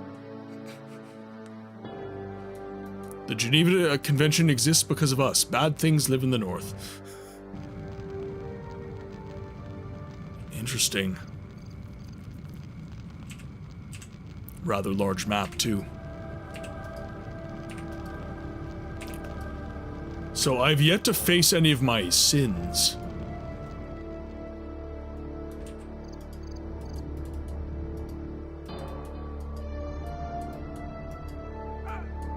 Oh. Come on, cast. Oh. Woof. Ah, okay, there's Orlon. So, for those of you who don't recall from previous moments in the playthrough, oh god. Oh god.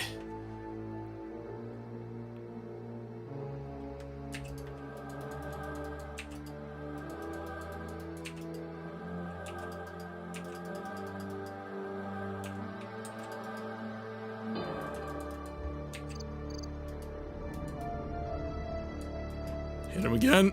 Oh. Oh, you hurt so much. So he was a mage that deceived the Avalonians. And we killed him. So perhaps the killing of him counts as one of our sins. One of the sins of our past.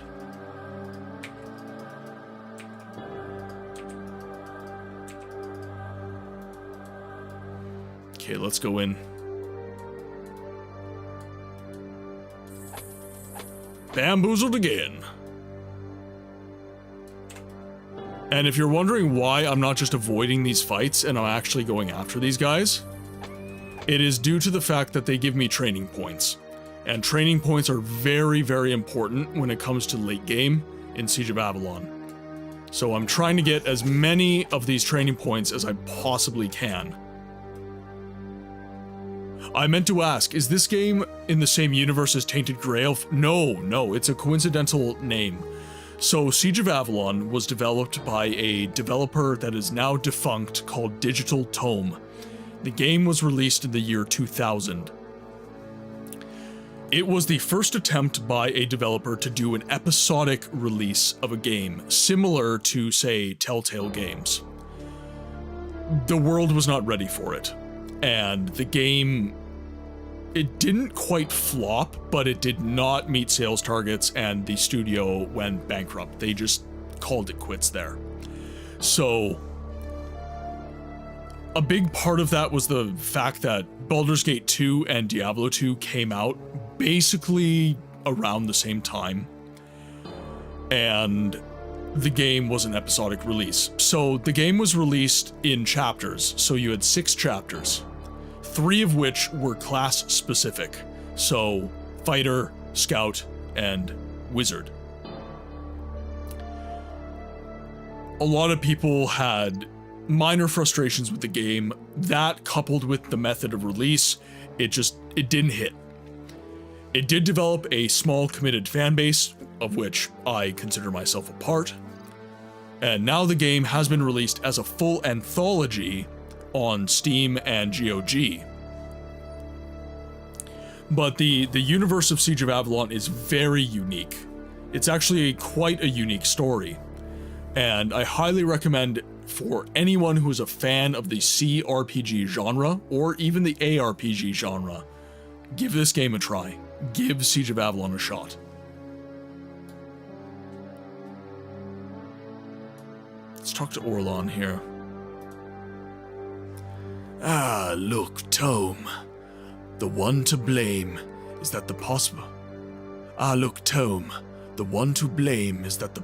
alliances with the lizard men and the Nagas have been ruined. He grins evilly. Here, I'm gonna redo that, because the translation is weird. Ah, Tome. The one to blame for the alliance between the lizard men and the Naga being ruined. It was you who did this. Everyone is aware. You've been playing a double game for years. That's not my problem. The question is whether you believe in your innermost being too. Time to test your soul in this regard. Are you challenging me a second time? Fine, I'll fight you right now. Oh dear, he's gonna beat the shit out of me. He's very strong, by the way. Oh, wow. Okay, nice.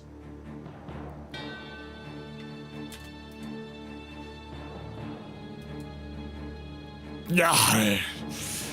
You've defeated me. One of your strongest burdens in your soul. Me? You were more persistent than I imagined. Get out of my way, and get out of my soul.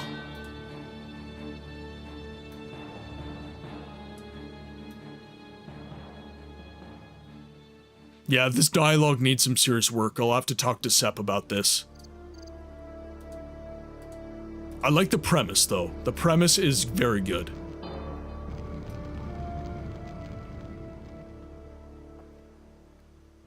But it's a translation from German. So, Tuna, if you're interested in this game, I guess I should tell everyone. So we are playing expanded content. So we've got the vanilla game, which is the original 6 chapters. Sepp added a 7th chapter, which is basically a chapter about the counteroffensive after the siege is broken. You have 7 Kingdoms, which is a prequel that goes over the initial invasion of the Shahol, which is the orcish race that is at large within the Siege of Avalon games. You have the Days of the Shahol, which is a sequel to Siege of Avalon, where the antagonist returns and he wins. It's an enemy's perspective sequel. You have the Pillars of Avalon, where Mithras, the antagonist from the original game, is finally defeated. And then you have the Ashes of Avalon, that is what we are playing right now. And that goes over the years following the defeat of Mithras and what happened. And then you have some, I guess, expanded lore content, which is the Caves and the Rise of the Dwarves.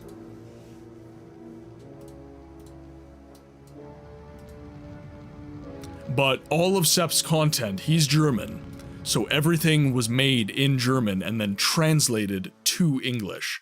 So sometimes the translation is not 100%.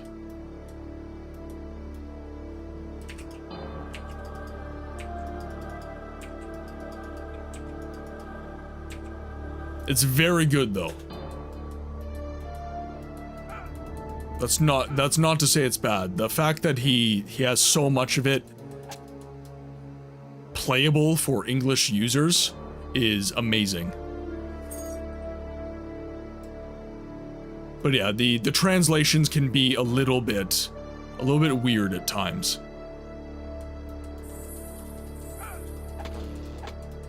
Okay, I survived. Let's pop some heals here. I'm gonna try. Is it like a mod sort of expansion or official? It's not official. So like I said, Digital Tome went defunct, so they're not around anymore. So this is a mod type expansion.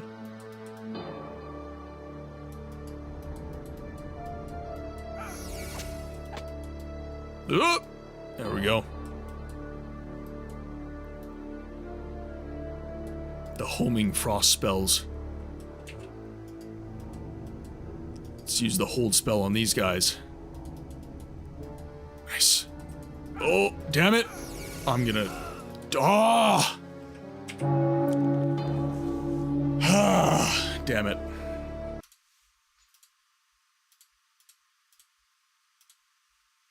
How many of them have I beaten? I'll have to fight some more of them.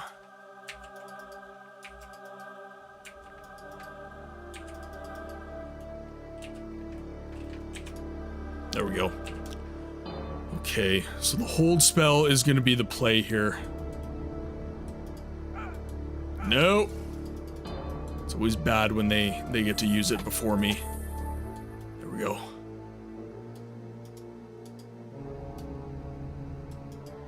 Pop it again. One more time. Get in close. The moment he pops it, it's bad for me. Good. Save our game. By the way, we were playing on hard mode when we started. The community wanted me to play on hard mode, and it was just... I was not getting enough story out of it. I started not enjoying the game, which is obviously not the intention.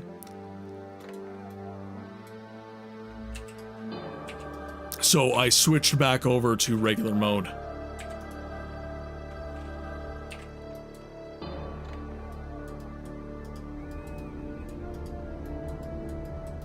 Him again. There we go. Okay, so I think that's all the enemies in the area. I have to talk to him.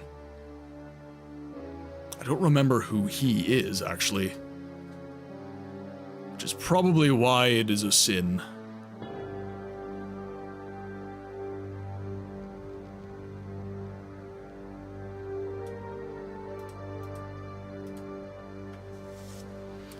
My old friend Tome. Welcome home. I see you've come a long way in Avalon. Walther? Ah, you haven't forgotten me. Definitely even why I appear here to you. You killed me because of your carelessness. I burned to death. I'm so sorry. I still remember the horses on our homestead went nuts, and I finally left this mess behind. So this is what you remember? Then let's put your soul to the test. I'm ready, Walther.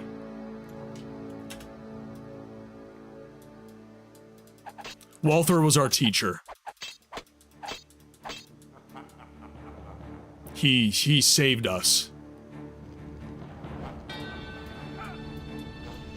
Oh, there's a wraith.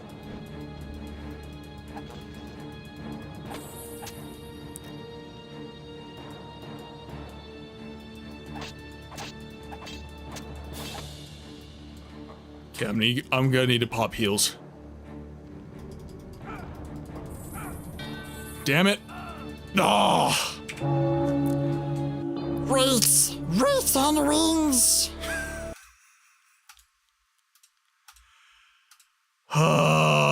God dang it. Wait, did I quick saved? I totally quick saved there. God, that was accurate. I have my moments. I do have my moments.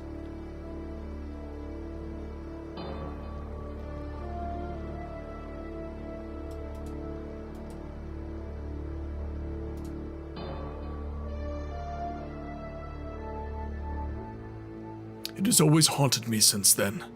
Without you, without me, you'd still be alive, my friend. I'm guilty. I don't deserve to go on living.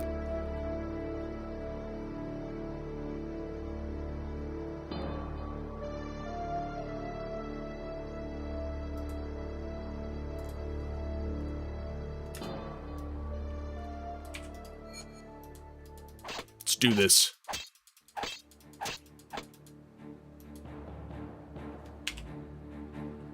Okay, so we saved our game there.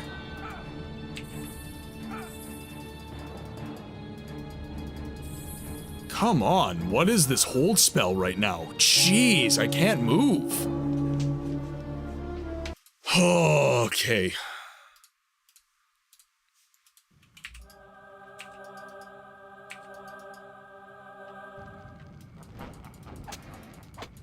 There we go. That's good.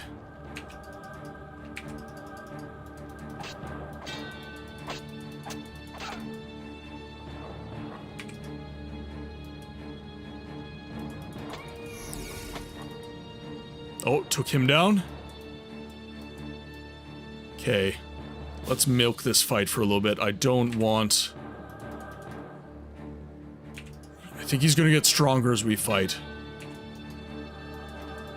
Well, it's definitely the point of a hold spell, but it's less fun when it's getting used on me.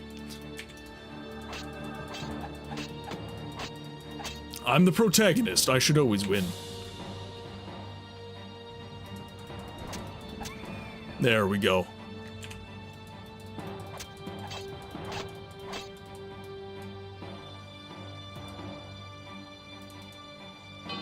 I suppressed my old childhood friend's death. I knew he would still be alive today without me. I could let him go in peace. I can finally let go of his memory in my past completely. Any counter to hold spells? Resistances. So, the resistance spells of protection from all and protection from magic are going to be your solutions for that situation.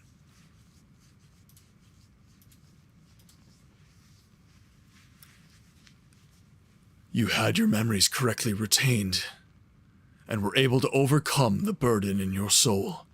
That's why you survived. I can deal with your death more easily now, Walther. May you rest in peace.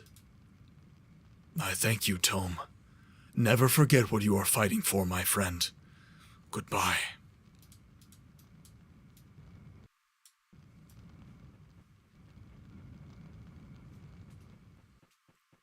Yeah, so for the hold spell, protection from all and protection from magic, you'll still get the spell cast on you, but it will last a far smaller amount of time.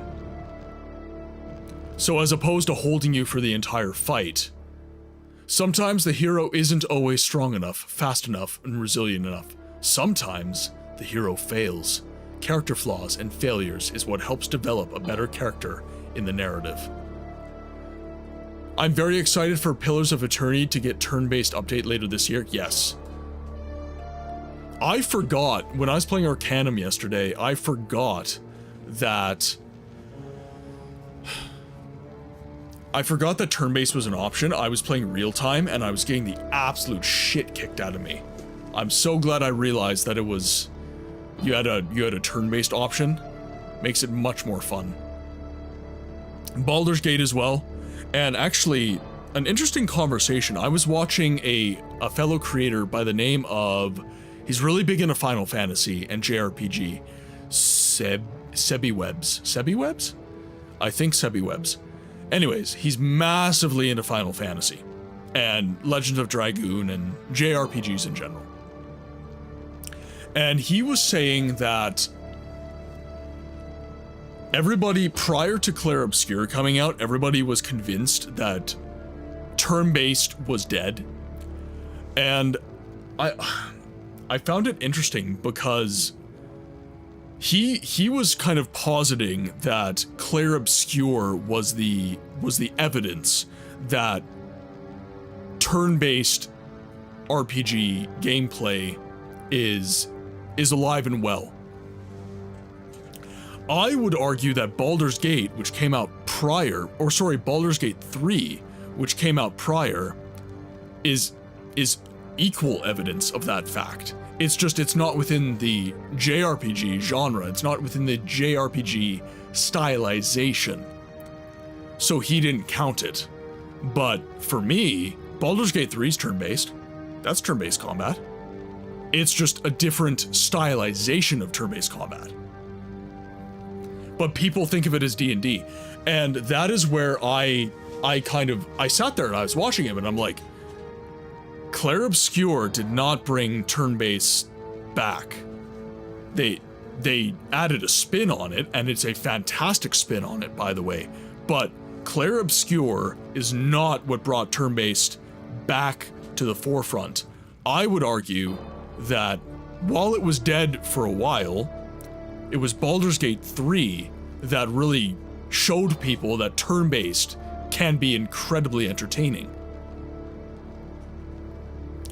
Yeah, I don't think turn-based was ever gone, it's just that Final Fantasy stopped doing it. I 100% agree with that. And I think his perspective is that turn-based was dead in JRPG. I think that was his perspective, and for that, I would concur that Clair Obscur was what revived it in the JRPG sense.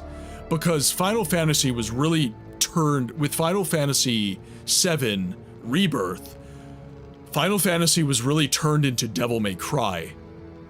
And actually, like, with 14 and 16, like, the bones, the soul of what made Final Fantasy great and what made it what it is, was starting to come into question, the DNA of Final Fantasy was starting to come into question in a really big way.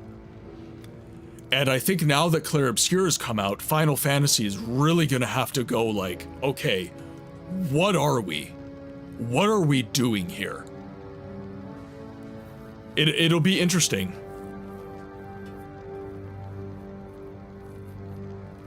FFX was the Final Fantasy game I played the most of in the past. It was such a great game. I was replaying it last year. I need to pick back up with that. Yeah, Jet and I we kind of commiserate collectively on the fact that we have so many games we have to get back into and to play.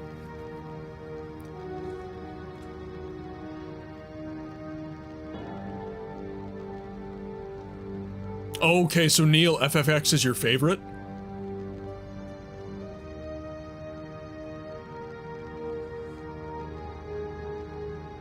I played FFX last year. It was the first time, only FF game I've ever played. Instantly one of my all-time faves.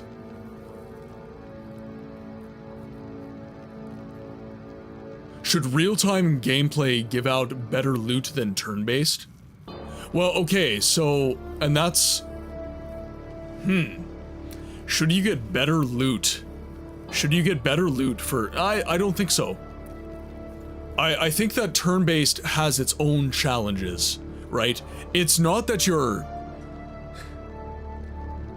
have more time to make decisions. That's really it. So, between a real-time fight and other types of fighting, I'm not sure. I don't think so, though. I don't think so.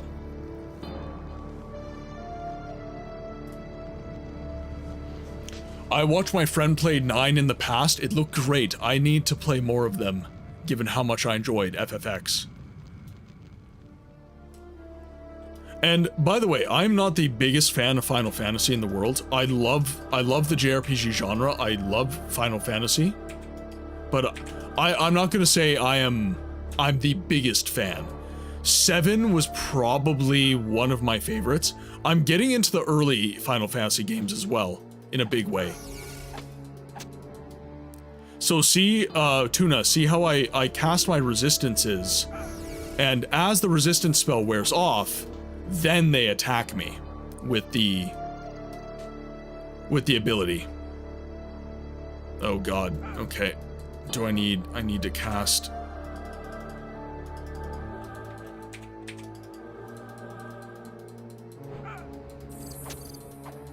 No.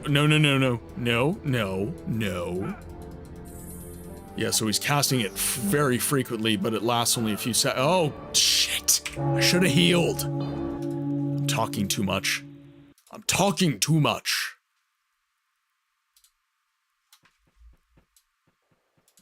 Okay, so that was our most recent quick save. 2 gets more hate than it deserves. So, I see a lot of people giving hate to the earliest games, and it's weird. It's really weird, the criticisms that I see of Final Fantasy 1, 2, 3. I mean, honestly, all the games up till the real big shift around... People forget the context of the time in which things were released. And that is one of the reasons I play the games that I play. I want to show people that if you interact with the game as it comes, instead of wanting it to be something else, you're going to have a better time. So, earlier in the stream, there is a really, really good example of what I'm trying to say right now. I could just be mad that our Arcanum doesn't have the same mechanics as Baldur's Gate 3. Or I could actually read the goddamn instruction manual, realize that it's a different game with different mechanics, and I can enjoy the game for what it is. Because Arcanum expects you to interact with its instruction manual. It is an expectation of the developers that you are going to read the damn manual. Whereas in modern games, you're going to get a tutorial that literally baby steps you through frickin' everything. You don't get that in old games. You get a manual. You get a booklet that you need to read in order to know what the mechanics of the game are. In-game, you get very little hand-holding. You get very little hints because the developer said, "We gave you everything you needed." But now everyone's like, well, I don't want to read. I don't want to do that. Just like spoon feed me, please. So we have tutorial mode. When 2 came out, there was no established context for a franchise. Mechanics weren't just set in stone. They experimented and tried, 100%. And anyone who has trouble with experimentation...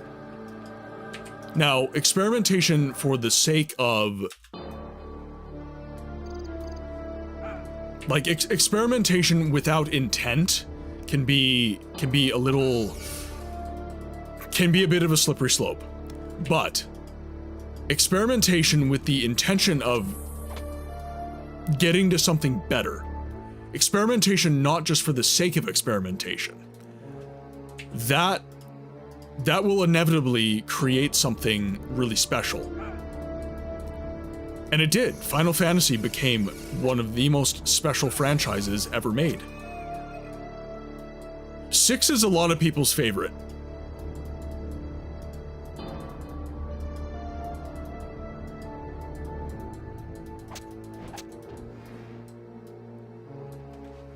It's the same thing with the second Legend of Zelda game.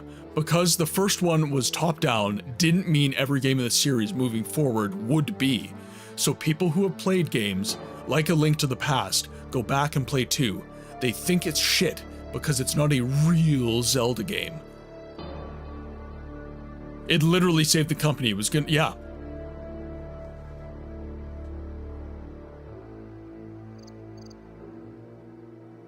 FF6 is in the US, FF2. As I said, I'm not a encyclopedia of Final Fantasy, so you guys probably know some aspects a little bit deeper than I do. but I can hang. I can hang.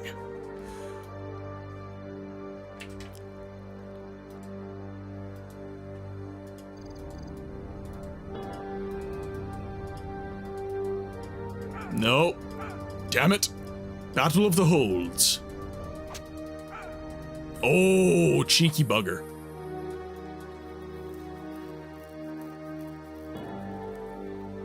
And that's so I hate how the Japanese do this to us. I do. It was the same thing with the naming of Resident Evil in North America. They changed it from Biohazard to Resident Evil just because they thought it would sell better.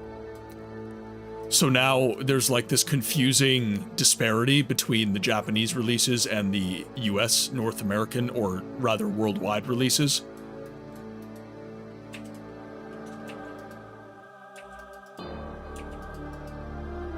It is an absolutely amazing name, but it does create confusion sometimes, especially when you get into some of the more niche releases in the franchise. Like when you really get deep into Resident Evil, it can be very, very like, what am I playing?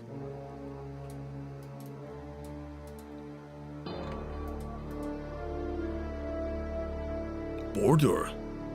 I don't know who this is. I don't think I've ever encountered him before. The OG Biohazard actors didn't have a clue about the popularity of the Resident Evil series for long. Yeah, that was true. So back when, and I'm curious actually, so we are now very accustomed to high quality in-game cutscenes in engine. But back in the day, because they couldn't produce high quality in-engine cutscenes, what you got was live action. You got live action cutscenes.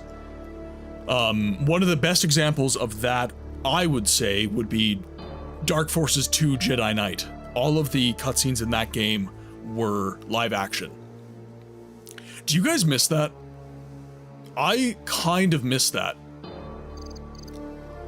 I felt that it gave those older games a really interesting character that I like quite a bit. So I'm curious what you think. Obviously, it breaks immersion, but I think it was a very cool thing. Daggerfall started with this too. They had a live action cutscene at the start of the game. I felt that it was something really, really cool that added a, I don't know, added something, added a je ne sais quoi to those games, I should say, I guess.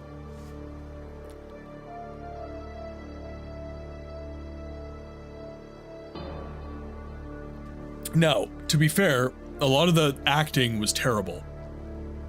The game studios couldn't afford high quality actors a lot of the time, so they just... You are made of You are made of stupid.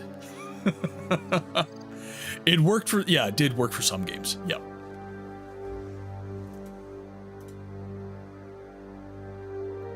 Well, is it really? Yes. Tome! Father? Here in the wilderness again? More or less, my son. I'm beginning to understand. An image to remind me of my guilt that has haunted me since Nisos because of what I had to do. Yes, you killed me. Your own flesh and blood. I did. I'm sorry, Father, but I had no choice. And you will burn forever with this guilt, my son. Prepare. So then I have to face it again. I won't give up, Father.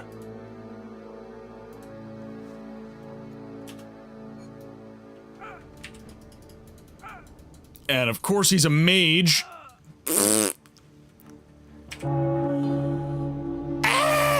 Damn it.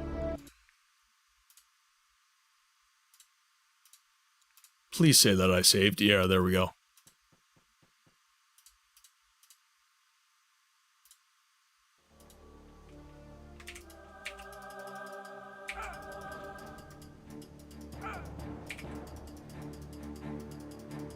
Come on.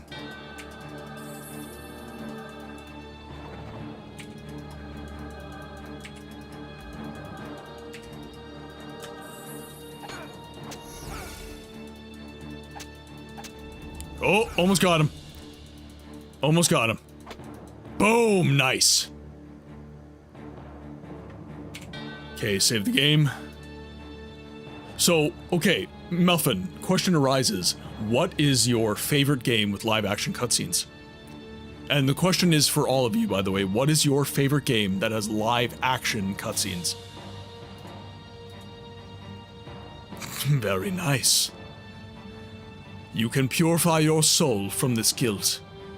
I wish you luck now, my son. Rest in peace, father.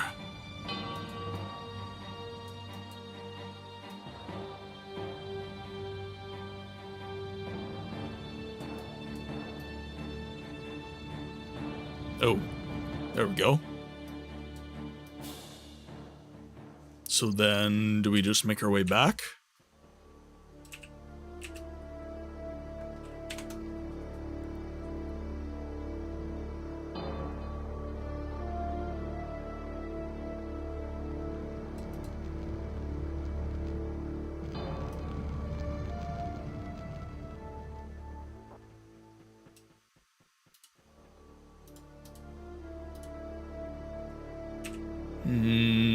Should be able to make our way over here now, I reckon.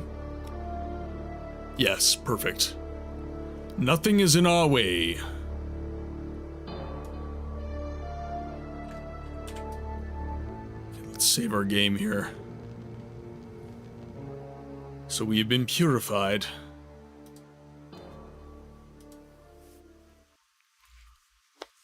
I am back from purgatory.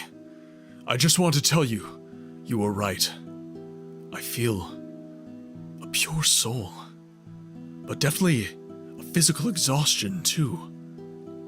Well then, everything has worked fine. I advise you to search for the Amulet of Air as soon as possible, so that I can restore you to your normal state. I will see you soon. Goodbye.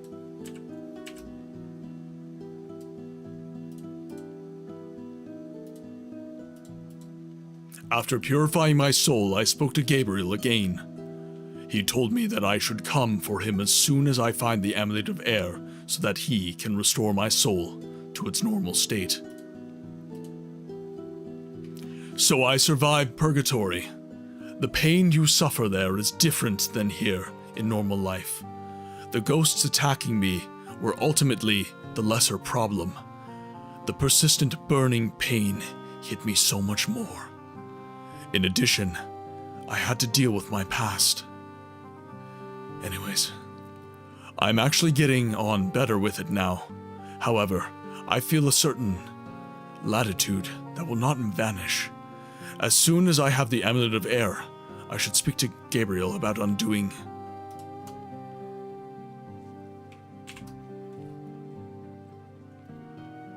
So I wonder if they will actually let me leave now.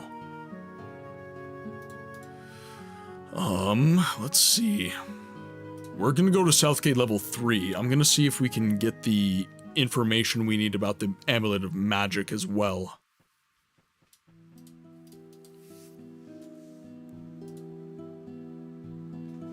The amulet is in the new Mages Guild. You already know where this place is. Since I can trust you, and you definitely know what you are doing, I can tell you exactly where you can find it. In the underground there is a secret room, the Room of Concentration. The amulet is sealed there in a pile of stones. To break the seal, you have to say the words, Esto brag, naftal omnis te. This spell is only known to the supporters of the Mages Guild and a few elves. I thank you for trusting me. The wizards Rogmore, Purdon, and Gabriel need it to create the magical band circle around Avalon. Be careful. But who am I telling to? Thank you for the warning. Okay. So let's see. We should be able to leave now. Let's go to Southgate level 1. Perfect. Okay, we can leave. So...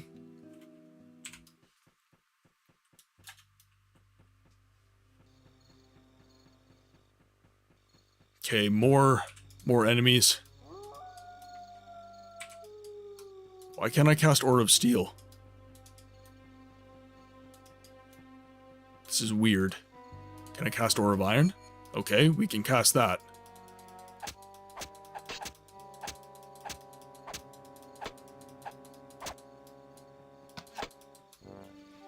Insufficient mana, perhaps? Let's wait for it to replenish.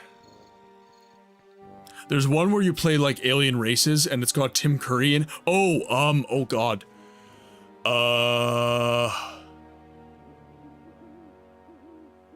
Yes, I know what game you're talking about. Red Alert? Command and Conquer? Maybe Command and Conquer?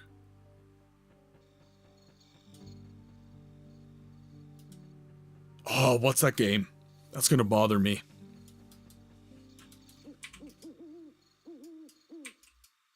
Oh, I literally, like, don't have enough mana anymore.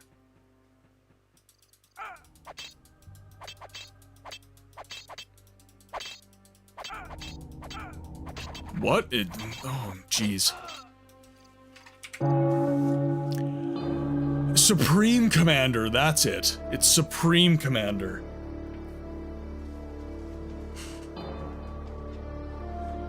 Yeah, he did all the cutscenes as this, like, Russian...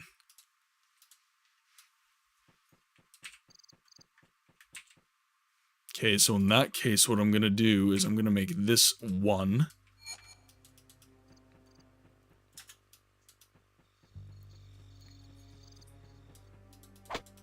That one was really good. I really like the intro cutscene to Daggerfall as well. Obviously, I'm horribly addicted to Daggerfall, but...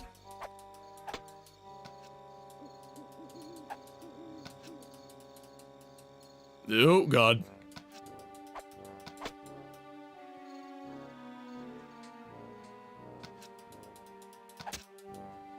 Perfect. Okay, now I need to be ready.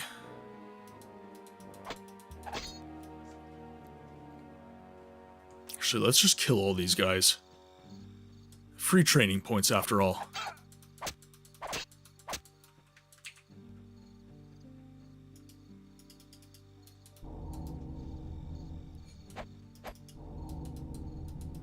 Okay. Damn it. Damn it.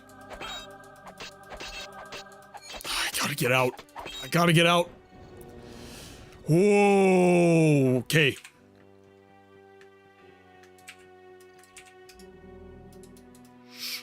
Okay, we need resistance spells for these guys.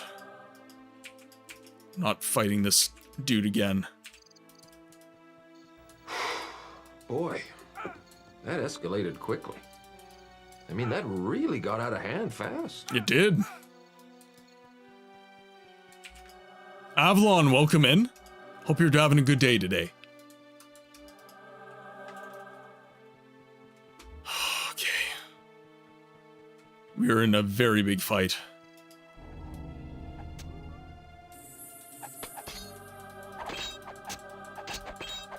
Wait. Are you guys fighting each other?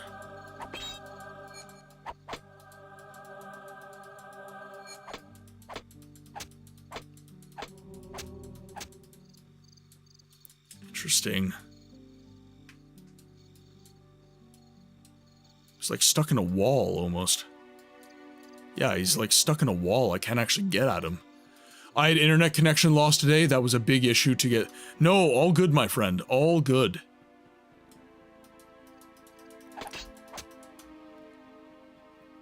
Unfortunately, you have missed most of the stream, but you are coming in at the tail end. And we, frankly, have only just got to kind of the big quest that we're trying to get done right now.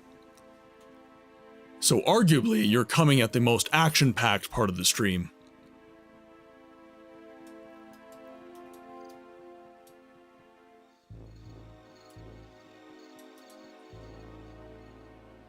These mages are absolutely kicking the crap out of me. Okay, so let's pop all of our resistances. I need more mana.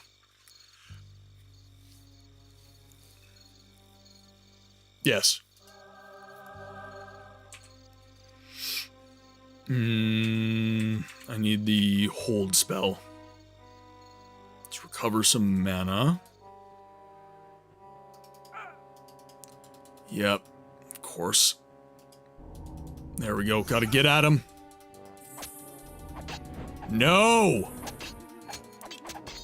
Okay, he's down. Oh, very nice. Perfect.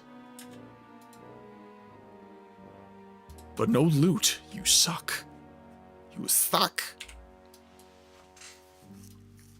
Okay, now. This is going to be where...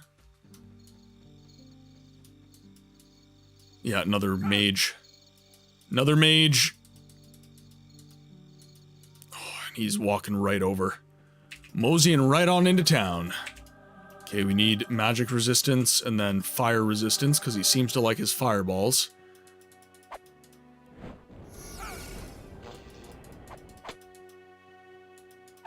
Okay, friendly fire. That's good. Oh, no, no, no, no, no, no, no, no. No. Shit. Ah. No, Sep is at a stag party, Avalon. Yeah, Sep could not attend today.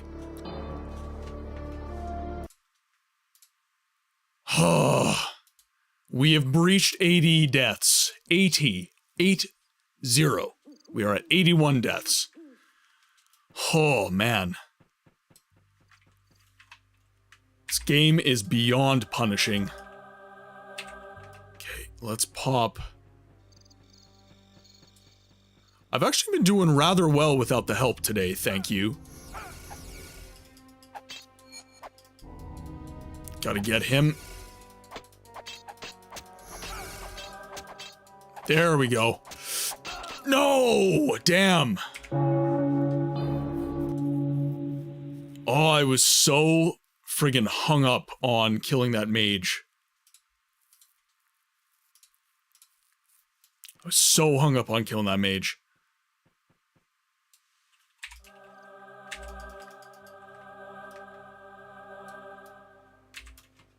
Okay, let's rock the hold spell again. I like that. Oh no, not another one. And another one.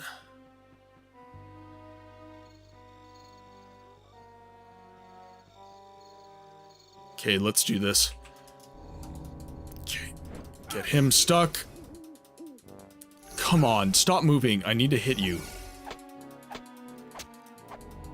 Oh! Shit, I'm dead. I'm dead. Yeah, there's no way. Yeah.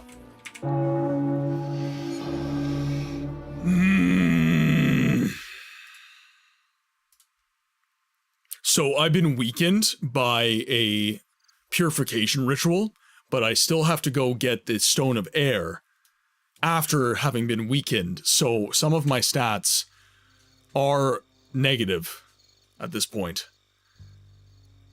Okay, let's think about this for a second.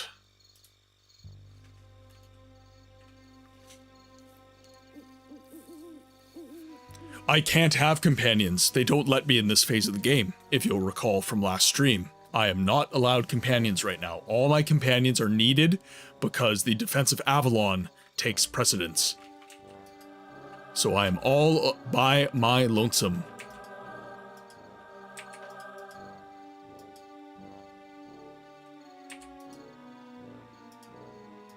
This is nearly end. This is chapter 5, so we're nearly end game now. I think he said there are 8 chapters to Ashes of Avalon, so we're nearly to the end of the game.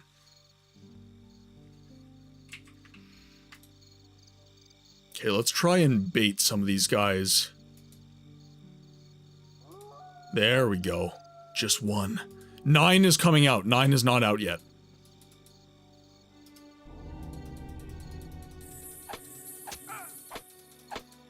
Boom. Nice. Okay. Sings I'm Mr. Lonely. I'm so lonely, Mr. Lonely. There's nobody, I'm all on my own.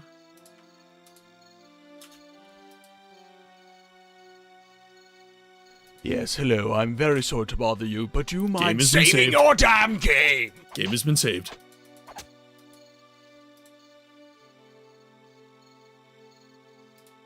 Come here. Come on.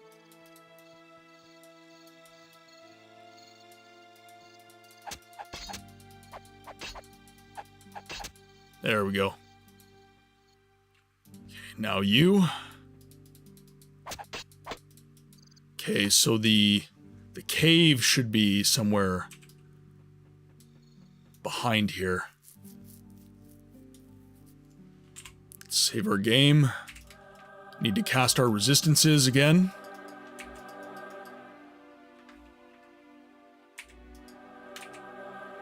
Need a little more mana. There we go.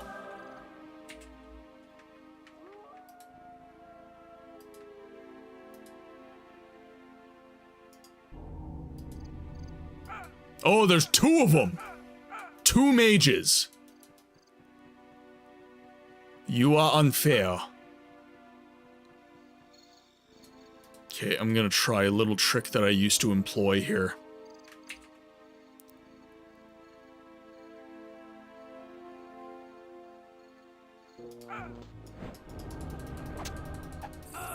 Oh! You bugger! The fog in the church looks weird. Yeah, so that is a ward that the Necromancer has cast, because that is his headquarters. Okay, so I need to be...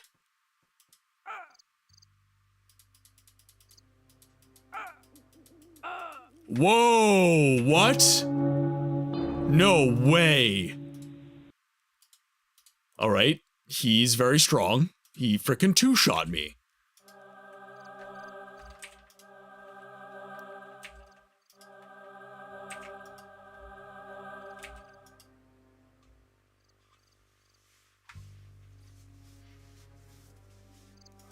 No, this is the most I've died in the entire stream. I'm dying like constantly right now.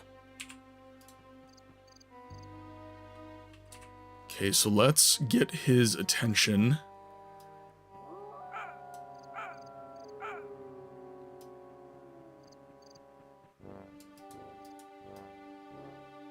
He'll walk on over. There we go. Come on in. The water's fine.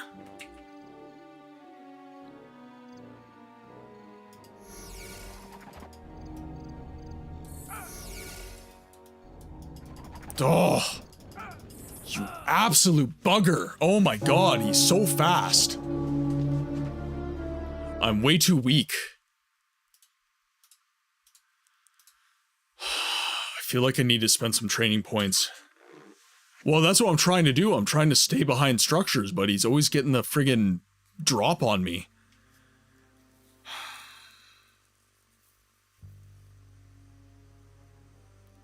Let's think about this for a second.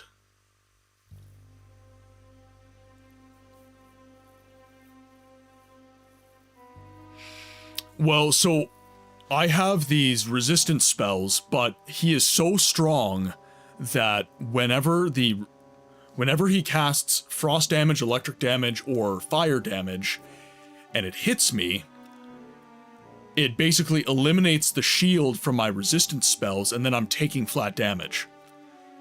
So I can really only sustain one attack prior to getting taken down. I've got loads of constitution. I feel like I need more.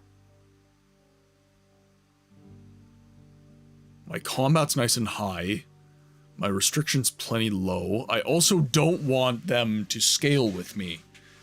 Because if I level up the wrong things, they're going to scale with me. And I'm pretty sure I've met the best fighting trainer in the game as of right now.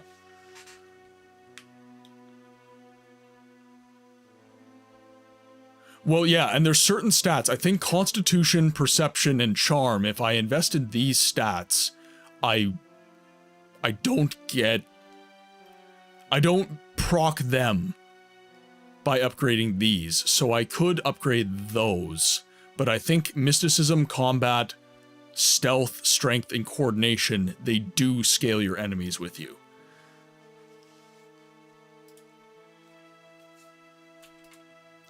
Okay, well, our path is clear anyways.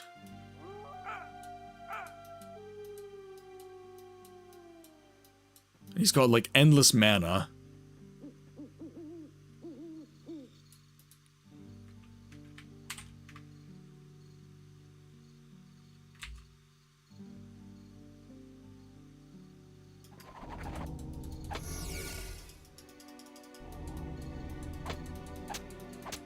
There we go. Oh, just a matter of time.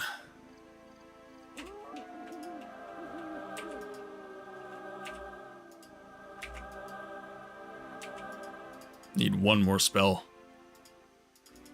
Game is saved, don't worry. Game is saved. Okay, now.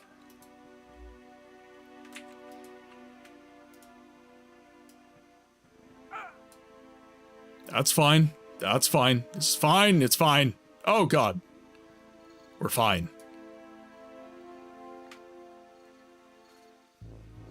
Okay, he's coming. I have enough magic now. We'll save our game. Oh, whoa, whoa, whoa! What the f- Sir, excuse the shit out of me. Excuse me. Oh, jeez.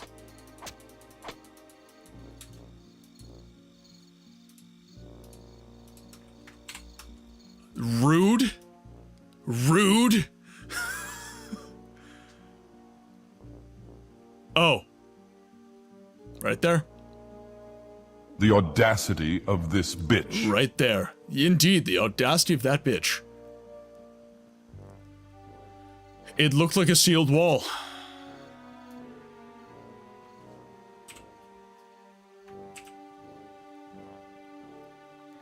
F me in particular. What are walls, after all?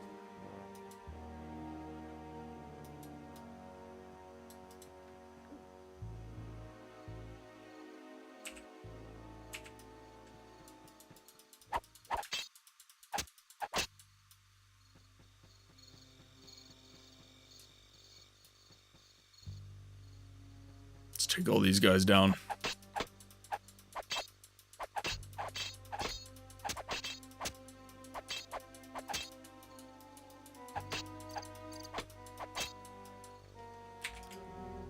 We are in very good shape. Yes, hello, I'm very sorry to bother you, but do you mind saving your damn game? Game is being saved, don't worry.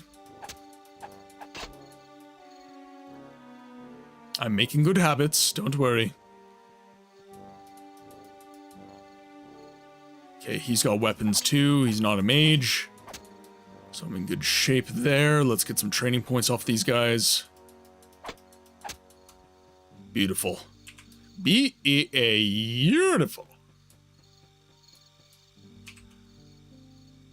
Interesting. So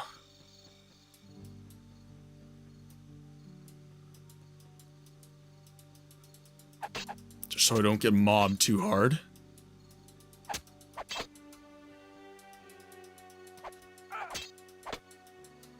Why don't you look at their... Because we don't really need gold anymore. We've got to our mid to late game build, and really they're not carrying anything of significant import. All their items are worn, pretty beat up, and we've got this for gear. So we recently, you missed this, but we got the heavy chainmail of despair, which gives us bonus resistances to heat and cold damage from magic. And then we have the chain pants of despair, which is the same thing. So we've got our enchanted magic resistances as well. And then we've got the Cloud Executioner's Blade, which is I'm pretty sure this weapon is going to carry us into late game. It's a very good two-handed sword.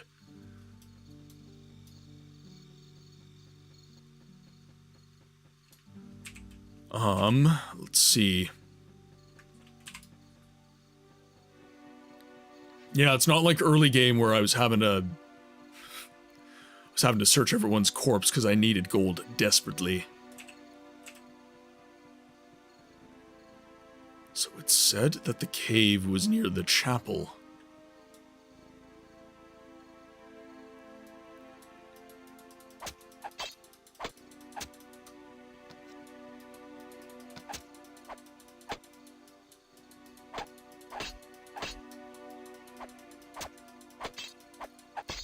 Okay, perfect. Maybe some magic items, that's why I asked. Yeah. So normally the only enemies that carry magical items are going to be mages. So only shaman, wizard skeletons, that sort of thing, they are going to be the ones that carry your magic items. That's going to be pretty well it.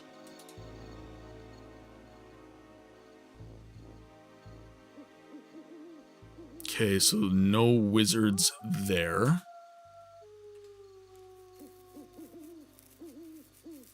Isn't there a name for games that do 3D effects with 2D sprites? Pretty sure it's, yeah. Well, no, it's 2.5D. I also, yeah, I think it's 2.5D because it's pre-drawn backgrounds and 3D models on those pre-drawn backgrounds, which is what this game is.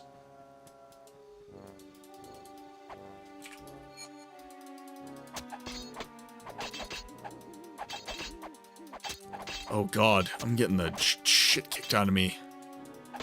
These guys actually deal decent damage.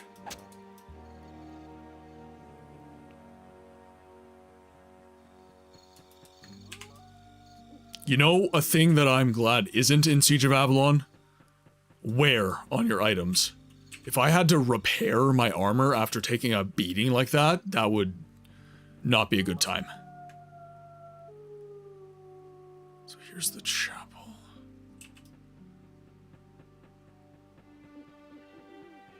Was the well... Ooh. You saw red.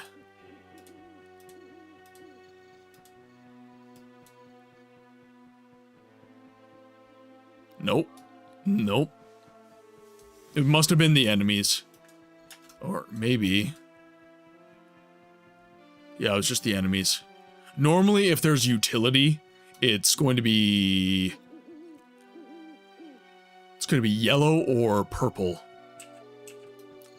Must have been the wind.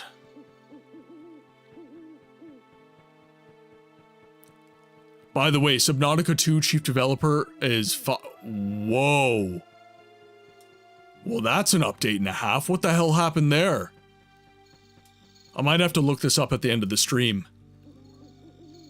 What was that? Timmy found out, then fell down the well? What is it, lassie?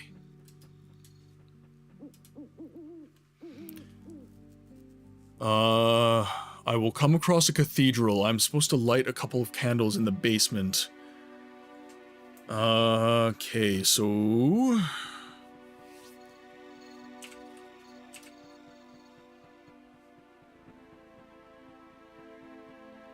I thought it was near the old church.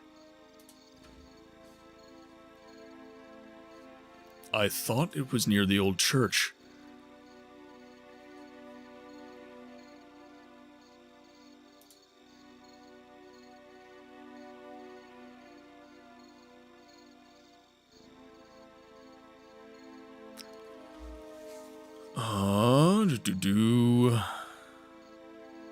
Purdon, Rogmore, and Gabriel have met here in Avalon to take action together against the Necromancer. Their plan is a banishing circle around Avalon, whereby the skeletons get their human bodies back. They would feel pain and fear, whereby the skeletons get their human bodies. They feel pain and fear again. On the one hand, this weakens the enemy, and on the other, even more important, the morale of our troops begins to increase.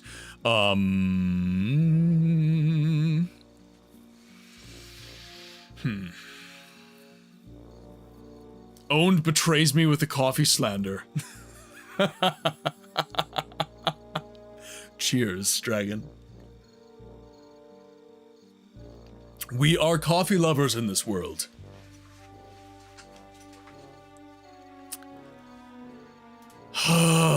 Where do I go?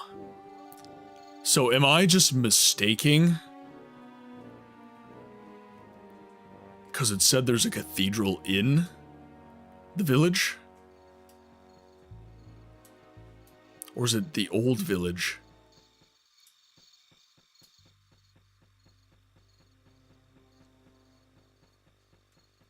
Weirdly enough, you've had 2 cups of coffee today. I've had... Oh... Well, a single cup of coffee is 8 fluid ounces, so I probably had technically 4. But most of it's been decaf, so I think I will live. I think I will be okay. We should all believe in something. I believe I should have another mug of coffee. It is my favorite beverage in the world. I love, love, love coffee. According to a report from a recent internal Crafton town hall, leadership was allegedly unfocused and not prioritizing Subnautica 2. Some internal sources said that members of leadership were more involved with side project than with the game's development. Because of this, Crafton claims it made the decision to delay the game's early access launch to 2026, a delay that, by timing, disqualifies the original earn-out payout.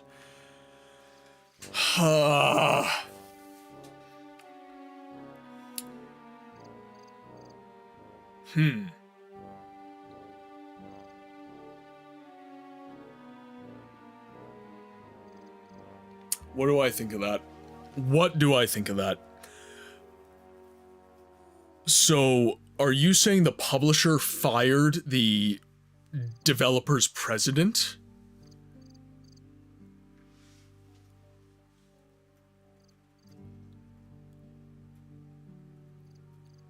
Let's see. So the publisher fired the chief developer, claiming arbitrarily, by the sounds of it, that they were unfocused on the game, even though the game was ready for early access, and that disqualified them from the bonus that the developer was to be paid. That smells fishy to me. That smells of corporate bullshit. Following the leadership change and delay, Charlie Cleveland filed a lawsuit against Crafton claiming wrongful termination and seeking the payout that was part of the acquisition deal. The lawsuit is still ongoing and full details of the contract have not been made public. Yeah, that smells of corporate nincompoopery. I'm really sad that Subnautica 2's having that happen. That smells of excessive corporate nincompoopery.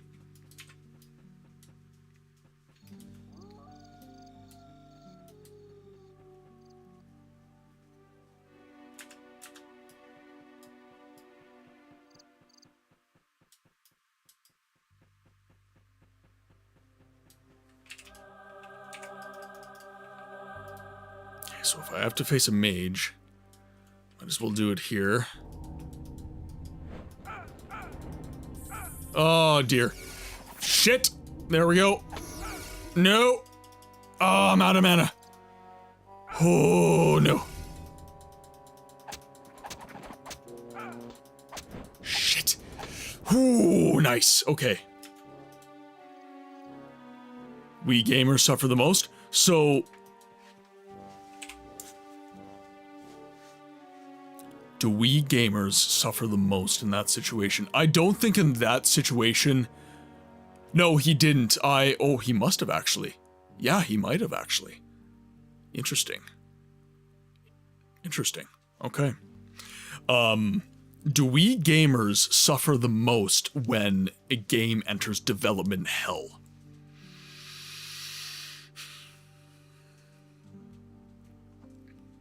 I don't think so. I think that the people that are working hard on the development of cool games suffer the most. I think that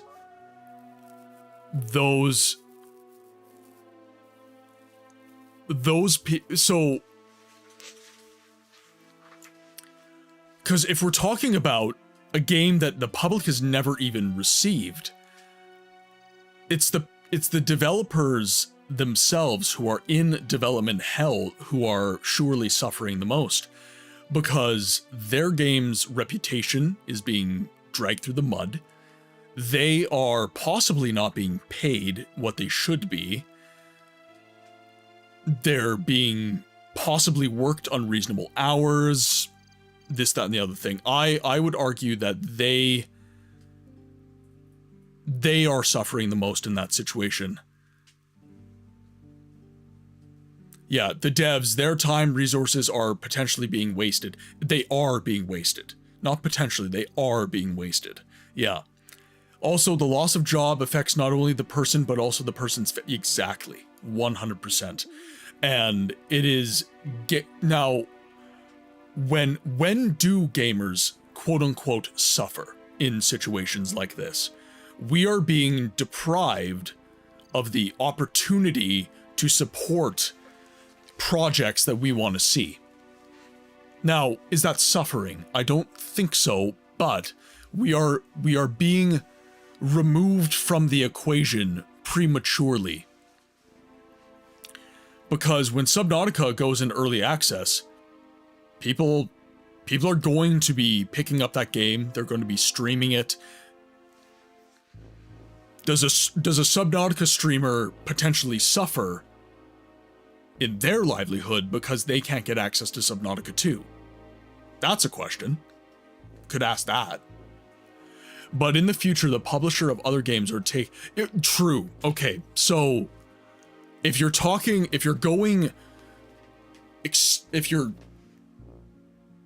exploding all this out and you're seeing kind of long-term argumentation, then yes, because this case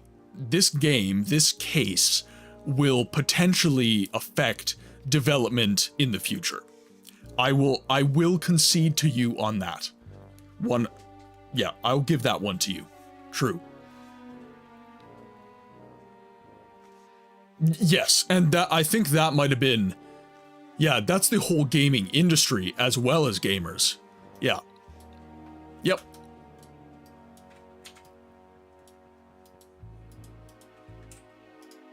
And I will say this, I am tired of publishers, for whatever reason, ruining the development of games. Because at the end of the day, I would say, in large part, it is the publisher's fault when things like this happen.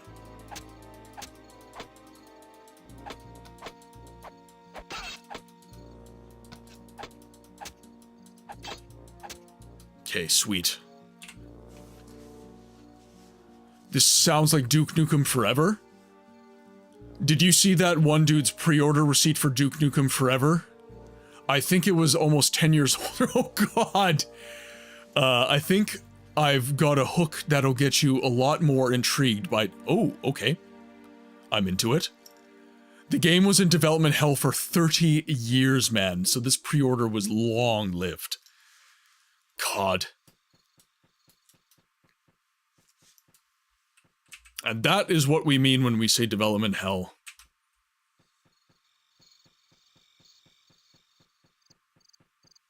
No. Yes, hello, I'm very sorry to bother you, but do you mind saving your damn game? By the way, is there echo? Here, 1 second. I'm gonna do this. A little, okay, so it's still there. Damn it. Okay, I figured out what the issue is. I did. So what's happening is during the just chatting and other screens, you have no desktop audio. And what's happening is that the desktop audio is hearing the sound rewards, and that is what's creating our echo. Let me ask you this. Have you ever known me to be an emotional person? Someone really in touch with their feelings? I would say it depends on the situation, but largely no. Not to be offensive. It comes and goes. That's interesting that's inconsistent like that. I just beat it, and every time I see the animated cutscenes, I get goosebumps. Every time I see that ending, I cry. Struggling to walk into GameStop to get my pre-order. Okay, I do have it on my list, so I am going to look that up after the stream is done. Well, it was supposed to be a follow-up to a similar playstyle to the previous games, and then forever kept getting passed around like a Thanksgiving blunt. And it finally released in like 2010 or around there, being completely different than what was shown. The desktop audio is hearing me. I do have it on monitor only now, so hopefully there is no echo anymore. Hopefully the source audio is good. So if someone wants to use a channel redeem and see if that worked, that would be good. Nerevar, the Argonians stole my McNuggets. Anything? Yes, no, maybe. Oh, no. That is a no. That is all my nope. It's fine now? Okay, good.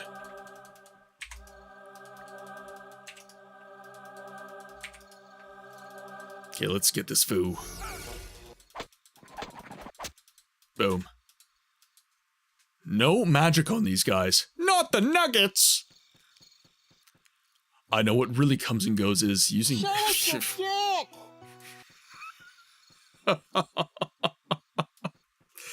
Ah, yes.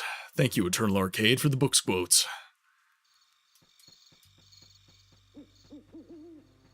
Now... where is this cave? Ooh?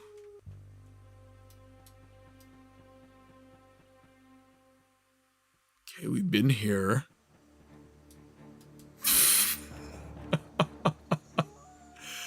No, only books for you. Straight to jail. Straight to jail. Now, okay. We can't go up to the old village. The Age of Empires berry bushes give you flashbacks. Okay, so Village 1 can't take us where we need. Village 2, it seems, is not... I don't think we're gonna get there from here.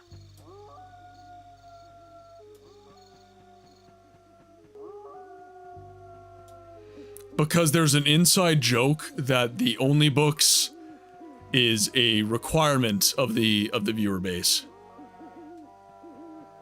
So he is being absolutely facetious. Hopefully he's being facetious, otherwise I'm in trouble. I'm getting stalked. Okay, so I can't actually get in the cathedral.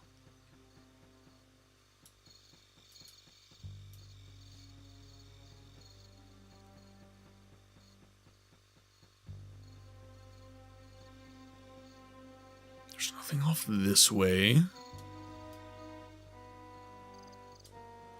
There it is. There it is. We're in. Alright. Now, these guys, I believe, just do melee damage. Sorry to bother you, but you mind saving your damn game? Quick save is completed.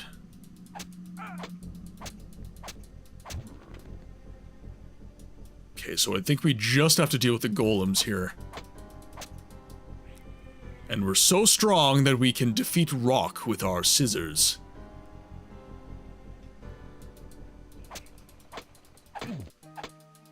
No hammer here, only the sword. Okay, let's hit it.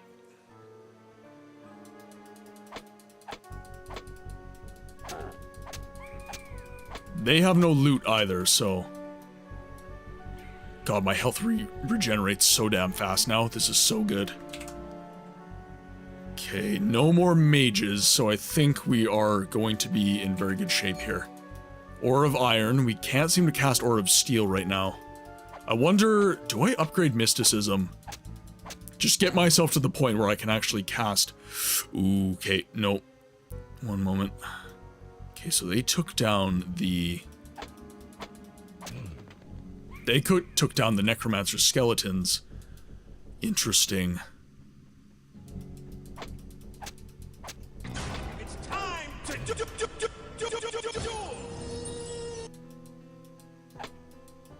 yes, the Fornaxian mages who locked away the Amulet of Air. They created these golems to guard them. So what you saw there was the golem was doing its job. It slew the Necromancer's skeletons who were trying to get the amulet. Okay, so we have done that loop there. It looks like there's an entrance of some sort over here, but we'll map out the rest of the area just in case.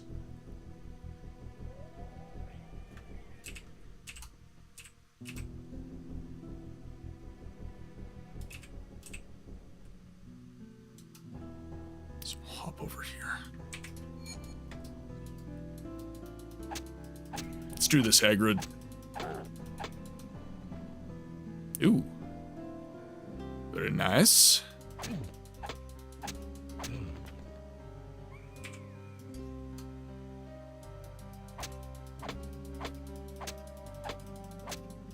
Ore of Iron is yeah, and I have Ore of Steel as well, but I can't cast it right now.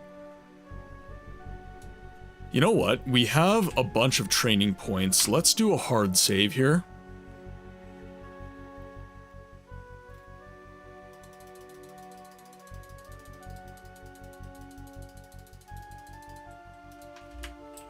Tome, chapter 5, save 1.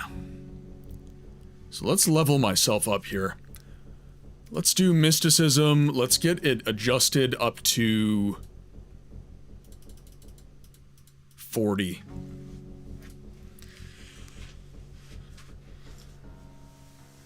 Jack Black, Ore of Steel.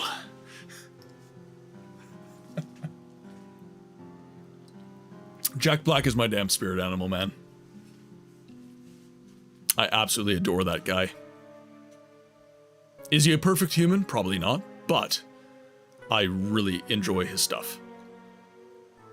Okay, my combat's adjusted pretty high. Let's get strength up to 20. Because why not? And then let's do combat up to 20 as well. We'll get that adjusted nice and high. Back to game. Let's see what effect that makes and see if we can cast... There we are, Ore of Steel. Okay, so Ore of Steel will be our go-to now. I felt so sad when he talked about not being able to perform the way he used to due to aging. Well, and Jack Black was always a very animated performer. You know, he acts a lot with his face. You know, and doing stuff with his body all the time. And stuff like that. And he's getting old. He's getting on in years, and it is affecting him. And he's never been particularly fit.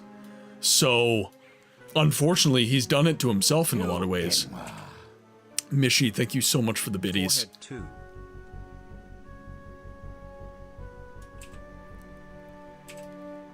But yeah, and I want to say this, and not from a place of judgment, not from, again, I care about the community, I care about people. And what I will say is that if you do not exercise, you are stealing from your future self. What do I mean by that?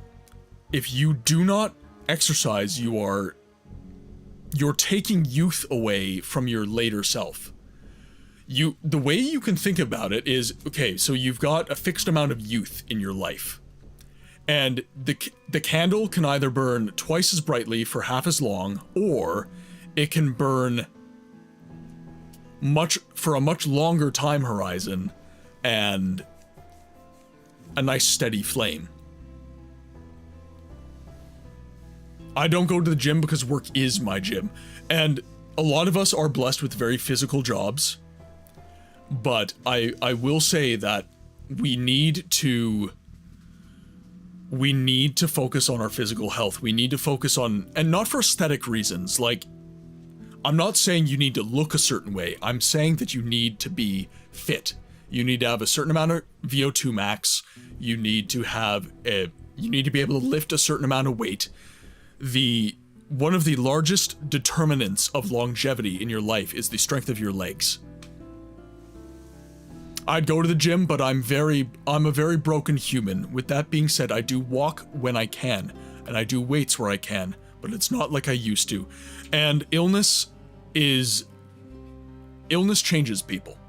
And I can say this because I had a very debilitating gut health situation, and I was not able to exercise like I should have. So I'm not taking that away from people, but what I will say is, by and large, if you are not focusing on your physical health, you're robbing your later years of joy, frankly, because you're not going to be as mobile. You're not going to be as healthy. Socrates allegedly said it best, "No man has the right to be an amateur in the matter of physical training. It is a shame for a man to grow old without seeing the beauty and strength of which his body is capable." That is beautiful, Baron. Could you please post that to the Discord? I really like that. I love that quote. That's really good. It really does. It's awful. There was a while where I was quite bitter about the whole thing. I prefer Diogenes over Socrates personally. It's much like Star Trek: The Next Generation. In many ways it was superior, but will never be as recognized as the first. Avalon, I love history. I did 8 years of post-secondary education majoring in history. I love history. I absolutely love history. You Inwa. Mishi, thank you very much for the biddies. Seems good 10 bitter.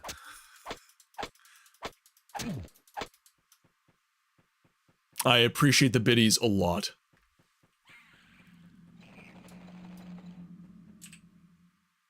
A little bit of a dead end down here. And I will say this, Muffin, and I think you've agreed with me in the past about this, that bitterness only it saps mental energy from yourself. It is energy better spent elsewhere. Why be negative? Why spend energy on the negative when you can spend it on the positive? Now, I'm not saying be blindly optimistic. Accept reality. However, definitely try to focus on the good that you have in your life, the blessings that you have in your life. Can we convince you to do a reaction video for music clips? So, I'm not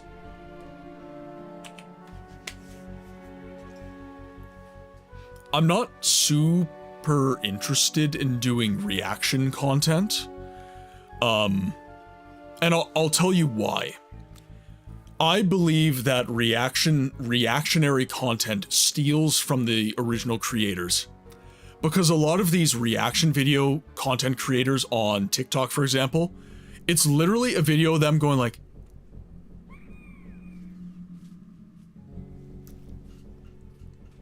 and it's literally just that, and they get paid. They get effing paid. And my God, they are just doing that to good content. Like, what the hell? Why are you being paid to do that? So, for me, reaction content, now, if it provides legitimate value, if it's legitimate commentary, if I am, say, listening to a clip of Josh Strife and then reacting to it, that's different. But yeah, reaction content writ large, not a fan.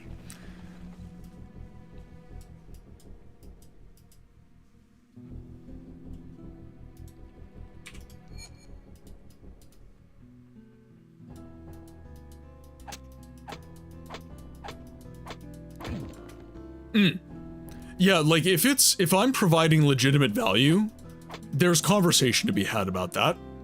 You know, I could look into it. But largely, I don't know. I don't think that is where I'll provide the most value. But perhaps if you're willing to expound upon why you want that music content, then, you know, perhaps I could think about it more succinctly. But if it's just like, I want you to watch a music video and react to it, then that's not something. I want to focus more on the video game side of things.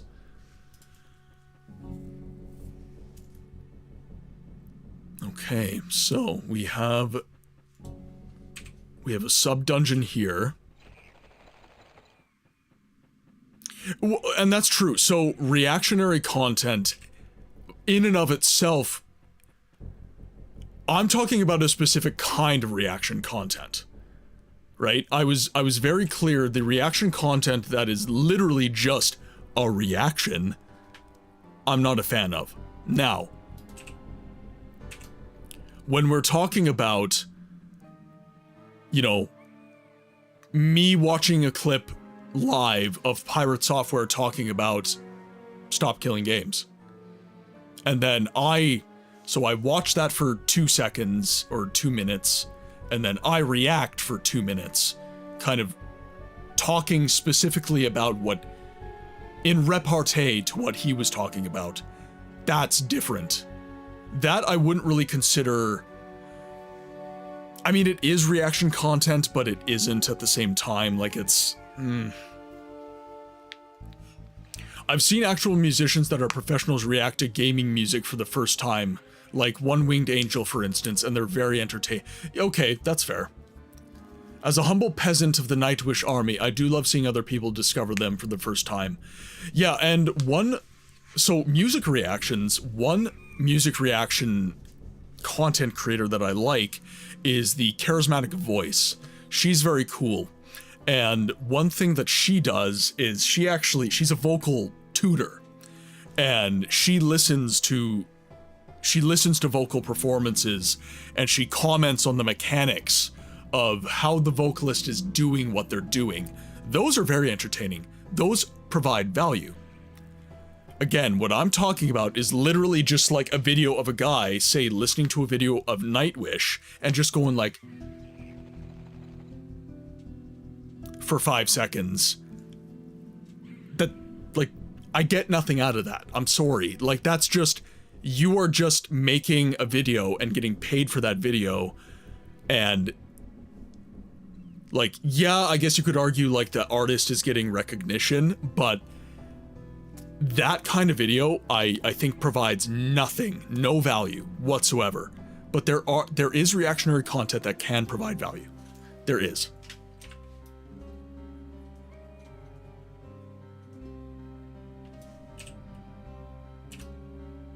Okay, now, I will say this. We are past our 6-hour time mark, so as much as I don't want to, I'm having a lot of fun with you guys, and we've had a lot of good conversations today. I do have to say that our time in the game library for today has come to a close.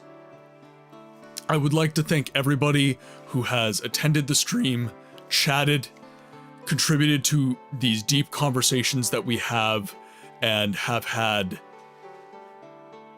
an impact on the stream. Lurkers, we do love you, but I do want to give a special thanks to the people who are active in the community, cheering, subscribing, chatting, and all the rest of it. But you are all appreciated, you are all loved, my friends. Thank you for the stream. Thank you for being here, Muffin. I really, really appreciate you hanging out.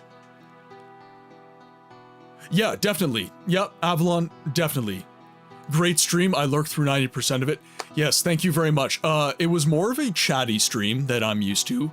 I feel like we did get through quite a bit of gameplay, so I'm not discontent with where we've left. But I would like to remind everyone that we are not going to be streaming for the entirety of the week that is coming up. The stream will resume the week of Monday, the 28th of July. We will be resuming the stream then. But for now, I do have some recommended streamers on my page if you're looking for someone to watch, or I will be active on the Discord. I will be active on social media, albeit in a limited capacity. So we got a death counter work. Yeah, we did. We definitely did. But with that said, I'm gonna miss you guys. It is the joy of my life that I get to stream to you all. I'm very grateful that I get the opportunity to do this.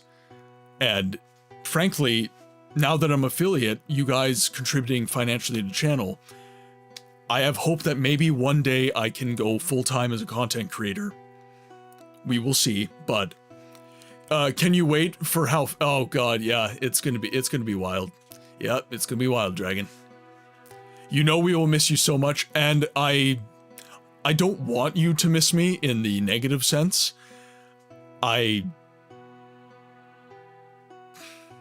This is gonna be the longest hiatus from streaming since I started 7 months ago. I have a lot of feelings on that. Books, we will see a donation box open when you're on. Will we see a donation box open while you're on vacation? So I've been thinking about this a lot, Mishi. Let's talk about this on the Discord. I have a... If I'm gonna go full-time as a content creator, I need to get comfortable about people giving and donating to the stream, so I frankly just need to figure out how to do it. A lot of my streaming buddies use Ko-fi, so Ko-fi. They use Ko-fi for their donations. Some people just do a direct PayPal link. Some people use Owned and stuff like that as intermediary. I just need to look at it. Use Throne as an option. Okay.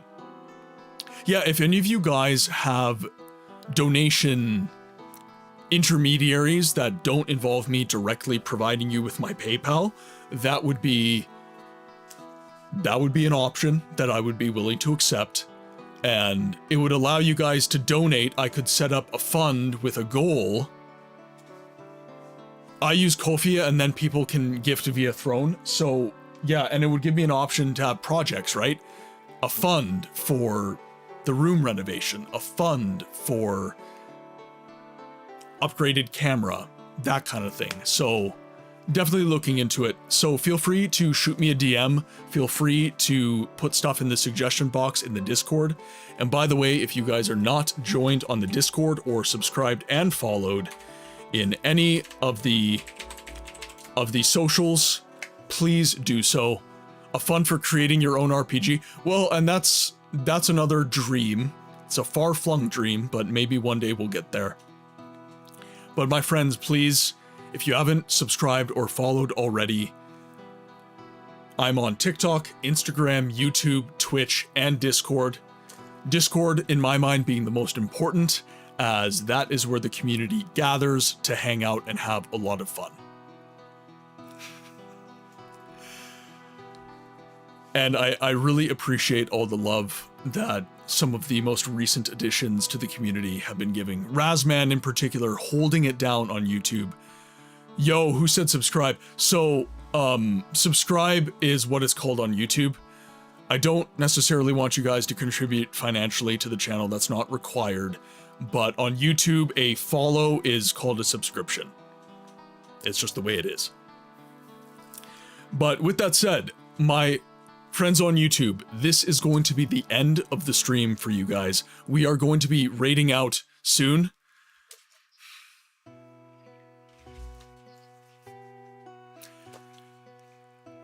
Thank you very much, Mishi, for giving out the 1 community sub. Anomaly, enjoy the sub, enjoy the 30 days of ad-free viewing and custom channel emotes. That's a You call that a subscription? That's a subscription. Thank you so much, Mishi, for all of your support to the channel. I really, really do appreciate it.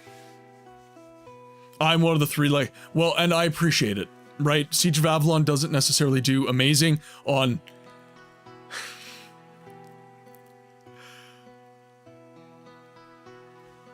Okay, well, I gotta make sure that nobody misses, so... Ez, thank you so much for the gifted subs. So, Seraphine Moon, Spilo, Mooncake, Tater Tot, and Cryptoxic, please enjoy your gifted subs, and if you are lurking in the background, please give a thank you to Ez. Enjoy the 30 days of ad-free viewing and custom channel emotes. It's much, much appreciated, my friends. What a way to end the stream. Thank you. Thank you, thank you, thank you. It is very much appreciated, my friends. Now, with that said, the stream is ending. So, now with that said, the stream is ending on YouTube, so I appreciate the love, my friends, but this is going to be the end of the stream, and we are now going to look for a friend that we can raid out to. So let's see who is online right now. Okay, so our friend Rainlight is playing some Hitman. We have raided him recently, though. You know what? Our friend Rant.over. Jet, thank you so much for the gifted sub to our friend Corvus Avalon.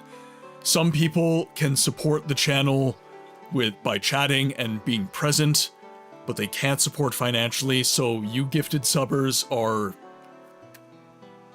Thank you, thank you, thank you very much. So Rant is doing a charity stream, and it's for a very good cause. It's for eating disorders. So we are going to raid him. We're going to give him some love, because he... Oh, did he have... He's having some technical difficulties. One moment, I'm just gonna... Not seeing the stream right now. Just gonna text his guys.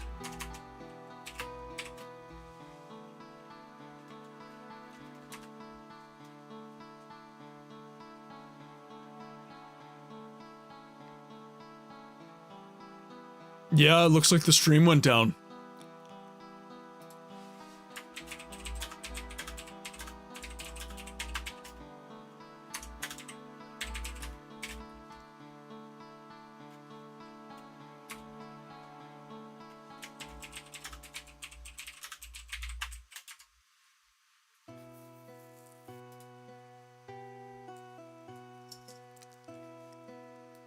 OBS probably... Okay, perfect. So we're just gonna wait for Rant's stream to come back online so that he can welcome us in properly. So, uploading a new Dirty Books. I turn away for 5 seconds and that's where you guys go with it. Ah, okay, we're back. All right, excellent. So, oh wait, it just went offline. So chat is still going.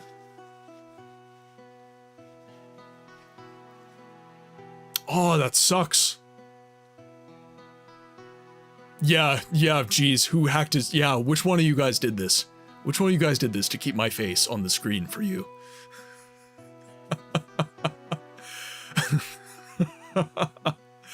Oh, as in Dragon commiserating over the mouse choke.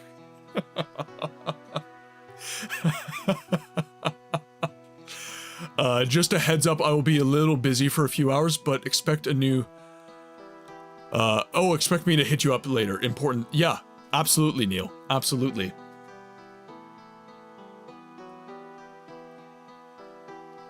It is his most wholesome joke. It's about the best you can expect. Okay, let's look.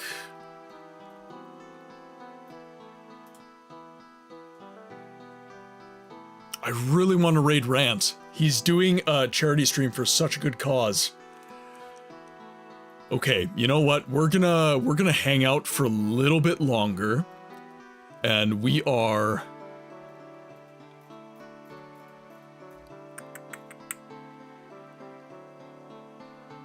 Yeah, we're gonna wait for Rant to come back up. Okay, so what I'm gonna do is I'm actually gonna look up some of the games that you guys have been recommending.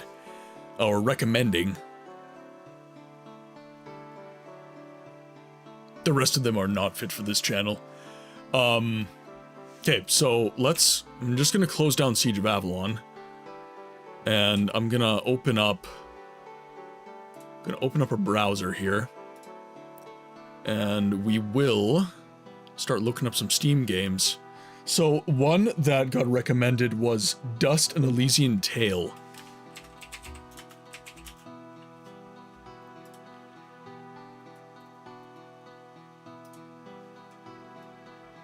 Divine Divinity would be... I already have that game, by the way. And actually, for those of you guys who are curious, these are... Actually, I'll keep the music going. These are the games that I have right now. Now, obviously, a lot of these are folders, but we have a lot of games, is what I'm saying. So there's lots of games that I already have, and as you can see, Avalon right here, got some Divine Divinity. I love that game a lot. And thank you very much for the hype train, reaching level 3. Let's see what emote we got. The spiraling emote. I just suggest they find a colony of mice. Oh god.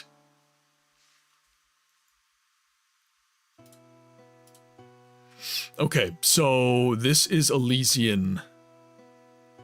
An Elysian Tale. From fire and water, a cloud of steam burst forth, cleansing the world of its corruption. And I like Star Trek Online, yeah, quite a lot. A storm of dust gave texture and form to the empty void. Dust and steam, forces of nature that have brought Elysium to life once more. There is a legend. The oldest of Elysian tales. Oh, it's a side-scroller. Of a warrior who wields that very... That looks very good. You, Dust, will turn the tide. Well, no pressure or anything.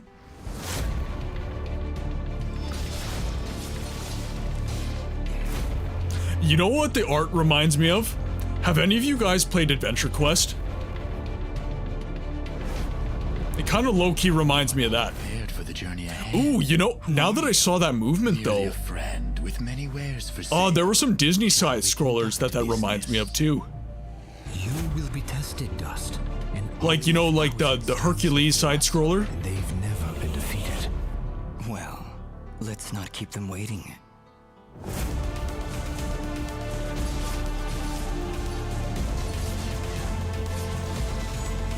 That looks cool.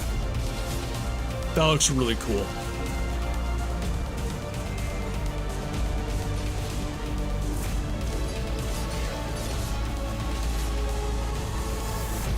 Yeah, art style's neat. Don't you remember your friend? Animations are clean as hell. And it changes nothing. Voice acting's really good too. Possess a rare gift.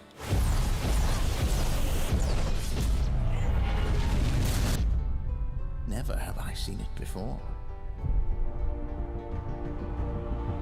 That does look neat. That does look really neat. Okay, I'm just gonna check on Rant's stream.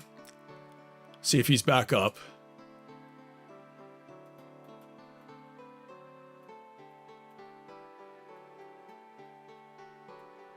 He is not.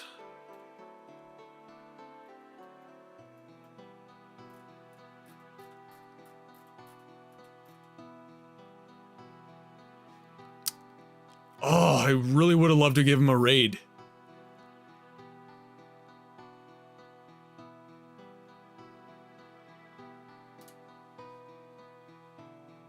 You know what?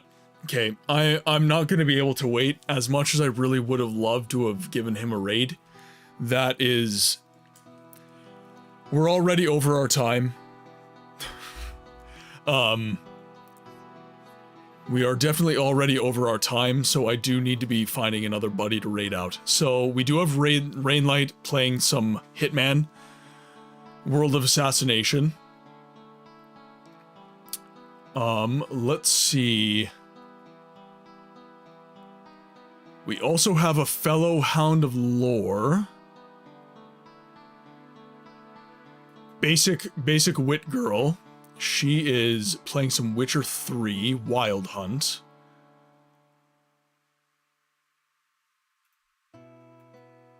Actually, quite a few of the hounds are streaming right now, by the looks of it.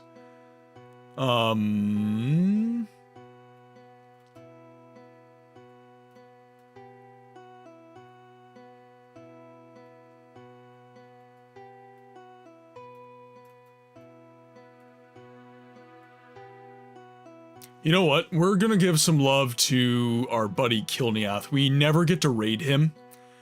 And he is currently streaming TennoCon right now. And his Warframe streams have been doing really well for him. And I'm glad that he's getting to do something he likes. I'm really sad that we didn't get to raid Rant. He's streaming for a really, really good cause right now. That upsets me greatly. Okay, well, let's get a raid ready for Kilniath. He is a good friend. So, we're going to start the raid right now. My friends, if you are not a subscriber, there is your raid message. And if you are a subscriber, there is your raid message. And with that,